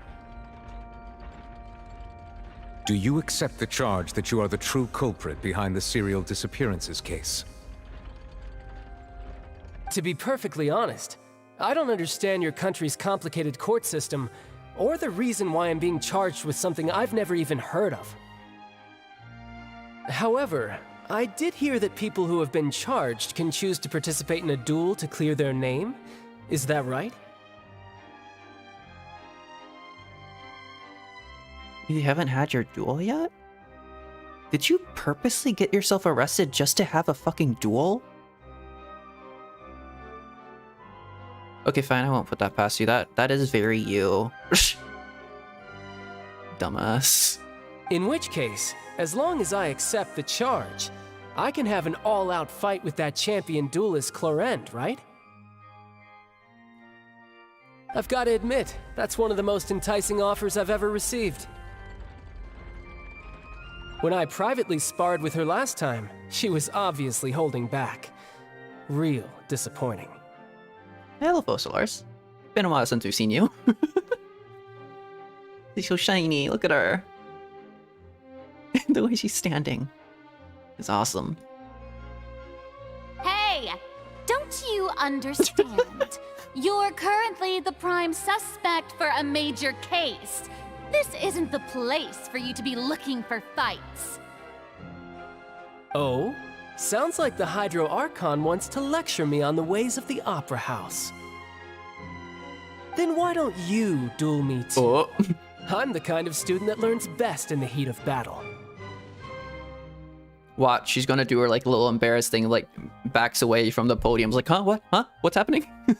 She's gonna break her character a little bit. No. That's not what I meant.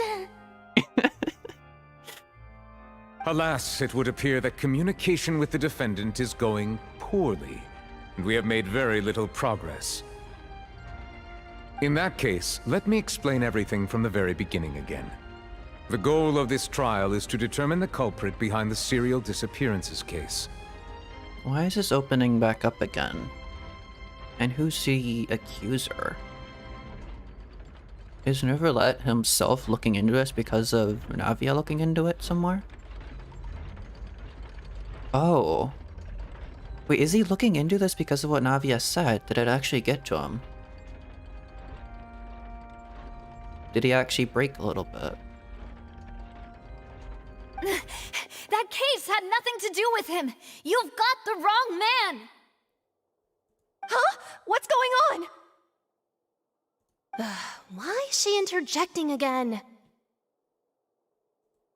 I told you it couldn't be one of the Fatui Harbingers. Miss Navia, this is the second time you've interrupted the court proceedings. I only tolerated your behavior last time because you were able to provide the court with a key eyewitness. But that was an exception rather than standard court protocol. I can very well charge you with contempt of court for your interjections. Oh, please. Did you ever think I had any respect for this place's pointless theatrics? Ooh, strong words. We can put that discussion aside for now. I'm not here to argue with you. I'm here to charge the true culprit behind the serial disappearances case. And if my charges prove true, then Tartaglia here will be proven innocent by default, correct? Oh, a young lady has charged in and offered to clear my name. How fascinating.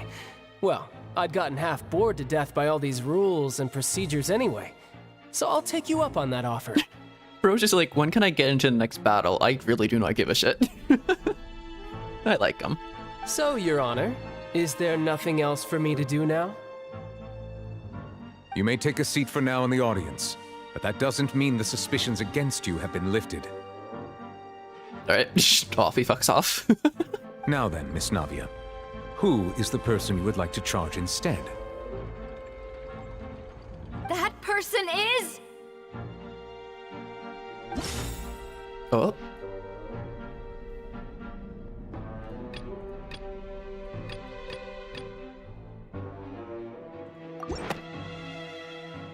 Marcel, the head of Confrérie of Cabrières!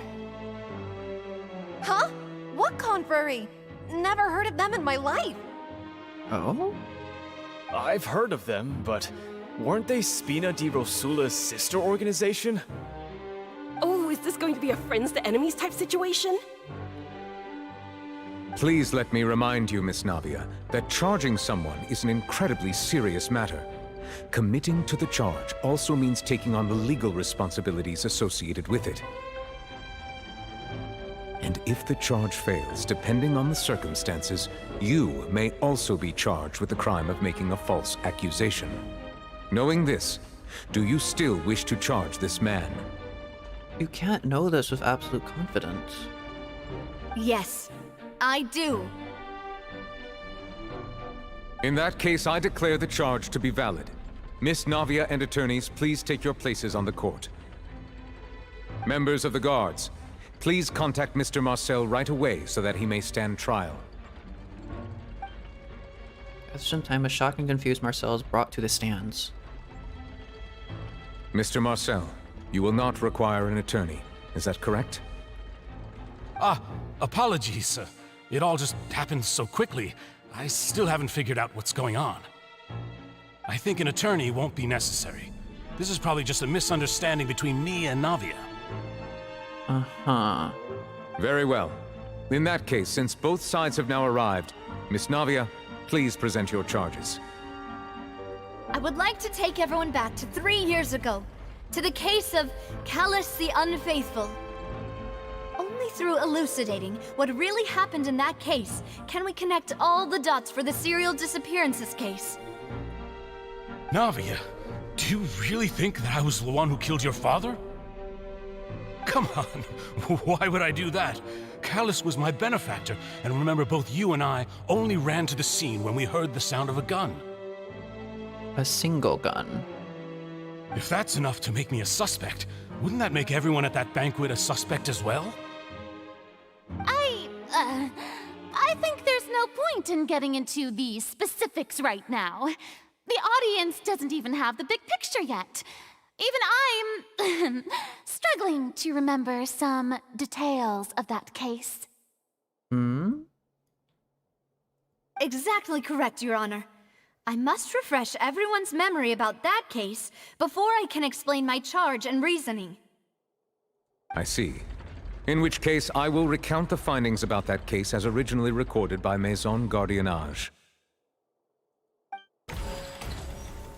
Ooh.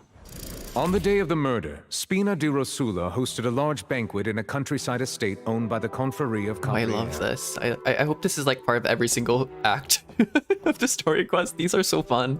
During the banquet, all little attending case guests things. heard 2 gunshots from the courtyard. When the guests arrived at the scene, they found the primary suspect, Callus, holding a gun, while his acquaintance, Jacques, lay dead from a gunshot wound.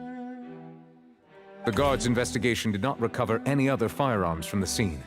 As a result, they concluded that the suspect's first shot must have missed, while the second must have taken Jacques' life. The suspect did not dispute this conclusion, and also declined to defend himself in court. Instead, he chose to prove his innocence through a duel. Callus was defeated by champion duelist Clarand in the ensuing duel, and soon succumbed to the injuries. These are the known facts about the case. Okay. The one with the motive to kill was Jacques, not my father. And even so, Jacques still had no reason to pull the trigger. In truth, the third person shot Jacques first, and was shot in turn by my father when my father seized the gun from him. After that, the true culprit turned the third person into water, erasing all traces of him from the scene. Thank you for the summary, Your Honor. Of course, the guard's conclusion appeared quite sensible to us at the time. However, we should revisit the case now that we've gained new information about the abilities of water from the primordial sea. Ba-ba-da-ba. Begin refutation. The day of the murder's meaning was a large banquet in the countryside estate owned by the Confrérie of the Cabreret. Da-da.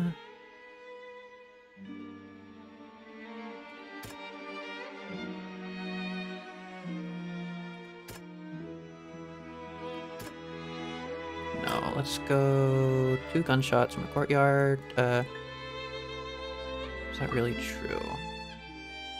Callus did not carry a gun with him when he went out. Something's not... No? Okay. Self-defense, or was there more to do?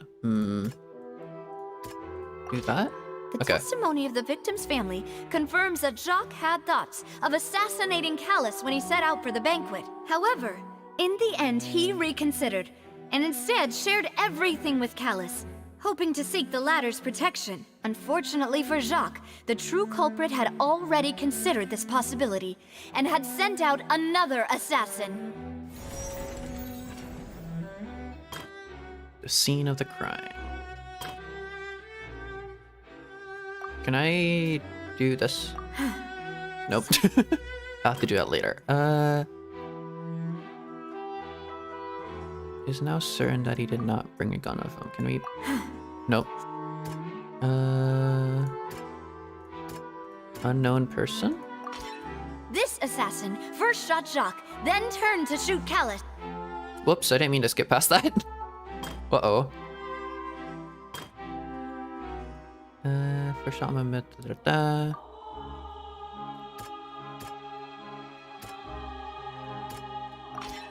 A pile of clothing was found at the scene.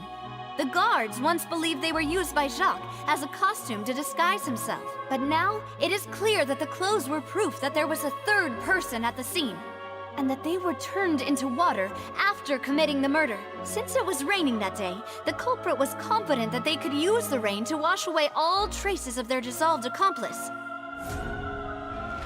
Oh, you only need to do 3. The true culprit caused the hired assassin to dissolve into water, leading everyone to believe Callus was responsible for Jacques' murder. This is the true version of events.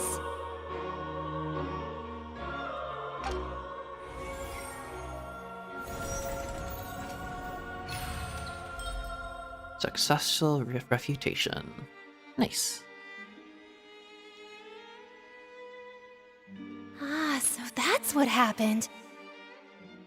Wait, you're telling me something as dangerous as water from the primordial sea has been used for all these years? What a great theory. It also explains Callus's and Jacques' respective motives. I guess they didn't shoot each other after all. Mr. Marcel, you are the one being charged with the crime. You should provide a rebuttal if you wish to prove your innocence. Ah, but I think I agree with everything Navia just said. In fact, there was nothing in her speech that directly implicated me. Then, may I ask some questions? In my opinion, we primarily need to determine 2 things. 1, do you have the evidence to back up your claims? I'm afraid not. At least not at this very moment. Boo! If you don't have any evidence, you should just go home! I may not have the evidence with me, but I know where I could go to collect it. If we look up the deserted clothes against a record of people who went missing around the same time, we should be able to find a match. Considering the serial disappearances case, the guards probably kept careful records of all missing persons from around that time, regardless of age or gender. That makes sense to me. Monsieur Neuvillette, I would consider this to be a reasonable investigative direction. Why are her eyes so open? She looks so silly. Why do I feel like Furina's acting a little differently today? Maybe she's scared of embarrassing herself again? She's being careful. Alternatively, she's become more diligent after charging an innocent citizen in the last trial. Maybe it's fresh on her mind. My second question has to do with the ensuing duel. If the truth is indeed as you described, then why didn't Mr. Callus explain himself in court? If he had testified that a person had been dissolved, he could have at least mounted a defense. I've thought about this too, and the answer is actually pretty simple.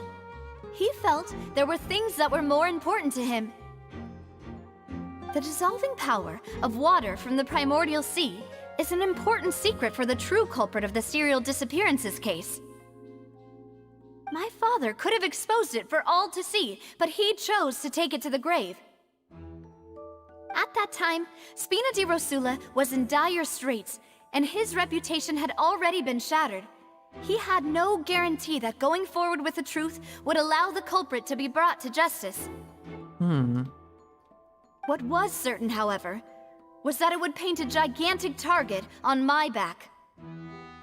Boss once told me that Demoiselle had already been selected as the next target of the serial disappearances case. What? If the secret had gotten out, the culprit would have fought an all-out war with Espina right there and then.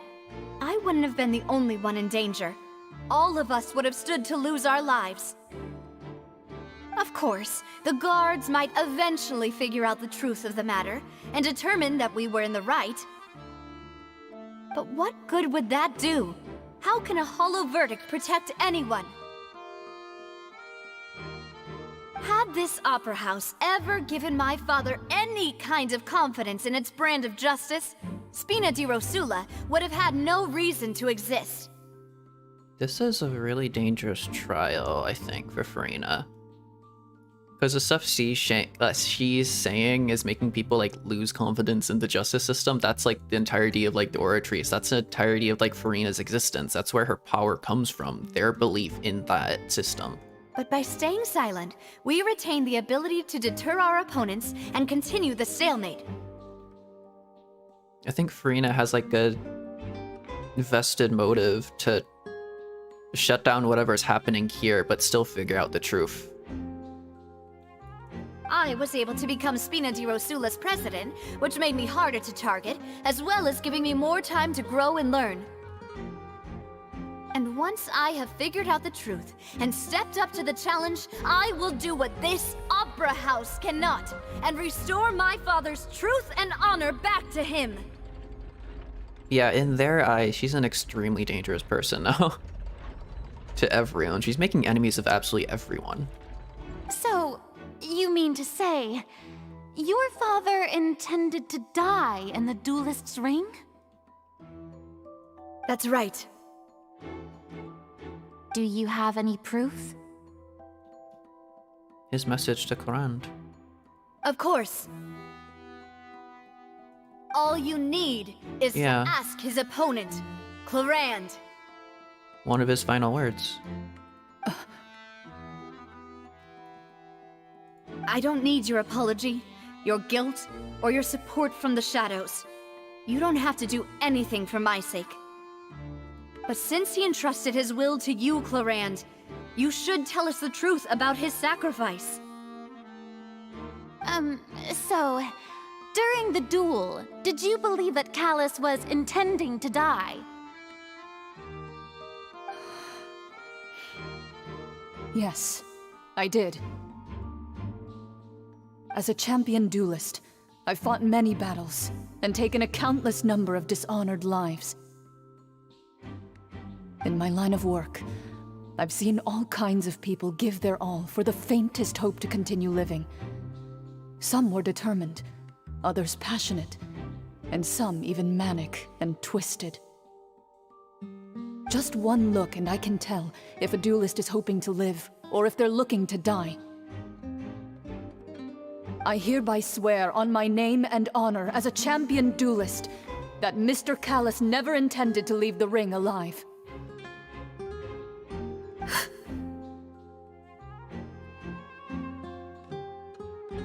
Since that's your testimony, I have no more questions. It appears there really are good grounds to reopen this case. I concur. However, Miss Navia, you still have not explained the link between your father's case and the serial disappearances case. Right? What she said was fascinating, but kind of beside the point. Wait, weren't they just talking about the serial disappearances case? Of course, Your Honor. The two cases are connected via a matter of timing. In my father's case, the culprit intended to kill both Jacques and Callus. As a result, they planned to act after hearing 2 gunshots.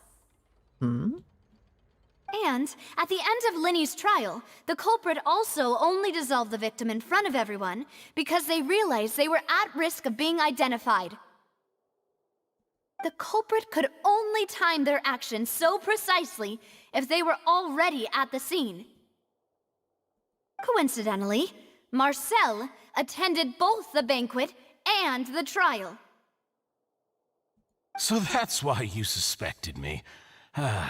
Even after hearing your reasoning, I still can't help but find it a little preposterous. I'm used to it, though. You've always been an impulsive and sentimental child, Navia. It's one of your most endearing traits. I'm confused. They didn't say anything about implicating him. They said about connecting it to the serial disappearances case, but now she's actually trying to directly implicate him. I don't think that's what they asked. No need to appeal to pathos. I won't try to refute your points one by one, but even if everything you just said was true, can you prove that I was the only person present at both events? On top of that, does a person have to be physically present to control the timing? Can't someone remotely monitor the place? Don't know what she can say to that. I know that even with that, you might still think you can reduce the list of suspects with some further investigations until I'm the only one left on the list. Alas, who won't feel at least a little hurt by an accusation of murder from a girl you see as your own daughter? But if I were to dismiss this completely, you'd also think I'm not being considerate of your feelings. Ah well, let Uncle Marcel teach you another lesson. Do you know what the biggest flaw in your reasoning is? I suppose you're gonna tell me anyways. It's timing again. I'm a businessman by trade. From that standpoint, there's no reason for me to kidnap young women. It's a high-risk action with nothing to gain. In addition, I left my home in Snezhnaya when I was young to come to Poisson and work in some trade. My business only thrived when I received Callus's patronage. But the disappearances began before I ever stepped foot in Fontaine.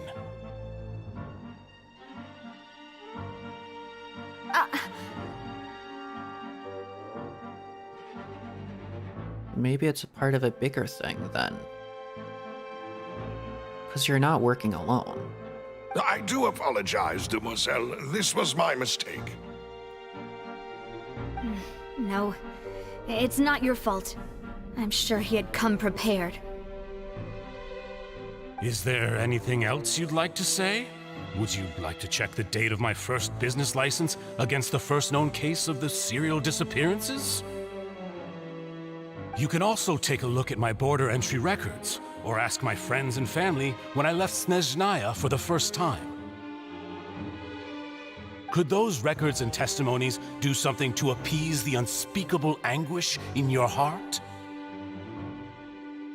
Seems like she got the wrong guy. At this rate, Navia will be convicted for falsely accusing him. I think you've done a superb job of dissecting your father's feelings as he neared the end of his life. But aren't you going against all of his wishes and expectations right now? He wished for you to become more rational, collected, and conscientious, instead of dwelling only on your own feelings. Once you've learned to be more considerate of others' feelings, and to stop rushing headlong into things, you'd have met most of his expectations.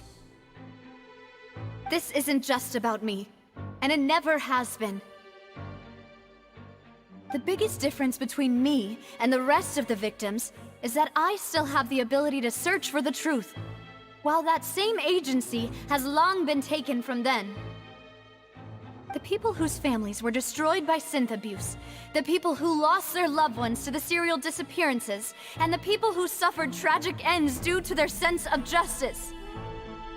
Many people's images are flashing before my eyes. I'm sure some are coming to those of you in the audience as well. Appeal to pathos, I think. And whose image do you see, Marcel? Is it a man named Vacher? Oh? Huh. Oh? How did... Was that a last-ditch effort? What was that? Oh, so you do know that name. That was a... What did you dig up? That must have been a last-ditch effort, and Nervalet knows about it. I'm merely surprised you'd suddenly say the name of someone I've never even heard of. Uh-huh. That wasn't the reaction of someone who doesn't recognize that name. I was waiting for you to say that. A while earlier, at the entrance to the synth production base. Okay. Proceed deeper within to investigate. This is happening at pretty much the same time as the trial. Okay. What did she... Was that like a gamble? What did she just do there?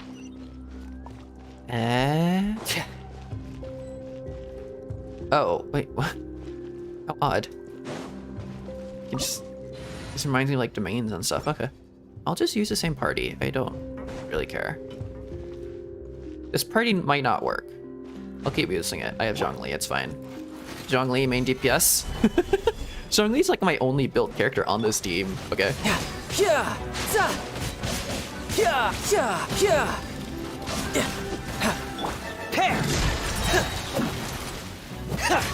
Day of reckoning. Oh, I guess Shatter... Yeah, I don't know what Shatter is. I don't think it's Geo and Cryo. That's something else entirely. That's Crystallize. Oh well.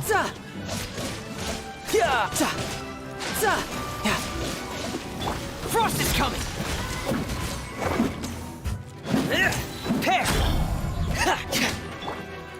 Solidify. This is a really weird team. Doesn't quite work. Getting gear. Going under.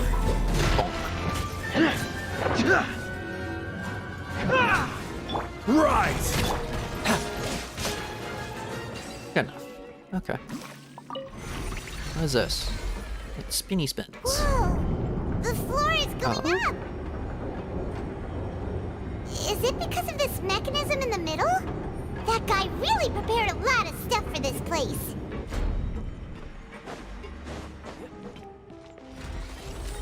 Ooh, shiny. Ooh, pretty. It's like a little crayon. Paimon thinks we need to go up, but Paimon doesn't see a way. Let's take a look around. Maybe we'll find a hidden mechanism that'll show us the way up. This is a cool place. Yep. I'm assuming underwater. It's like coral and stuff. Cool. Maybe we bring the water level up? Oh? Wait, what? Okay. Grab that. Smash the wall. That can't be how they get in. That's odd. That looks like... Wait, that's a statue of a person. What? What is this? Is this... This feels like some ancient ruin, but also seems new.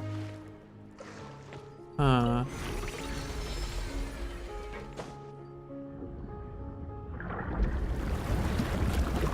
Oh?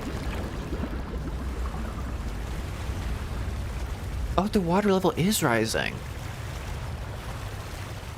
Okay. Do we need to do that more? The water level is rising. Now we can swim to the top. It's not quite enough, But though. this is still a ways away from where we need to go. Yeah. Some over here. Go, Tartaglia, go! No time to lose. There's also the whole deal of Tartaglia's vision malfunctioning.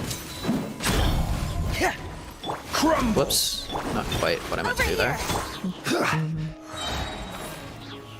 Stabilize. I will have order. Tartaglia's vision was malfunctioned. That has something to do with everything in some way, probably. Getting gear. Pair. Gather.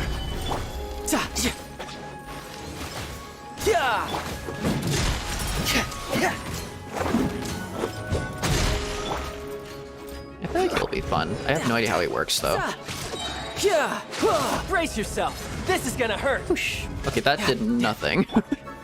Solidify. Getting gear. Uh-oh, there's more. Frost is coming. Day of reckoning. I don't know what his burst does. Just spin aggressively. Gather. Surprise! Also, I have no idea how to use her.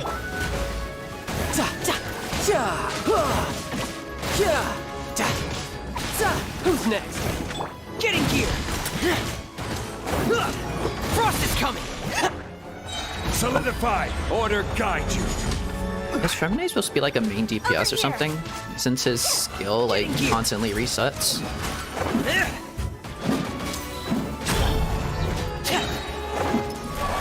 I don't think this Skyward Spine I gave him was kind of meant for DPS stuff. I'm not sure. Get in gear! I need to figure him out.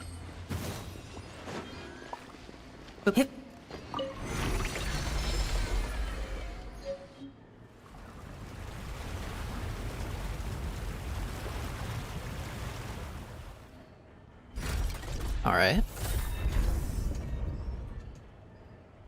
Even further to go? I'll open up. Path is clear. Let's go. Oh yeah, and the dolphin. Because they are Fontainian. Maybe it's an oceanid thing. Eh? It's all like weird and clockworky. Very cool. It reminds me of the one Fatui place in Liyue. My mind is on the Fatui right now. Is that glass? It looks like I could have just walked through that.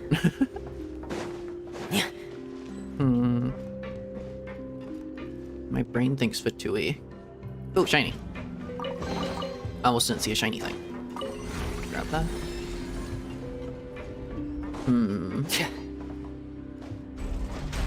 Oh. Also in Sumeru before the Scaramouche boss fight. All those pipes and stuff, that area. Surprise! Frost is coming! Get in gear!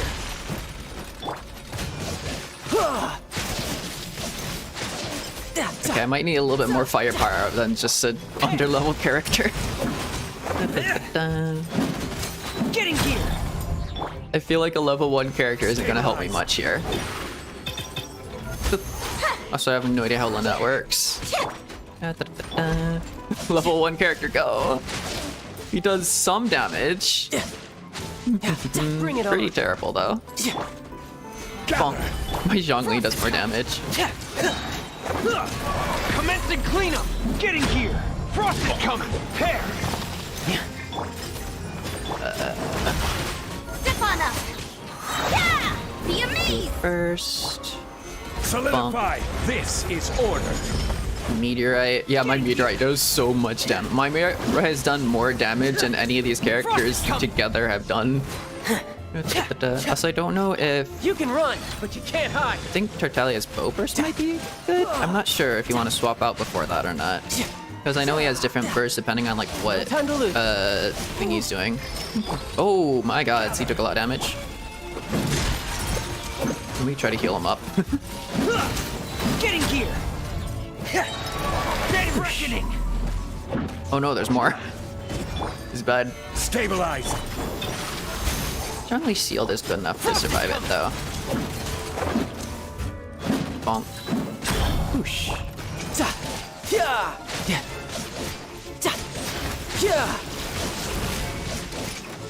Hair! Frost is coming! I keep pressing 3 because I think that's Zhongli, but that's not Zhongli from an A. Alright. Just aggressively shoot them. Get in gear! And then do your burst. I don't know what your burst does. Frost is coming! You actually, that was like 7k. You do decent damage. I haven't leveled you up that much, but you do damage. You seem interesting. You do a lot of physical damage as well. It's not terrible damage, honestly. If I level you up, you might do decent chunk. Eh? This is just a cavern. Why is there just a cavern? Is this the primordial waters then? The synth production plant would just be the primordial sea. After all that, we finally made it to the innermost What is this? kingdom. Though, as expected, the master mastermind isn't here. If I'm not mistaken, he's being charged by Navia as we speak. That's right. Then let's hurry up and find some evidence so we can get back to the Opera House and help Navia!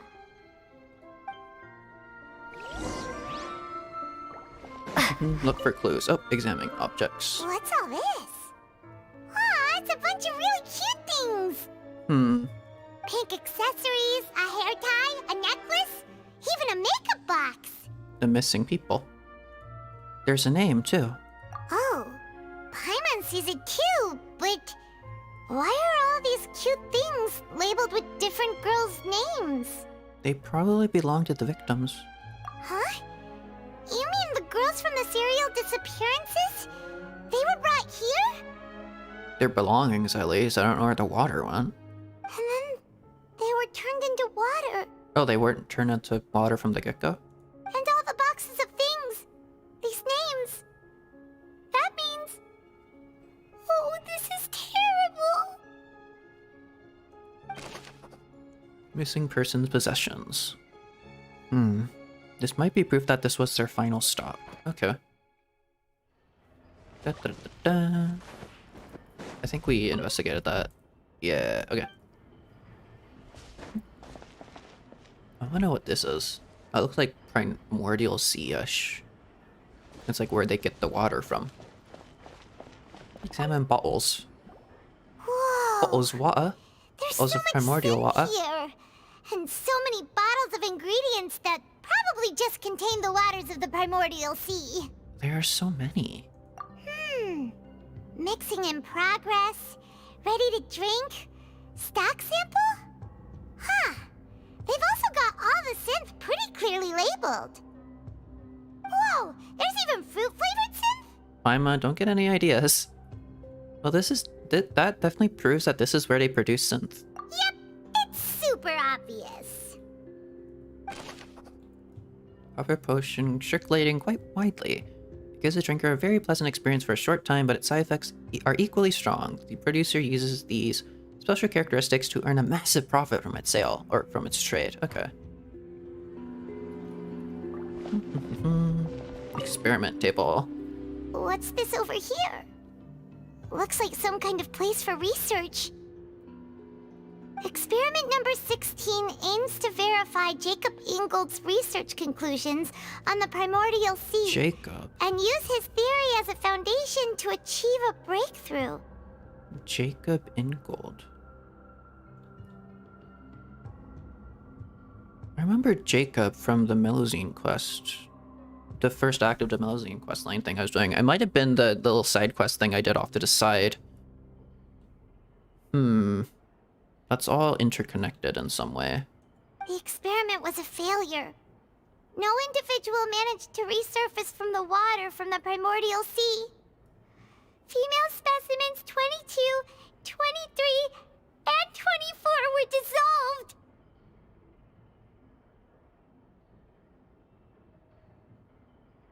The primordial sea...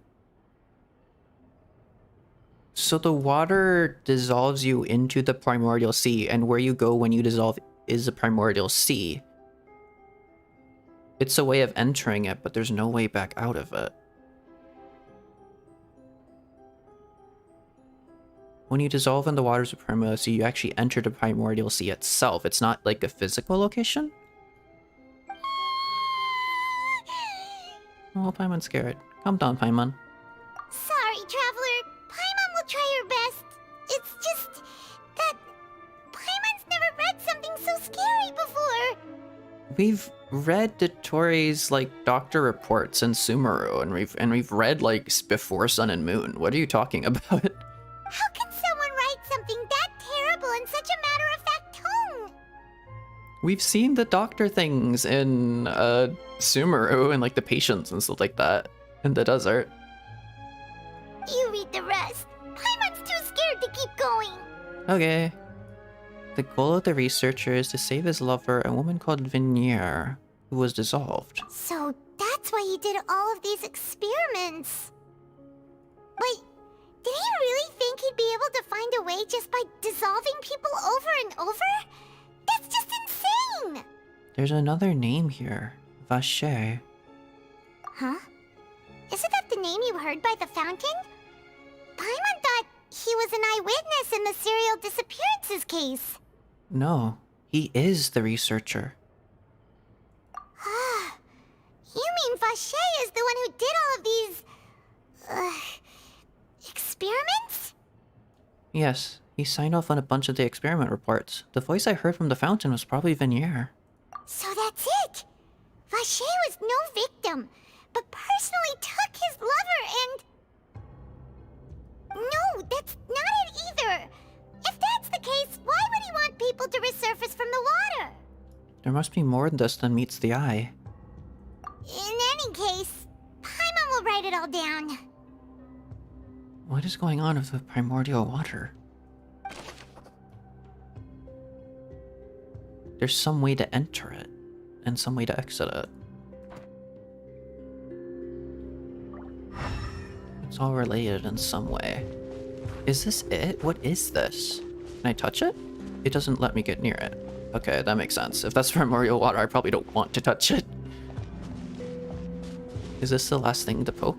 Examine bookshelf. Let's see what's written here. Nothing escapes Detective Paimon's eyes. Uh-huh. Callus. Navia's father. Oh, this seems to be an investigation report on him. It's probably related to his and Jack's case. Yep. It's about finding someone to assassinate Jacques and Callus because of a lack of confidence that Jacques himself would go through with it. This should prove the existence of the third person, right? Is there anything else? We still have not determined the exact content of the key information Callus has passed on to certain members of his organization. The old dog's a real menace to deal with. Even if he abides by the promise he's made to us, he will still have the upper hand. Huh? He can act whenever he wants to make our lives miserable. The only option left is to remove him from the picture entirely. I concur. Let's send someone to kill him. He won't declare war as long as we don't touch Navia. Because Navia is the thing that was most important to him in the end.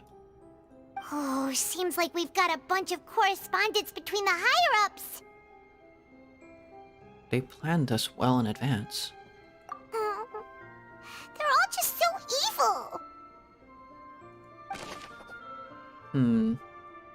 Okay. But no implication of him. What else do we do? Here? Oh, examine the pool. Oh, look! There's an important-looking basin over here, and it's full of water! That must be the water from the primordial sea. But when it's all collected up like this, maybe it just is the primordial sea. That means this is where they make all the synth! And that special water is the main ingredient! If you dilute it with normal water, you'll get synth, but the pure stuff can dissolve a human! A Fontainian, not just a human. Paimon will take notes on this incriminating evidence! Uh-huh, you go, Paimon. Right. None of this implicates him, though. None of this is all that helpful. Everything here, and it seems like our theories were spot on, but... Who really is this Vache? Yeah, we haven't found anything that reveals his true identity. No wonder even Nervalette wasn't able to find anything. Whoever it is probably destroyed everything to do with that name a long time ago. Oh. That way, even if we bring It's all this back to him. the opera, we won't be able to identify the true culprit. Clever, but maybe not clever enough. Let's look again. Sure thing. Paimon won't admit defeat to this guy either. Vache is him. Is it? Look for clues. Wait, do we look again? You take that side and Paimon will take this side. Check everything carefully. We'll find something for sure. Okay. After some time... Ugh. Nothing at all.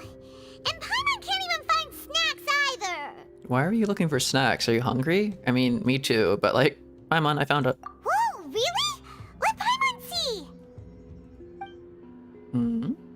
Venier. Isn't that Vache's lover's name? Then you found her diary. Let's see! Aw, it's just a normal diary chronicling their love story. She was so sweet, too. Oh, Paimon feels even worse for her now. Take a look at this page. She made a list of baby names. So many! A whole page's worth! But they're all crossed out. Was she unhappy with all of them?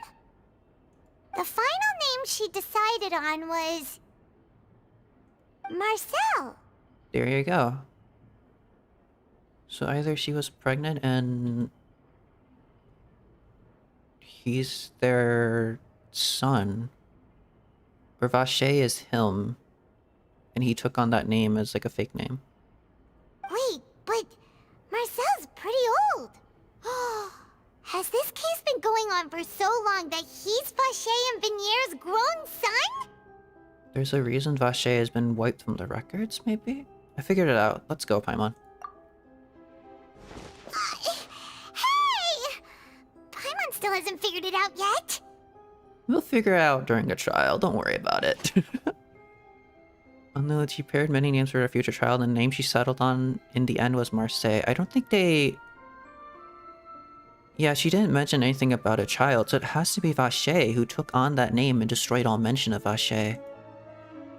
Vache is Marcel's actual name. You race back to the Opera Epiclese. And whose image do you see, Marcel? Is it a man named Vache? Oh, so you do know that name. Because it's his name, innit? I'm merely surprised you'd suddenly say the name of someone I've never even heard of. I was waiting for you to say that.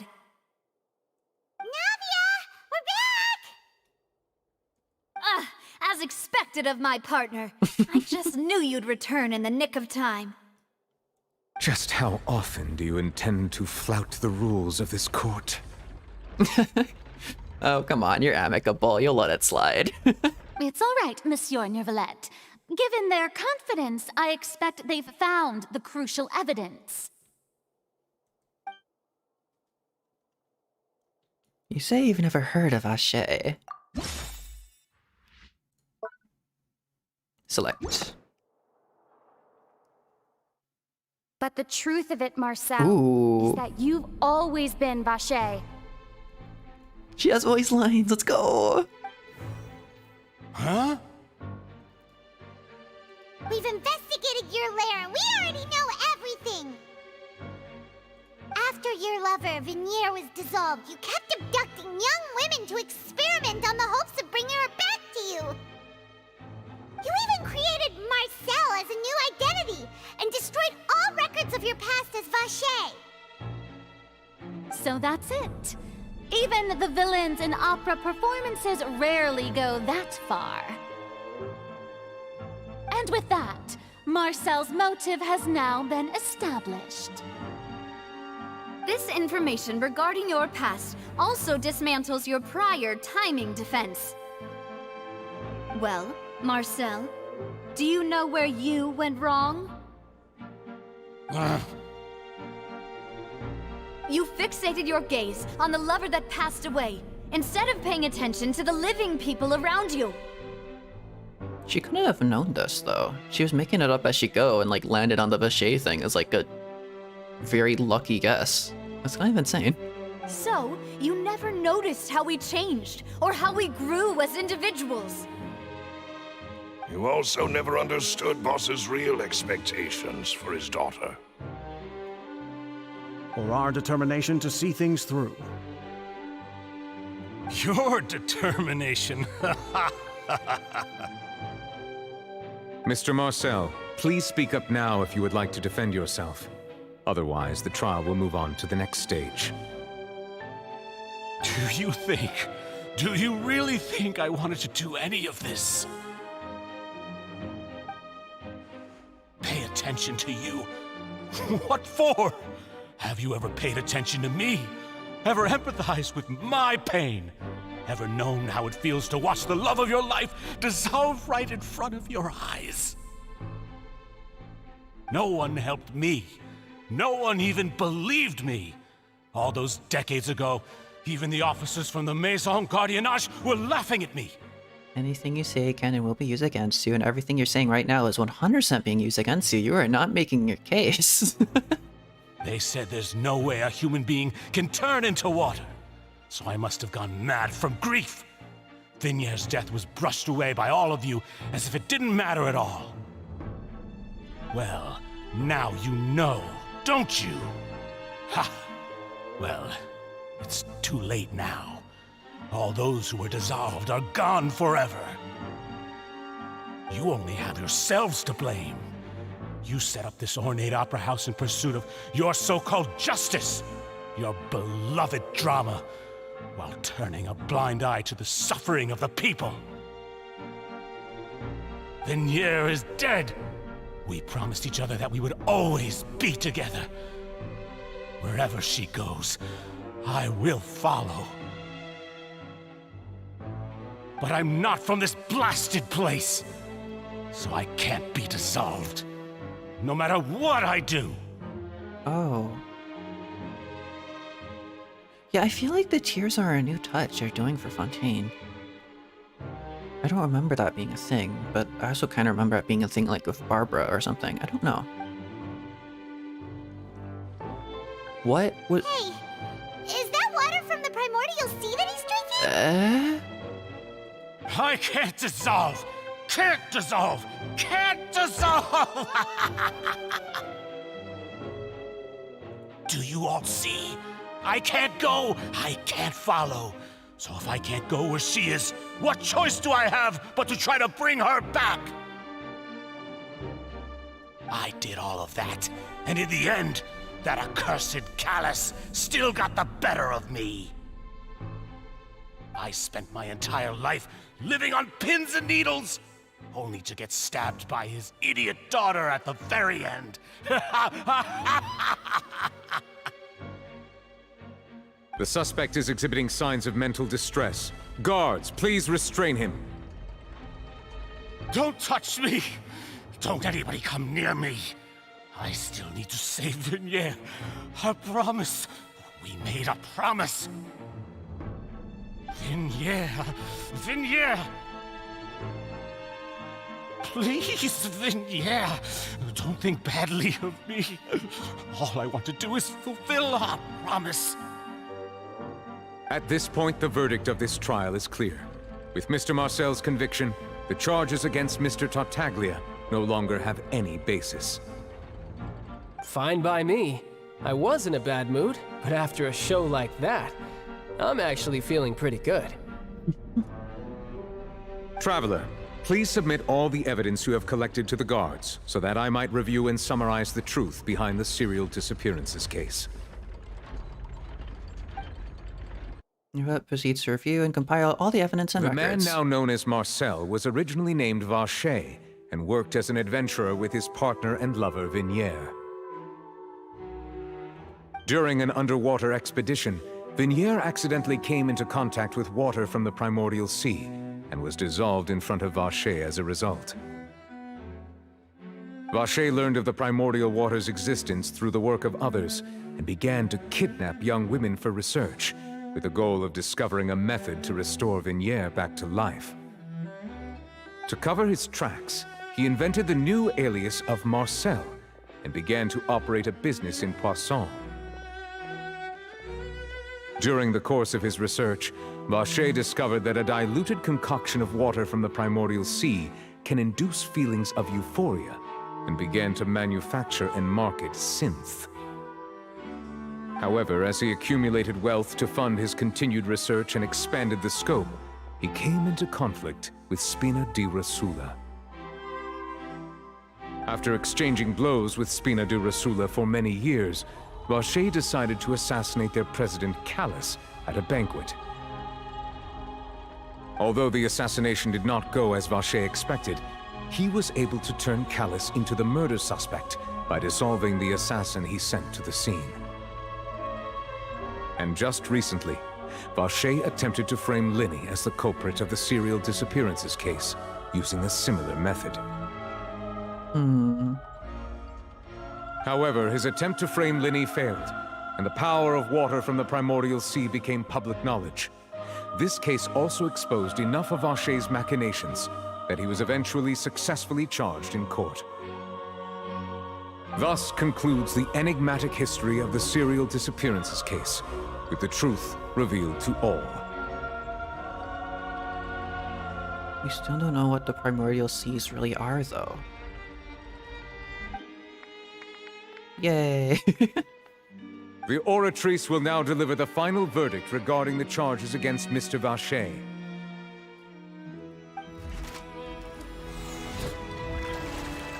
Da-da-da.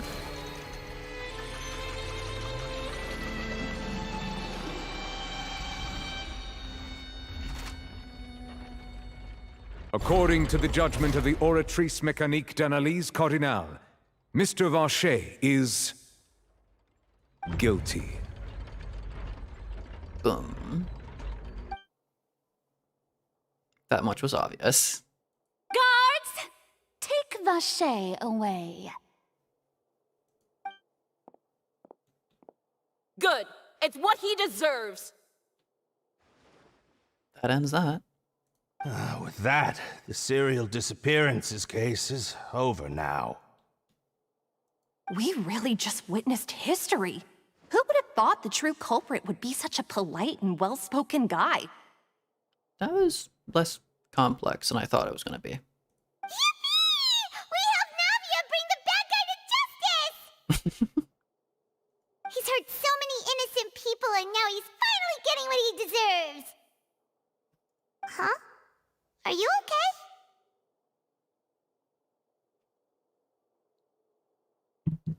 Navia?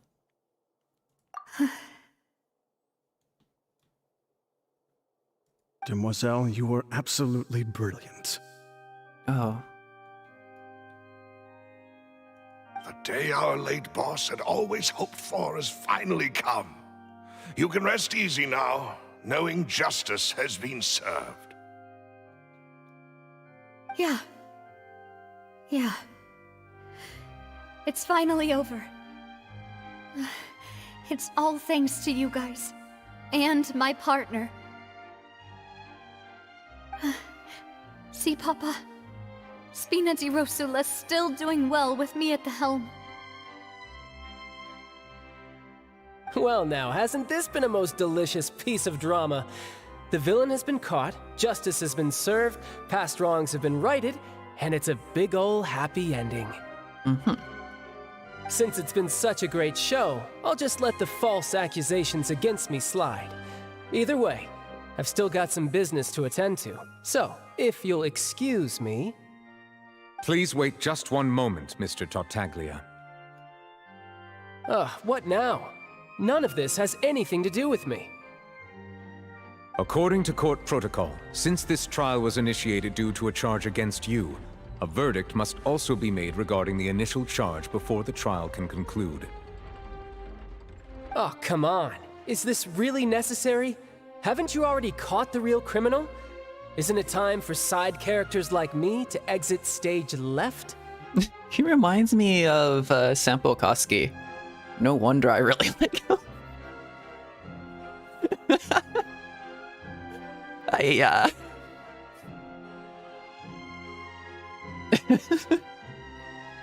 The original Sampo, maybe? Nah. I don't think they're too alike. They just have like some small similarities, and those small similarities happen to be kind of the reason I like both of them. Please respect the laws of Fontaine. This has always been the rule. You gotta abide by a little bit of formality, then you can go about your way. All right, but this sure is a lot of hassle. All I need to do is stand over there, right? Let's just get this over with. Bro's gonna teleport. Through evidence presented in the public trial that was just held, it has been established that Mr. Tartaglia has no direct connection to the serial disappearances case. The guilty party has been identified, and thus it is logical to suppose Mr. Tartaglia is innocent of the charges. We now turn to the Oratrice Mécanique d'Analyse Cardinale to render the final verdict on the charges.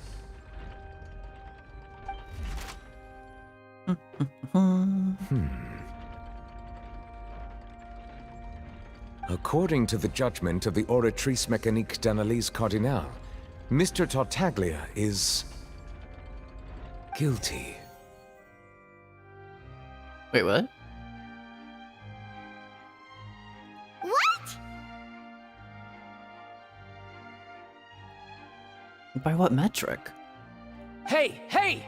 That's not funny! Didn't you just say I'm supposed to be innocent? Huh?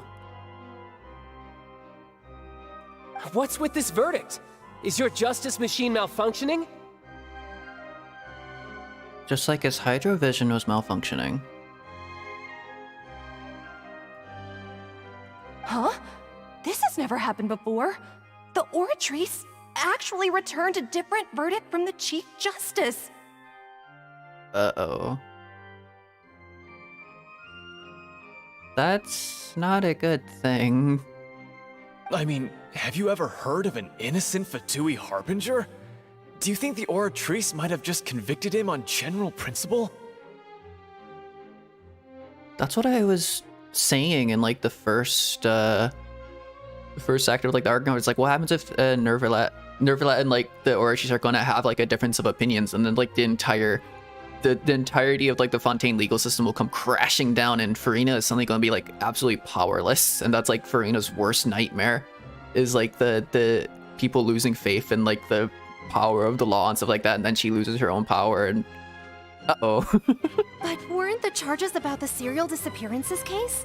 No matter what else he's guilty of, it shouldn't affect the verdict in this case. Yeah. Child has been declared guilty by the Oratrice. Just what is going on here? Does that mean Tartaglia is somehow actually implicated in this case? Do the Fatui have something to do with it? The Fatui are directly against it, though. The judgment of the Oratrice Mécanique d'Analyse Cardinale is, by law, the final verdict of the court. We must accept the guilty verdict. What? I thought Nervalet's was the final verdict. They leave it all up to a machine? Guards, please take the suspect into custody. The final for say court is the protocol. machine? What does it take into consideration? It takes into consideration all the evidence. It takes consideration and Nervalet's like attitude or like verdict on the case. It takes into account like the audience itself as well. I guess it takes some account into like Fossalar's. What's happening? And why isn't Fossalar saying anything?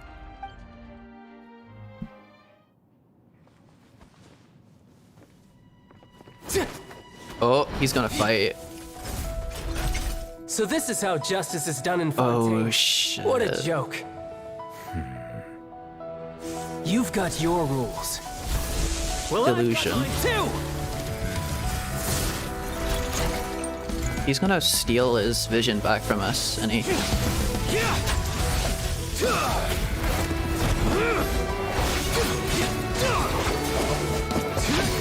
Are we gonna see Fossilars in action?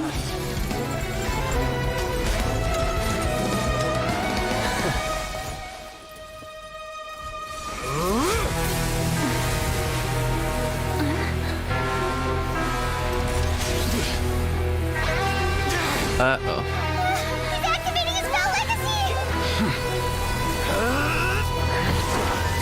Oh, shit.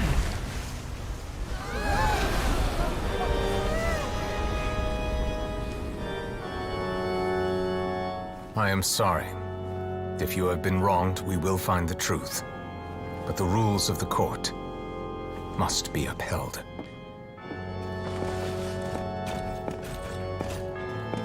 Whoa.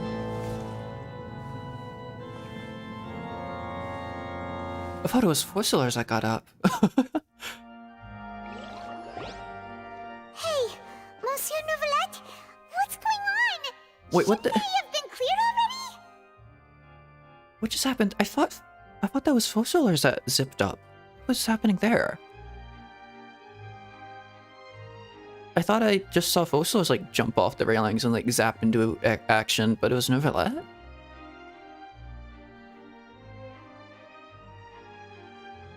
Holy shit.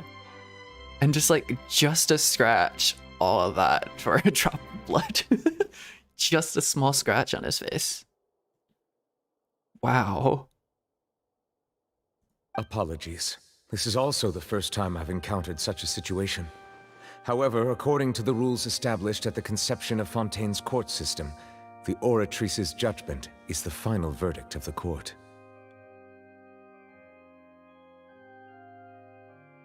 Either something's wrong with the Oratrice, or the Vitui are in on both sides. I don't think Tartaglia would be up to something, right? But then why would his vision malfunction? There's something really weird going on with his vision.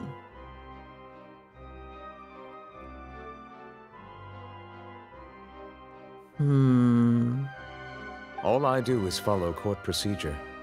As for why the Oratrice arrived at the conclusion it did, you should probably ask someone more knowledgeable than me.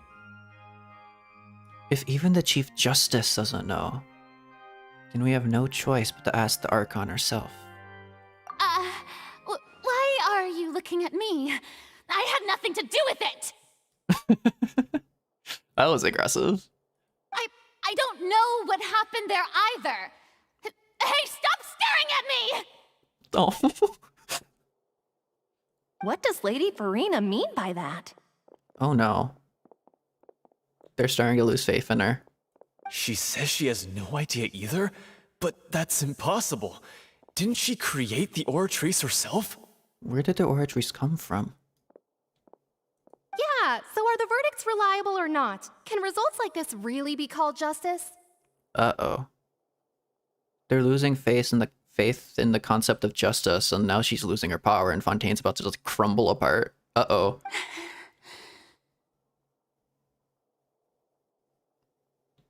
Well, there's her worst fear. My dearest citizens, did you really think we'd allow an incorrect verdict to be handed out in this court? Did you really believe that the judgment could be mistaken or be the result of some sort of random mishap? She's putting on an act, the mask clips back on, she's trying to save face, in the only way she knows how to. Don't tell me. You thought even I had been blindsided by the Oratrice's result. But the way she looked just now, it was pretty obvious she had no idea what was going on. She's playing up the theatrics to preserve everyone's faith in justice, because otherwise she's going to lose all her power. However, given the state of things, I shall give you an explanation. Everything that just took place, including my supposed shock and bafflement, was a part of an elaborate performance, with every action meant to stir up drama. That is so meta. She is so meta, it's the opposite. And, of course, for every performance, there is a script. Everything has unfolded exactly as I expected from the very beginning. As the embodiment of the very concept of justice, the Oratrice shall never render an arbitrary judgment! Aren't you supposed to be the embodiment of the very concept of justice? Is your gnosis in the Oratrice? If you thought Child had nothing to do with the serial disappearances case, it is only because you've been blinded by the superficial appearance of innocence.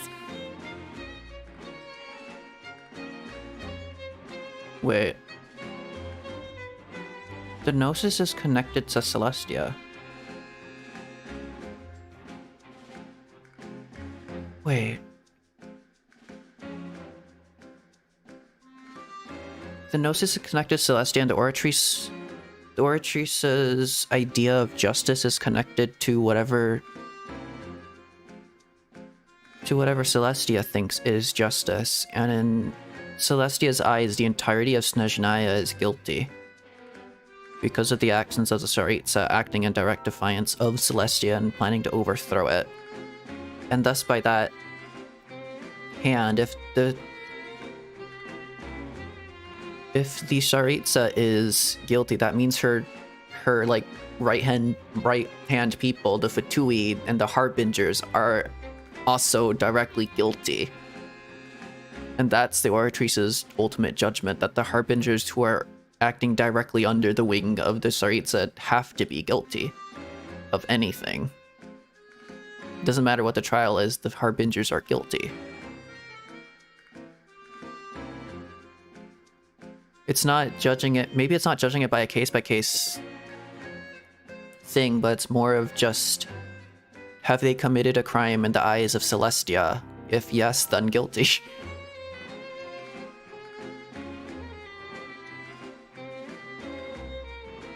I wonder if that would make sense, though, because the entirety of Fontaine is considered guilty by Celestia.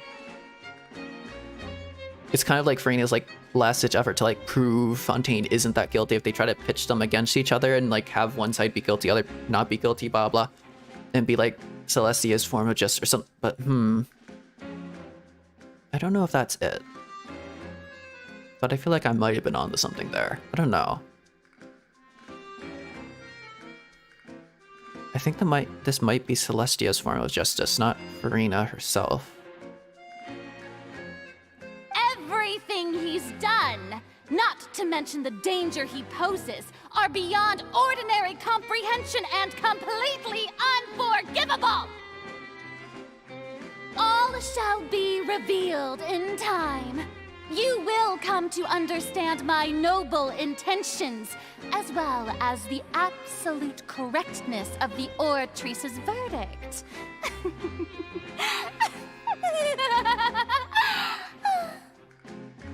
Now, having said that, although I hate to leave things hanging in suspense, it is now time for this performance to end.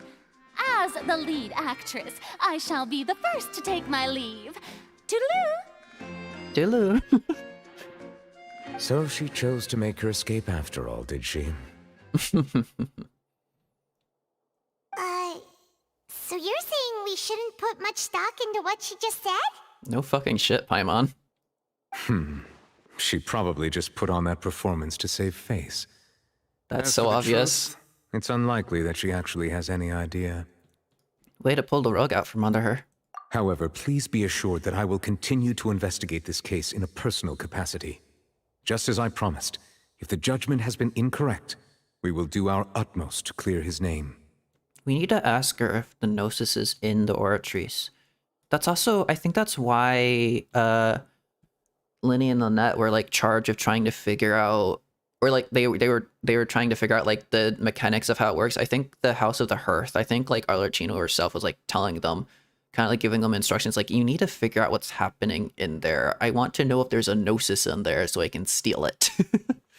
I think Arlecchino has eyes on fixing the big issue with like the primordial water and people straight up dissolving, and the prophecy. And also, oh yeah, I think that was her thing. I think she wants a Gnosis herself so she can fix it herself. Arlecchino wants to be the person in charge of saving Fontaine. They don't think that Fossard is doing anything. They want to take the Gnosis for themselves and use it to fix the problems in Fontaine. Something like that. I think that was something. Alright. And I think the Gnosis is in the Oratrice. Take your word for it for now. This might have actually been like something that was said and I just entirely forgot. I'm theorizing again, but it makes me feel smart. I like theories. I like theorizing things. After all, he's done plenty of bad stuff, so he should have known he'd go to prison someday, right?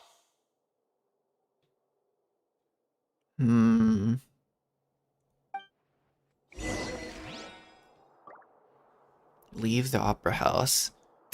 This is canon, just like me transforming into Tartaglia and then like Neverland just staring at him. Oh, Monsieur Neverlet, glowed when you took him down. Who are you really? I'm the Chief Justice of Fontaine, of course. If officers of the law lack the strength and capability to enforce it, then it makes a mockery of justice. How come he's a Chief Justice, though, and not like Forcelars? I guess he's just the Archon of Justice. I could have sworn it was Forcelars that was about... I guess she, like, came up and ran up to, like, the banister to, like, get a better look of what was happening, because I guess she saw that, Nervalet was about to do something. And I guess he saw that Forcelar was, like, looking over, was like, this is worrying, and he immediately was like, yep, I'm gonna deal with it. Boom. Smash. Destroy. Destructo.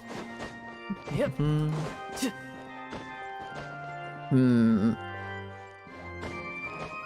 I'm guessing the future Archon quest, we're gonna bust Tartaglia out of jail, huh? There's something going on with the Oratrice.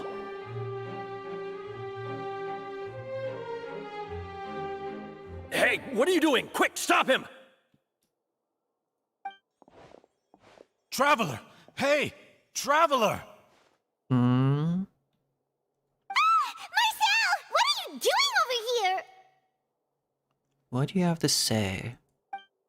Stop resisting arrest! Cease, or we'll add another charge to the list! No, let him speak. No, wait! I just want to ask the Traveler something. I'm not looking to run away. Please, just let me ask this one small thing. Go on. Thank you. I was being led away when I finally realized something. Where did you first hear the name Vacher? I erased all records of that name. So, unless... Are you still trying to prove your innocence? Give it up. You've already been convicted. Yes, I met her. Really? You did? You're sure?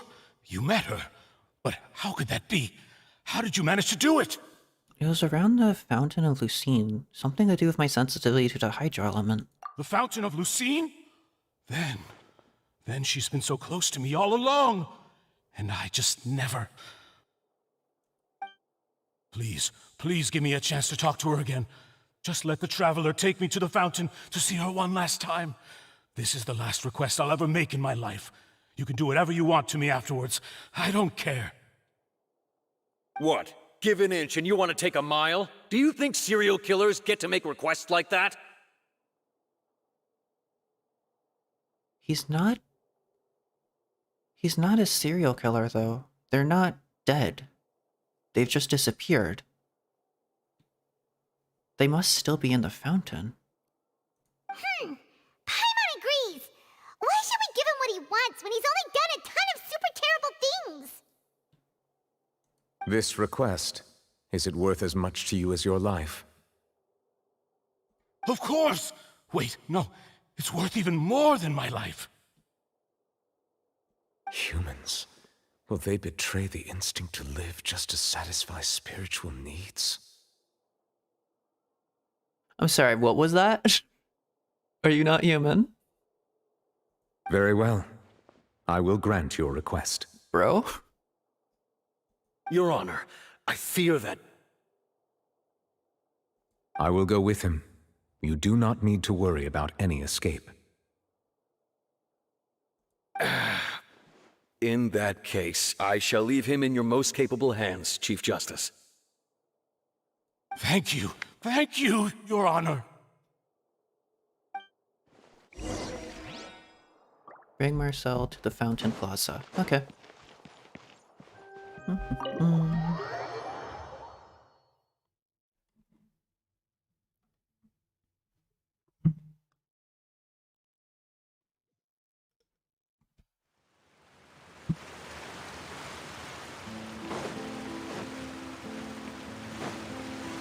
Oh.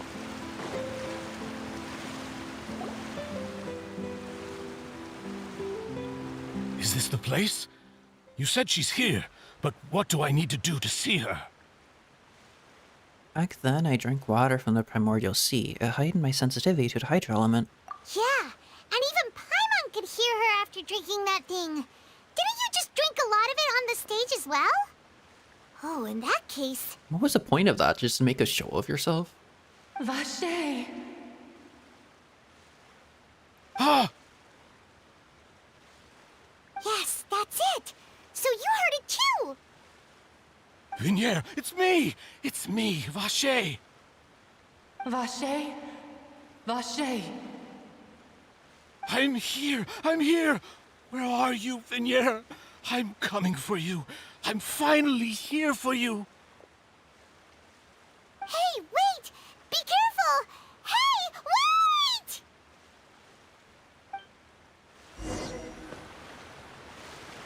Vinier, is that you? It's me, Vache! Vinier! Vache?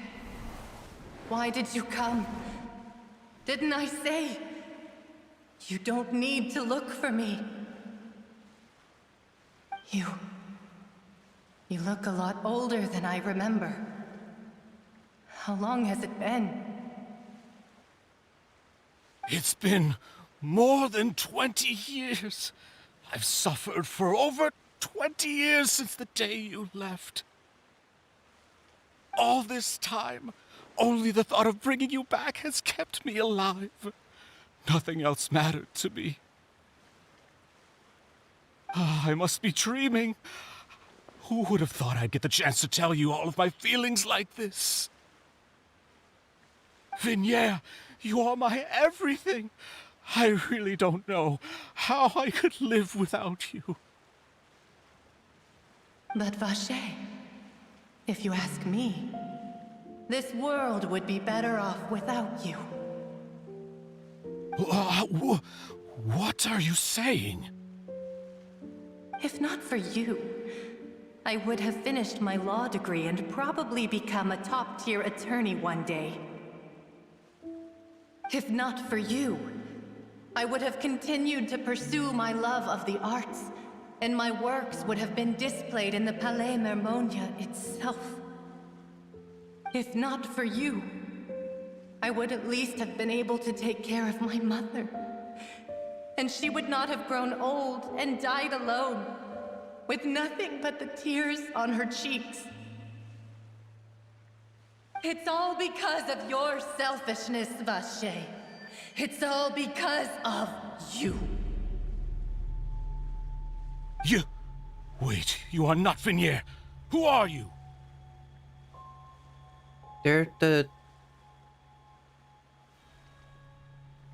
everyone mixed together. It's all the lasting emotions and memories from everyone. They're all the disappeared people. You're right. I am not Vinier. I am the sacrifices. Every woman who died by your hand, as our bodies dissolved, our consciousnesses flowed back to the primordial sea. Our thoughts circulated endlessly within the primordial sea, and we were no longer individuals, but we became one, just as streams of water come together in the sea. I'm Cressy. I'm Lemony. I'm Azine. The only one I am not is Vinier. Why? But then, where is Vinier? She doesn't want to see you anymore. Every tendril of her consciousness is avoiding you. This is what you get for your selfishness. Your selfishness robbed us of our lives and our futures. You said time and time again that you'd do any and everything for her. But did you ever consider whether she'd want to see you do the things that you did? If she would despise you for what you became?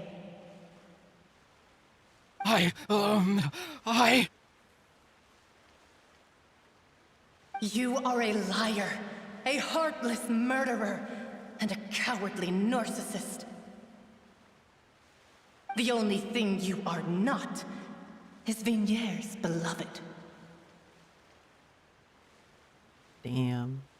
From the moment your first victim died and her consciousness merged with Vinier's, she has had nothing but pure hatred for you. Looks like I didn't meet Vinier back then either. They must have wanted me to lure Marcel here from the very beginning. No! Yeah! She can't hate me. Let me see her, please! Have mercy! You still don't understand. When I said don't look for me, that came from the real Vinier. She really doesn't want to see you anymore. But on top of that, she also said that because it's her final drop of pity for you. She said that because she knew that if you did come here, we will show no mercy to you. Vache. Vache? Vache. Vache. Vache. Vache. Drown.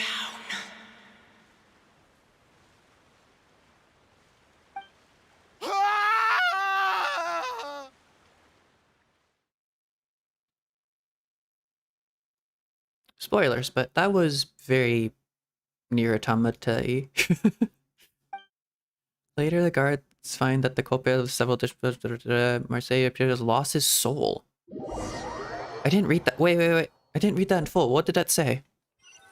Several days later? I didn't get to read that in full.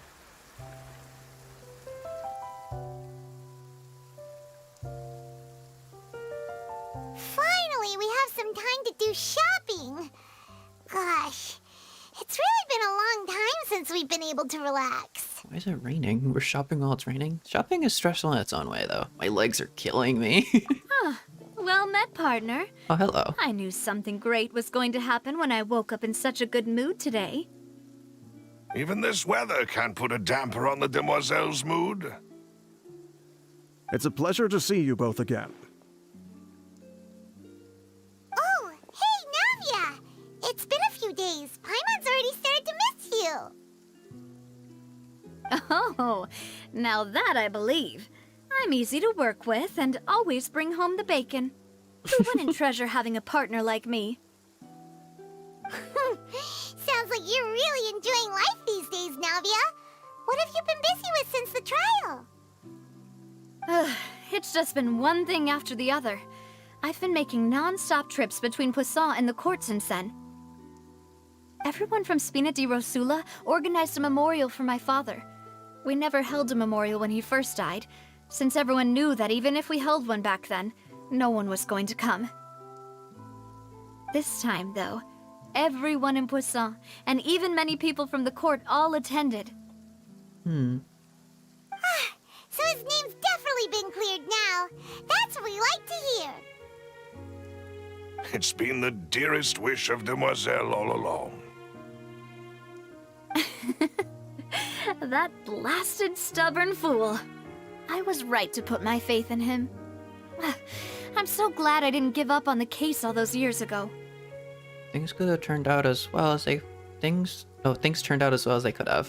Oh, by the way, I ran into Charlotte just after I left the memorial service.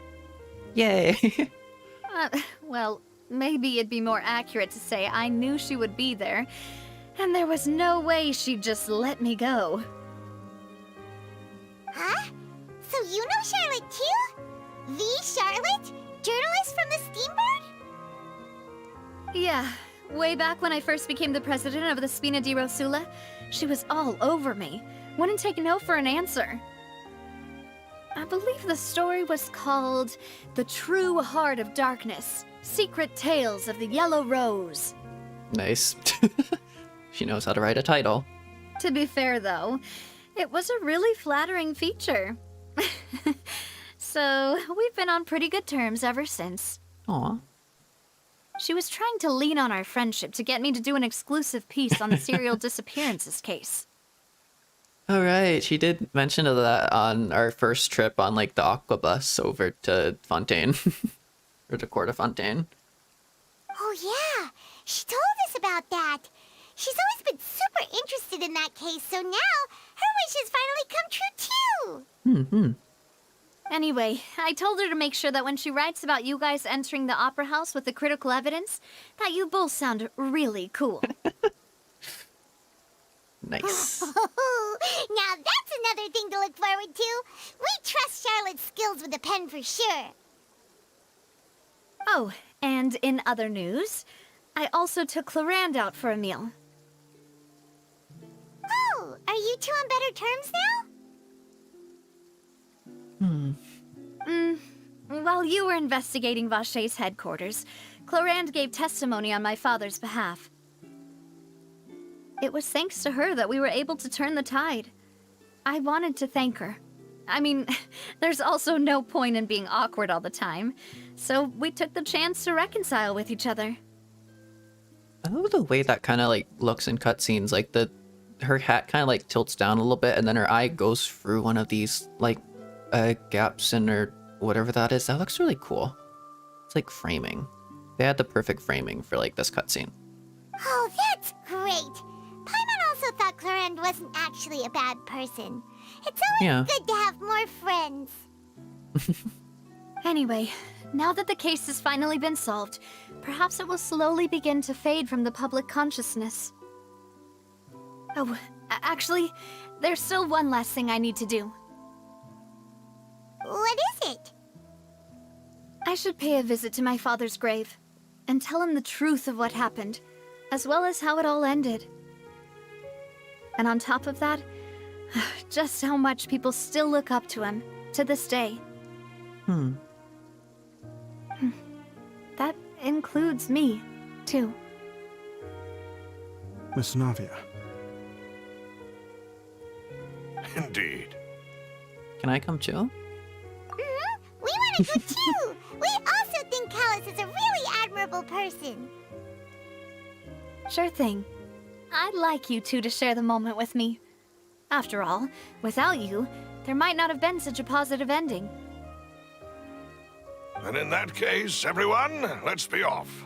Considering the recent weather, we'll be lucky if we can reach Poisson before dark.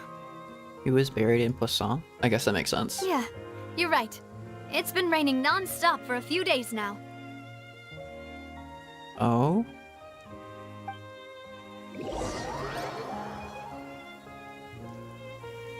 That feels slightly significant. This is where my father's grave is. To be perfectly honest, even I haven't been back here for a long time. Huh? There's someone there already. Wait, that figure. It can't be... Nervalet? Isn't that Nervalet? Why would the chief I guessed. be here? Huh? Navia?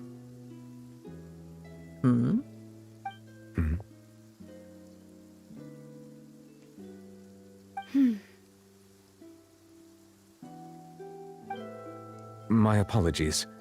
I should have asked before coming to pay my respects. Don't say that. Sorry about that. Oh, I was trying to say there's no need for you to apologize. I wanted to show my father how much I've grown, but still, I doubt I've grown to the point that even the Chief Justice would feel compelled to apologize to me over and over. In that case, I will stop apologizing for now. You really could use some pointers on understanding human emotions, Monsieur Nervalet.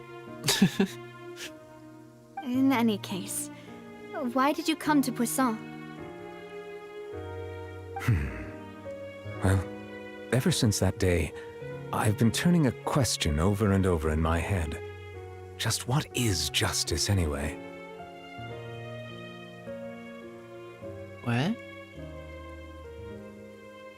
There was once a time when I didn't want to believe that there could be anything more important to humans than life itself. What is justice when demanded of you by a god? Is that what you're saying? Oh, rather than that, it's probably more truthful to say I didn't believe humans were capable of resisting the most basic instinct of living things. That they could rebel against their own nature, or consider certain things to be more important than their own lives. Which is also why I didn't stop your father from beginning that fateful duel. I believed that a truly innocent man would never throw away his life like that. That there was nothing, should have been nothing more important than one's own continued survival. Huh. But Mr. Callus proved me utterly and decisively wrong. If not for his sacrifice, the serial disappearances case would have remained unsolved to this day. Mr. Callus made the choice he did for his daughter, for his associates, and for many people completely unrelated to him. And in the end, from a certain perspective, one could say that he did it all for the sake of justice. A justice that's higher than life itself. So, you asked me why I came here. I just wanted to say my apologies to Mr. Callus in person. I should have noticed all of this much sooner. This regret has filled me with a sadness that has haunted me for days.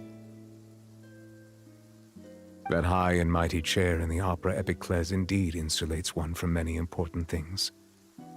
Spina di Rosula, thank you so much for your hard work and perseverance. I'm sorry for being mad at you before.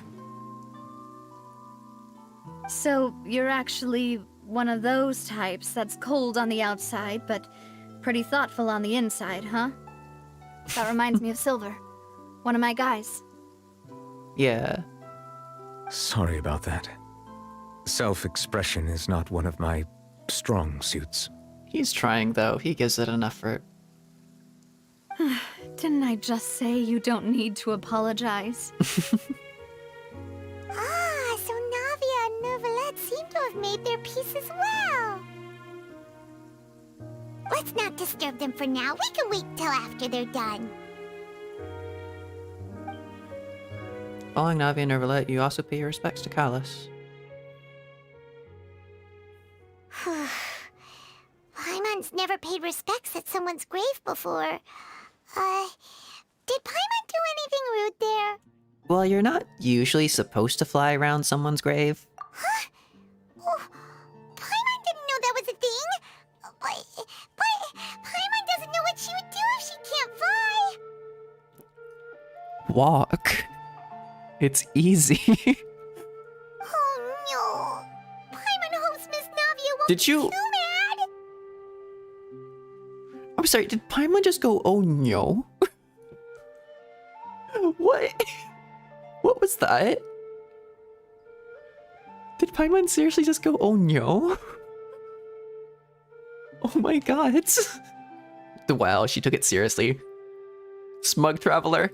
Smug Traveler is best traveler, let's go. They're learning from Star Rail. They're taking bits from Star Rail and sticking their personality into the Traveler. Oh no. Wow, she took it seriously. Anyway, Neuvillette is still standing around there. It's not often that we can catch him alone like this, so why don't we go talk to him for a bit? If we can't talk to Lady Furina, we can at least talk to him, right? I feel like we might get a summons from Miss Furina. I feel like there's reason for her to want to talk to us. Where are we? Here. Oh, we're around Poisson. Okay. I'm gonna go talk to you first. Paimon's really sorry, Navia, but Paimon did something pretty disrespectful just now. What are you saying, Paimon? I don't think I get it. Paimon. Well, aren't you not supposed to fly around someone's grave? Oh, she's so dumb. Huh? Who told you that? She's so dumb. You gotta forgive her for that. Hey, traveler! Why did you mess with Paimon again? Don't worry about it. Okay. Hello. Oh, it's you two. Did Miss Navia invite you to come pay your respects to her father? Mm-hmm. We ran into Navia on the streets today, so we just followed her here. I see. That's really pretty. Then is there something that I can help you with? I just like sunsets or sunrises. Well, it's pretty hard to run into you like this since you're usually super busy. So we figured we could try to ask you a few questions, if that's okay. Please feel free. Though outsiders, you helped us solve one of the greatest mysteries in Fontaine, and it would be my pleasure to return the favor. About water from the primordial sea. So, at court, the bad guys referred to that special water as water from the primordial sea, but what is it really? Truthfully, that name is already quite accurate. I can only surmise that Vacher and his ilk only learned of its nature and existence after extensive research. Uh-huh. But what is the primordial sea? Is it a place I can actually go to? There used to be a special sea on the surface of this planet. The nature of its seawater was rather different from that of the sea we know today.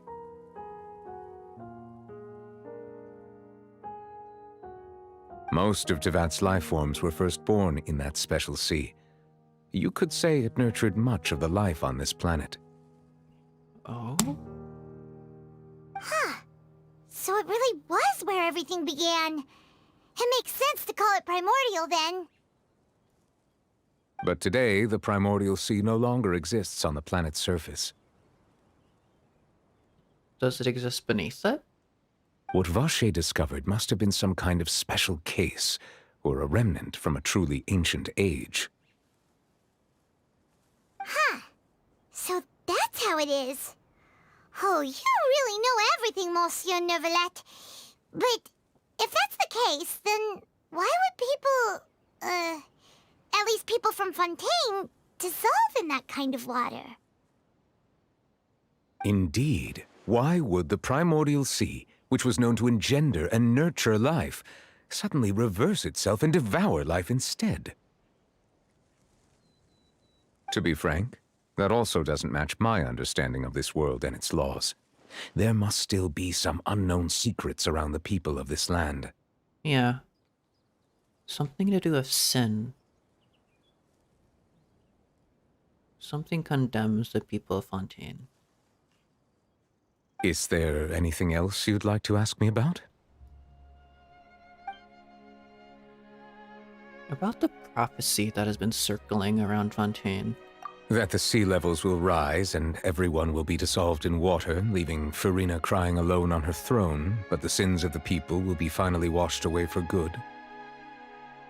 Does that appropriately summarize the version you've heard? Pretty much, yes.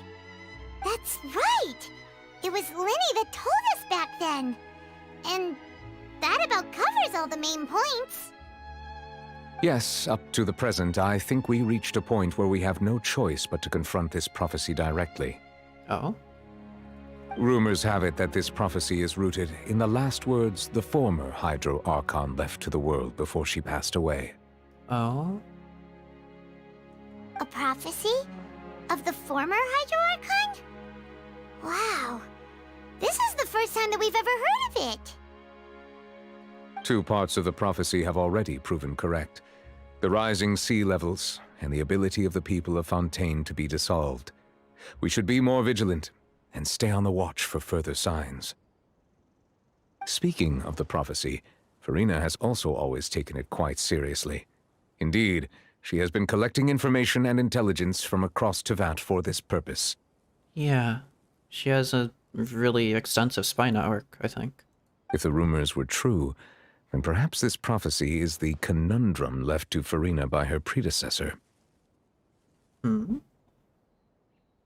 But with Furina being the way she is, can we really trust her to solve it?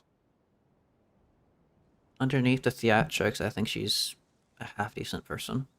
Is there anything else you'd like to ask me about? About child. My apologies. My investigation has still not reached its conclusion. However, I still believe the judgment of the Oratrice was not rendered arbitrarily. Hmm. But you also said you thought he was innocent. For many years, I have been quite aware that the Oratrice does not simply mechanically repeat the verdict that I give on each case.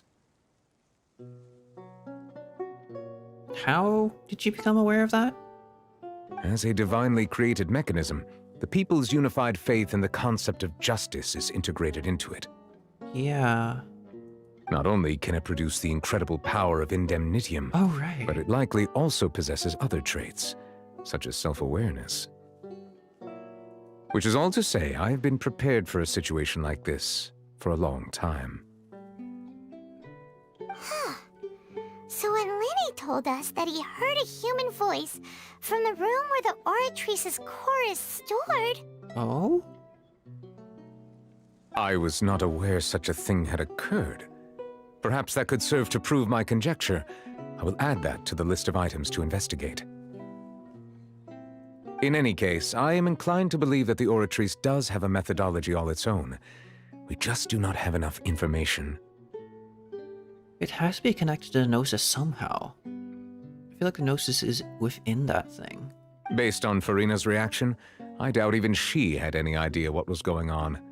She managed to bluff her way through it, though. Yeah. The time-tested twin tricks of bravado and drama. While we do intend to get to the bottom of this, for now, we regret to say that the Fatui Harbinger will just have to bide his time in the fortress of Meripede. Okay. If we did incorrectly convict him of crimes he did not commit, we will most certainly compensate him to the fullest extent allowed by the law. But that would require admitting that the Oratrice was wrong. If you ask Paimon, the only compensation he'll want is a no-holds-barred fight with you. I think he'll... He did one-hit him and only got a scratch in return. I don't think he's able to fight him. Is there anything else you'd like to ask me about? I think Nervala is a little bit too powerful. Bit OP. About my sibling. Your sibling?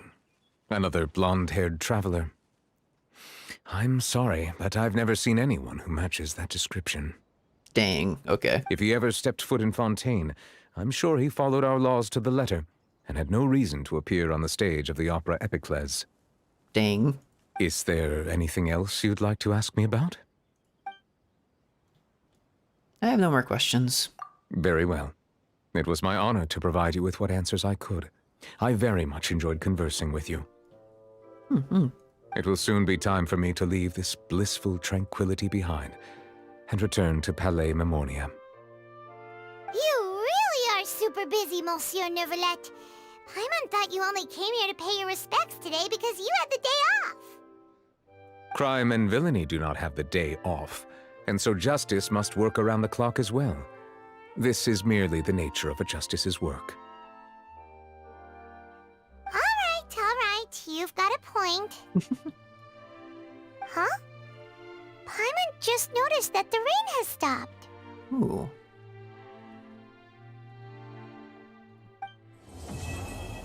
And Act 2 complete. Alright. Ooh, and a consolation. Nice. Wait, Steambird excuse me, what? Wait. Oh, and I've unlocked the dailies, I guess, for Fontaine now. Okay. Steambird's Tales of Humanity column is hiring assistants. If you're interested, please support Euphrasie for more details. Interesting. Steambird interview. Very nice. I'll go unlock the... Wait, I had a... Yeah, I'm gonna go unlock this first. Wait. But that's the stream coming to a close because I've been No time to lose. here for like 6 hours? Oh my god, 6 hours. Wow. I need to go. I need to make dinner. I need to make dinner at midnight. This is fine. Alright, grab that. Grab all the shinies. Yum yum. Alright. So I think that's where... Is that where Tartaglia is being held now? Is that the spot? Is that the Fortress of Maripode? Or is it somewhere else entirely? I know there's a few things in There's a lot of Fontaine I need to explore. There's so much to explore, so... I don't know if I'll be streaming tomorrow or not, but there's definitely a lot I want to do. Especially, I want to do the second part of the Melusine quest. I don't know if I'll do that Sleep Deprived or not. I did the last one, Sleep Deprived. Maybe I'll do the second part, Sleep Deprived, as well. Alright. Let's unlock daily commissions in Fontaine. Hello. Ad Astra, yada yada. Perhaps there shouldn't be another possibility. I'm just taking a look. Uh-huh. Yes, yes. Cool beans. There we go, I can do dailies here now, I think. Let me... Clicky clicky. The guy... Ooh, shiny. Lovely. Wait. Steambird interview unlock new gameplay mode or function? What? Okay. I'll do that later, though. Let's go, Fontaine. Alright, I'm going to be doing, like, all my commissions in Fontaine, just because that's fun. Where are you? That's an event. There's an event going on. I'll do the event at some point as well. You have a consolation. Lovely. Oh, C1. Boop. Swelling Lake. What are these called? Memory of Running Stream. Alright. I think I should be all good to go. Did I unlock what's this? Depth. That's what I was talking about. Depth. There's just depth there. What is that? Alchemy. Right. There is...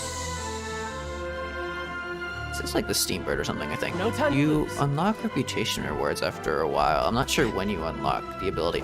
Oh, it's maybe that in... Oh, wait. Steambird interview, I think. That's Right. Okay, let's go unlock that then as well. That's what that is. That's right here. Let me talk to you and unlock the reputation. Boop. Yes, truly. Interview for the troubleshooter position advertised in our Tales of Humanity. I am. Troubleshooter? Troubleshooter is simply too gauche and unbecoming of the standards of a publication such as ours. Yes, Ethan has substantial room for growth when it comes to coining new words. Putting that aside for the moment, would you like to know how I was able to correctly ascertain that you were here for the job, and not seeking to ask for help in our Tales of Humanity section? Observation. Every citizen who comes to the Steambird seeking help appears anxious and jittery, but your steps are relaxed. Your expression, calm. Those who are fortunate are all the same. Those who fall victim to misfortune all have their own woes. But you needn't worry. Those who seek assistance from others via Tales of Humanity haven't run into any serious trouble, so it shouldn't be hard to handle. Have a look at this batch of commissions. Awesome. Grab. Ooh, steak tartare. Lovely. Boop. Fontaine Miner, crap yada yada. What is this? Fruity Trio. Vessi chicken. Okay. Big news. I want to get these. These are cool. Wings of Merciful Wrathful Waters. A stylized wing garter. Gifted to you as a mark of Fontaine's acknowledgement and recognition. Yep. I want to get up to that. Those look really cool.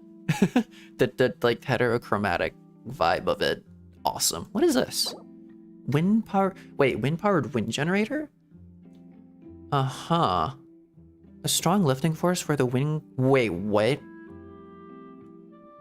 However, due to design limitations, the device requires utilizing significant wind power to activate. Wind energy required is approximately equal to that produced by the working wind glider. So you mean can only activate this device when I'm already using the wind glider.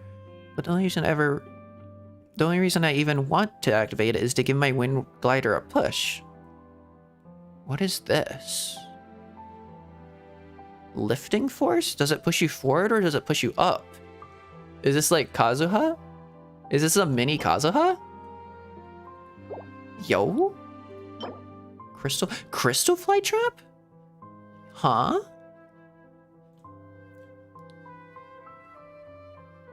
That sounds incredibly useful. Initially, we'll start working and lure crystal flies. I can turn other thing into like crystal fly cores. Oh, that would be so useful. Yo. Okay, I'm loving the mechanisms. Oh, Court of Justice Leisure, Court of Justice Prosperity. Distributed Forward Supply Depot. Radiant. Oh, Mecha Luminaire. Okay. Yeah, I'm good. I do not give a shit. I just want to unlock that. No need for an interview? Interview, yada. Okay. Yay, I got the job. Let's go. I've unlocked reputation. No time to lose. Okay. I do kind of want to figure it out, but I'll figure it out later. I'll figure out what that is later. It has been 6 hours. It is 12:11 a.m. in the bloody morning. And I'm gonna make dinner. Oh no. Boop. Alright. I'm glad I got Tartaglia though. I got Tartaglia just as he was put into jail, a silly little thing. He's gonna stay at level 1 because I find it kind of fun. I will level him up at some point, but I want to see how far I can get with just having this dude at level 1. I kind of want to level him up just for the meme. He's gonna stay at level 1 for now. Alright. Let me swap. To Peak Apollo. I'll throw the music back on. And shut down Genshin. Because I'm done with Genshin. That was a nice quest. That was a fun quest. I had theories. I had a theory I wanted to say at the end. I forgot what. There's something I was thinking. But I got like massively interrupted by the cutscene. What was I thinking? I was thinking of something. Something to do with Fontaine. Well, obviously, but something to do with the what was I thinking about? Oh, I wanted to go like touch the fountain again. I wondered. Whoop. Hold on. I wanted to see if after doing the Archon quest, the thing actually showed up. The little audio gimmick. No, I swear there was something I was thinking about. What was I thinking about there? I don't know. I don't know the depths of my own brain. Oh well. Anyways, something I always say at the end of my streams is that if you have ever enjoyed or ever felt an emotion that you deem to be positive, even a negative emotion, but felt for like a really healthy, processy way, or maybe not so much, but at least like, I think every emotion is worth feeling, even the negative ones. Even feeling sad sometimes is kind of important. Because like on one hand, it's like, if you never feel sadness in your life, you'll never really know what happiness is because you won't have any frame of reference, but also just, I think it's healthy to have a range of emotions. We're made to feel things. It's okay to feel things. It's fine to feel everything and then sometimes. And sometimes that's kind of the point. It's human to feel emotions and feel alive. Emotions and water and Fontaine. Hey. So yeah, basically if I've ever made you feel anything I've ever done or anything I've ever said or anything I've ever made or anything like that, a stream, a tweet, a piece of art, yada yada, any of that, then I really appreciate that. And I really appreciate you.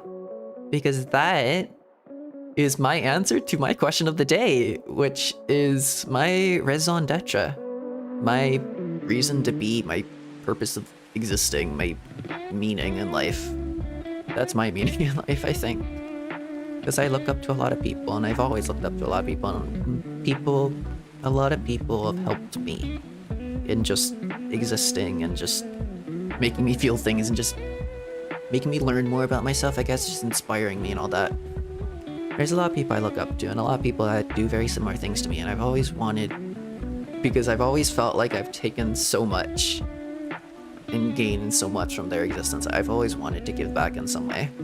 I've always wanted to be that for at least one person in some way. I want to exist. I want to help. I want to make people feel things. I want to make people... Yeah, I just want to make people feel things. Because I think that's important. And that's what I want to give back into the world. Because that's what I've taken from it, and I want to reciprocate. So yeah, if I've ever made you feel anything, or had any help in anything I've been doing now, I always thank you for that.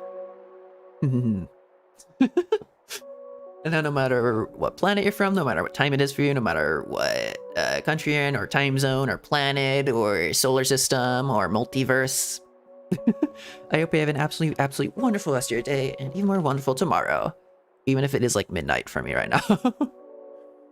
Thank you so much if you came to watch this live, and thank you so much for if you're watching a VOD right now, because I really do appreciate VOD viewers. I've been Apollo Apollyon. And I guess my outro is good morning. I almost forgot that.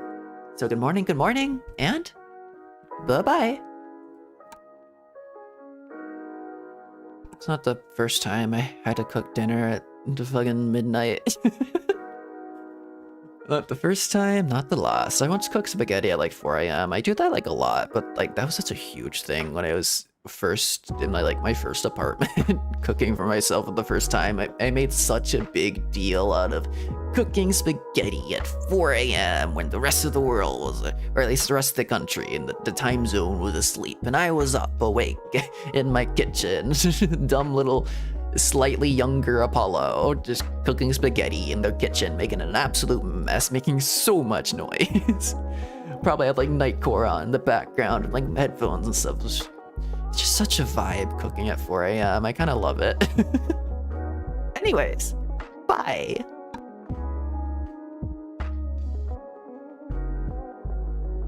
It was a little treat for if anyone actually decides to listen to any of this. Alright. I think I'm making Alu Palak. That's some good stuff. Ooh. Okay. Last I checked, there was 2 votes for Alu Palak, but there's actually been one vote for each of the other options. But majority of vote for Alu Palak, which is some lovely spinach and like potato stuff. It's a nice like little, and spices. It's a nice little thing. The spinach kind of like, I don't want to say congeals, but the spinach like kind of cooks down into like a thick kind of green sauce thing that coats potatoes. It's just lovely. I loved it the first time I had it, so I always had to like recreate it. Good stuff. I've ordered it once or twice from like Indian places, but now I just make it myself. It's really fun. It's very nice. It's a really nice hearty dish. Good flavor. I need to stop rambling and actually go cook.